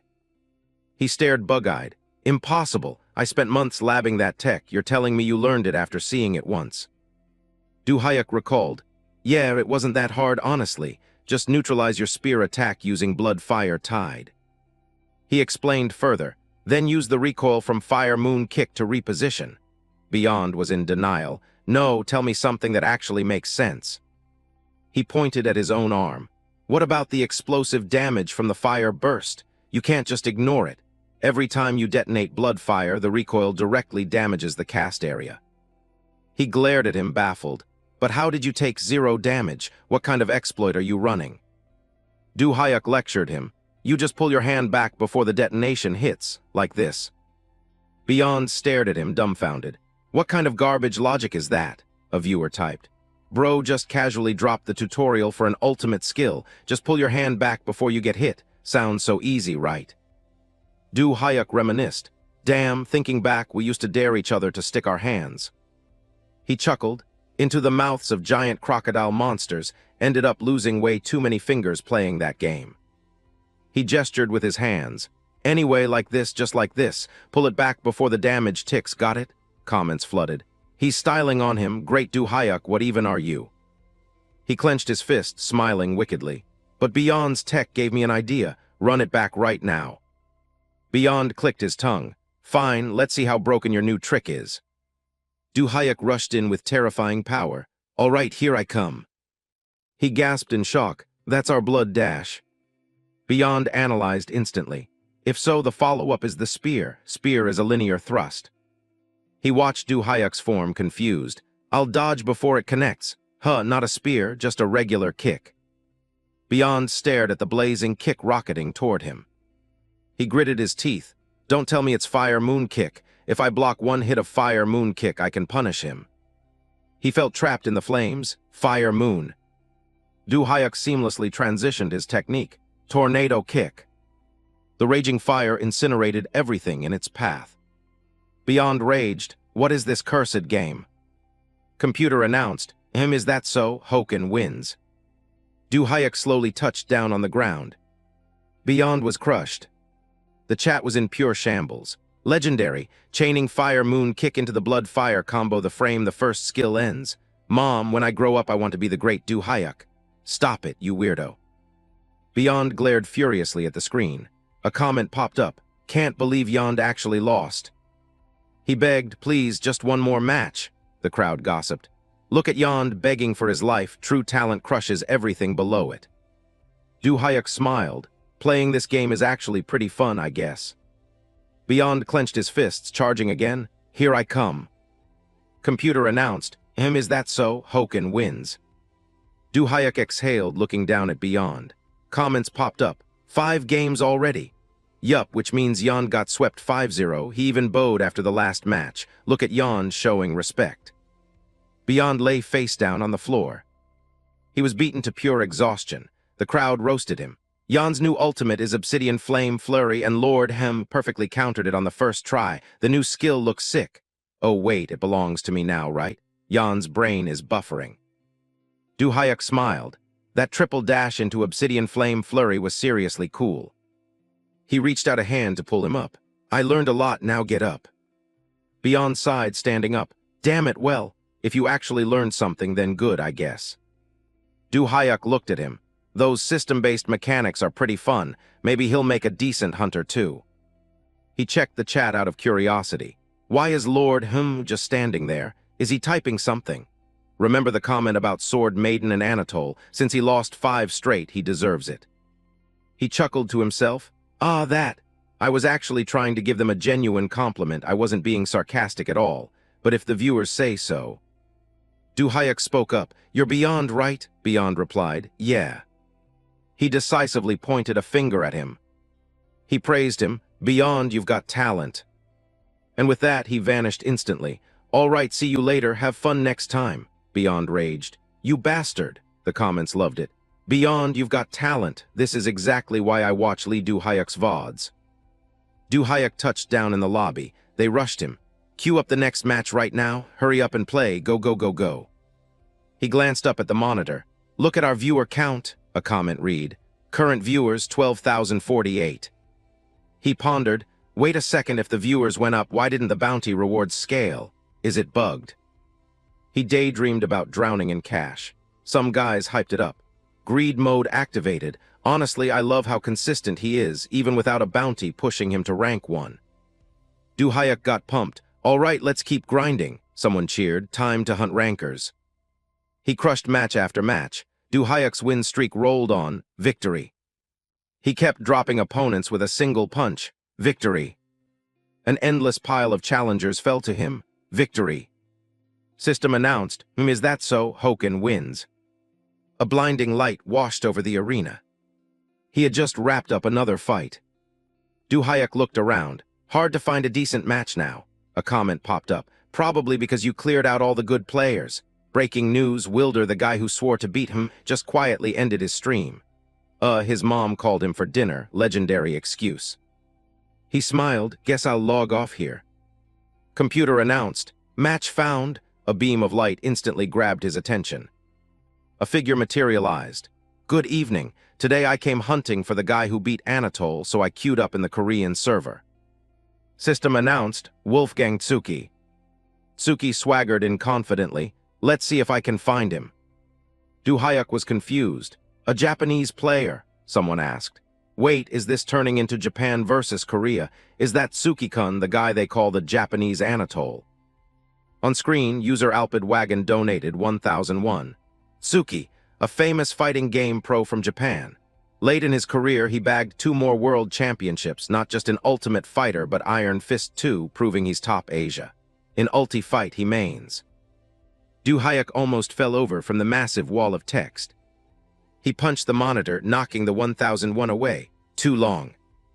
A comment popped up. Nobody can read all that. If you want to write more than 3 lines, donate at least 5,001. Tsuki provoked him. Right here.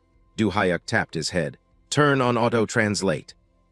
Tsuki asked him, Are you Hum-san, the one who defeated Anatole? I'll be the first to take down Korea's hidden master.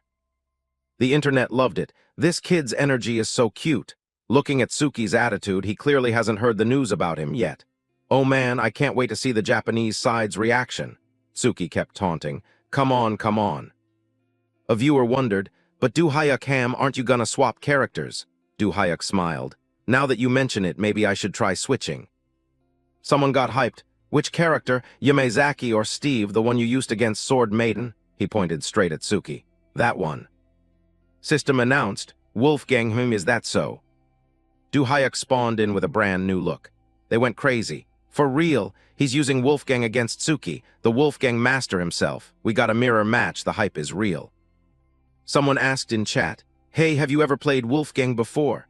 Du Hyuk held up his gun, casually replying, Nope, but I'll figure it out as I go. Tsuki stood nearby and let out a harsh breath, his face turning dead serious. You're really playing Wolfgang against me? Good lord, have you even used gun fu before? With guns in hand, most people pick Wolfgang because of his firearms, but his gun damage is pathetic and easily blocked. Even if you tank a few bullets, your health barely drops. That's exactly why the player base considers Wolfgang a garbage-tier character. Tsuki raised his twin pistols, the corner of his lips twitching. But that's just because they don't know how to play. Wolfgang wasn't designed for long-range zoning. Then Tsuki flashed a wicked grin. He was built for close-quarters gun fu, and the guy who figured that out before anyone else was me, Tsuki. He dropped into a ready stance, raising his voice. I'm the man who dominated the world championship using Wolfgang. So if you don't want to get humiliated, I highly suggest you swap characters right now. Du Hyuk aimed both pistols, dripping with confidence. It's fine, let's test it out. The game system initiated. Ready. Tsuki's mouth curled into a sinister smile. If you insist, then I'll show you the skill gap between us. The system concluded. Fight. Du Hyuk instantly opened fire, hyper alert. Suit yourself. Tsuki returned fire relentlessly, bullets raining down like a monsoon. While his opponent fired endlessly, Du Hyuk thought to himself, Your aim is sheer trash. Incoming fire grazed past him, pinging right off his body. Du Hyuk kept shooting back fiercely, thinking, "Those shots deal 0 damage and apply 0 pressure. Damn, these bullets don't even feel real." Then Tsuki rushed forward, weaving straight through the bullet hell. "I can dodge this garbage with my eyes closed. Time to show you how Wolfgang is actually played." He blitzed like a madman right into Du Hyuk's face. "Here I come." Du Hyuk halted, immediately kicking his guard into overdrive. This time Tsuki launched a melee strike, a lethal swipe aiming for the neck. Pressing the offense, he sneered, "Lesson 1, Wolfgang's guns." Closing the gap, Tsuki gritted his teeth, unloading his clip at point-blank range. Unexpectedly, he froze dead in his tracks. Du Hyuk caught all the bullets in his mouth and spat them out. As the final bullet approached, he intercepted it instantly. Tsuki went pale, realizing the truth. "Whoa, did you just block all of those?" Du Hyuk held the final bullet, casually spitting it right in front of Tsuki's face. He never anticipated this level of disrespect. "You blocked them at point-blank range." Tsuki clicked his tongue, dropping the act. "Your reflexes are crazy, you're better than I thought, but the real match starts now." His eyes turned razor-sharp, swinging his arm out. Tsuki's second lesson, gun fu. He launched a vicious elbow strike directly at Du Hyuk's torso, but Du Hyuk parried it flawlessly. Somehow, the barrel of the gun ended up aimed straight at Du Hyuk's gut. Du Hyuk reacted in a split second, brutally slapping the weapon away. Giving his opponent 0 room to breathe, he hit Tsuki with a devastating right hook straight to the jaw. Furious, he sprayed bullets wildly, spitting out a curse. "You bastard." An account named Boneless Chicken User spoke up. "Wolfgang's ranged control combo, rapid fire. If you win without getting hit, bounty complete." And the guy dropped a 200,000 won donation to back it up. Tsuki frantically unloaded his weapon. On the other side, Du Hyuk styled on him, weaving through the gunfire with beautifully precise footwork. Du Hyuk leaned back, dodging a bullet aimed at his chest with a cocky grin. He gathered momentum, vaulted off a car with one hand, and flipped over, avoiding the barrage of bullets raining from the other side. Du Hyuk stuck the landing with a flawless roll. He immediately took cover behind a car, sighing softly, "Let's take a quick breather."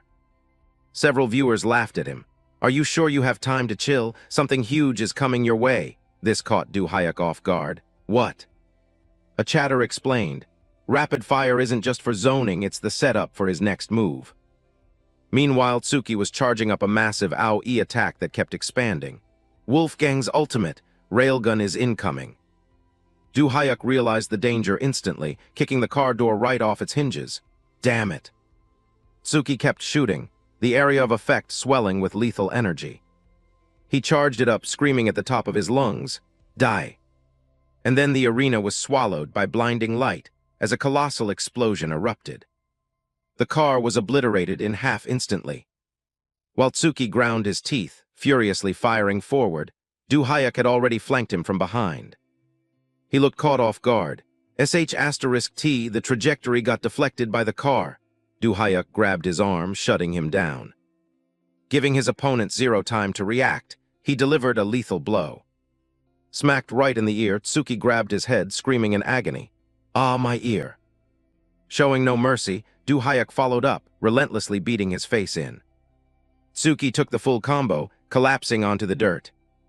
He tried to counterattack, but froze when the barrel of a gun pressed straight against his forehead.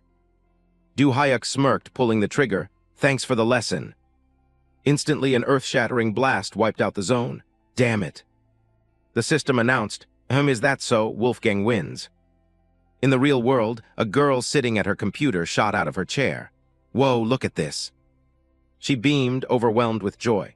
Lord clearly has 0 mastery on Wolfgang, but he still pulled off a gun fu variant, using the grab-cancel tech Tsuki spammed a few matches ago. She paced back and forth, ecstatic. Part of it was raw reaction time, but mostly it's because Du Hyuk read the situation and predicted it. The chat echoed her hype. "I mean, isn't this the sword maiden who was just flaming him earlier? Boss Du Hyuk is even seducing the sword princess now? You can't make this up." As night fell in an apartment, a voice echoed, "Hey, that was ages ago. Whatever, let's keep watching." The next day, comments rolled in relentlessly. "Proof Du Hyuk isn't human, not just his gameplay, but the timing he ends his stream is inhuman. Are you seriously logging off now? You want me to die of dopamine withdrawal? In a house somewhere. Hey, really? That's why I pulled up the VOD, okay? Du Hyuk sat there numbly, looking a bit conflicted. Whoa, this reaction. Maybe I should keep grinding, but after clearing out most of the pros and top rankers. He turned deadly serious the more he thought about it. Stomping retired pros isn't even fun anymore. Viewers are getting bored, and the thrill of ulti fight. The screen replayed Suki obliterating the car with a single shot. Only this scene was peak, the rest is just getting repetitive. This game might actually be dead. Du Hyuk clenched his fists. Should I try something new? Iron Fist is built different, right? His expression tightened. Come to think of it, Black Orc mentioned EVO, a special bracket for low-tier streamers like me. EVO, the Olympics of Fighting Games, featuring Iron Fist and plenty of others. His fingers flew across the keyboard. First, let's check the entry requirements. I need to check my stream hours and rank. Then an imposing character popped up on screen, crossing his arms with a smug grin. What the hell? Looking at the man, Du Hyuk felt a wave of shock and doubt. Don't tell me. This guy is Kabuna. The man who stood by him until the very end of his past life. Du Hyuk's face hardened. Destruction Dragon Emperor Kabuna, my first encounter with one of the 9 heroes, the ones who fought in humanity's final resistance. Before the regression, inside the Hall of Heroes, Kabuna spoke with overwhelming authority. So you're the guy named Du Hyuk. The Hall of Heroes was a virtual construct created by the Grand Mage to link the minds of the 9 heroes. Kabuna furrowed his brow. This brat really beat Steelheart, the strongest candidate. I'm genuinely worried for the future of the Resistance. Meanwhile, Du Hyuk stood tall, listening with a dignified posture. Kabuna scowled. Let's see if you live up to the hype. He heard that and thought, that loudmouth must be the berserker Kabuna. Instantly, the guy next to Kabuna flashed a psychotic grin. Kabu, let me handle him. I'll start by tearing his leg off. Mad Demon Chen Tao. Du Hyuk narrowed his eyes, snapping back coldly. No, I'll rip your balls off first. Woman behind him snorted with laughter. Saintess Eliza giggled. Ah, my apologies. Chen Tao practices eunuch martial arts, so he was. Well, pre-castrated, which is why he gets so unhinged and why they call him the Mad Demon. Hearing that, Chen Tao cried uncontrollably. You bitch! Didn't you help turn me into a eunuch? Why do you laugh like a maniac every time someone brings it up? The man behind him lowered his voice to comfort him. Take it easy. The Saintess said she couldn't heal it, yet you cried like a baby when you heard the martial arts caused permanent damage down there, so now she just teases you for fun. He kept going. Just pretend it's not there. Oh wait, it really isn't there anymore, so just accept it and try to live a happy life. Hearing that, Chen Tao froze in pure horror, paralyzed like he was struck by lightning, unable to utter a single word. Marcus smiled warmly, giving him a big thumbs up. Cheer up, making Chen Tao sob even harder. Chen Tao exploded in rage. Marcus, you bastard, you're the real scum here. And the two began a rather adorable chase. Teasing the Mad Demon is the best. Then a girl standing next to him spoke up. Looks wild, right? Before you showed up, he was humanity's #1 prodigy, the Sword Saint Marcus. She extended a hand to introduce the group. This is the Hall of Heroes, where the souls of the 9 heroes reside. Welcome to the sanctuary of human resistance.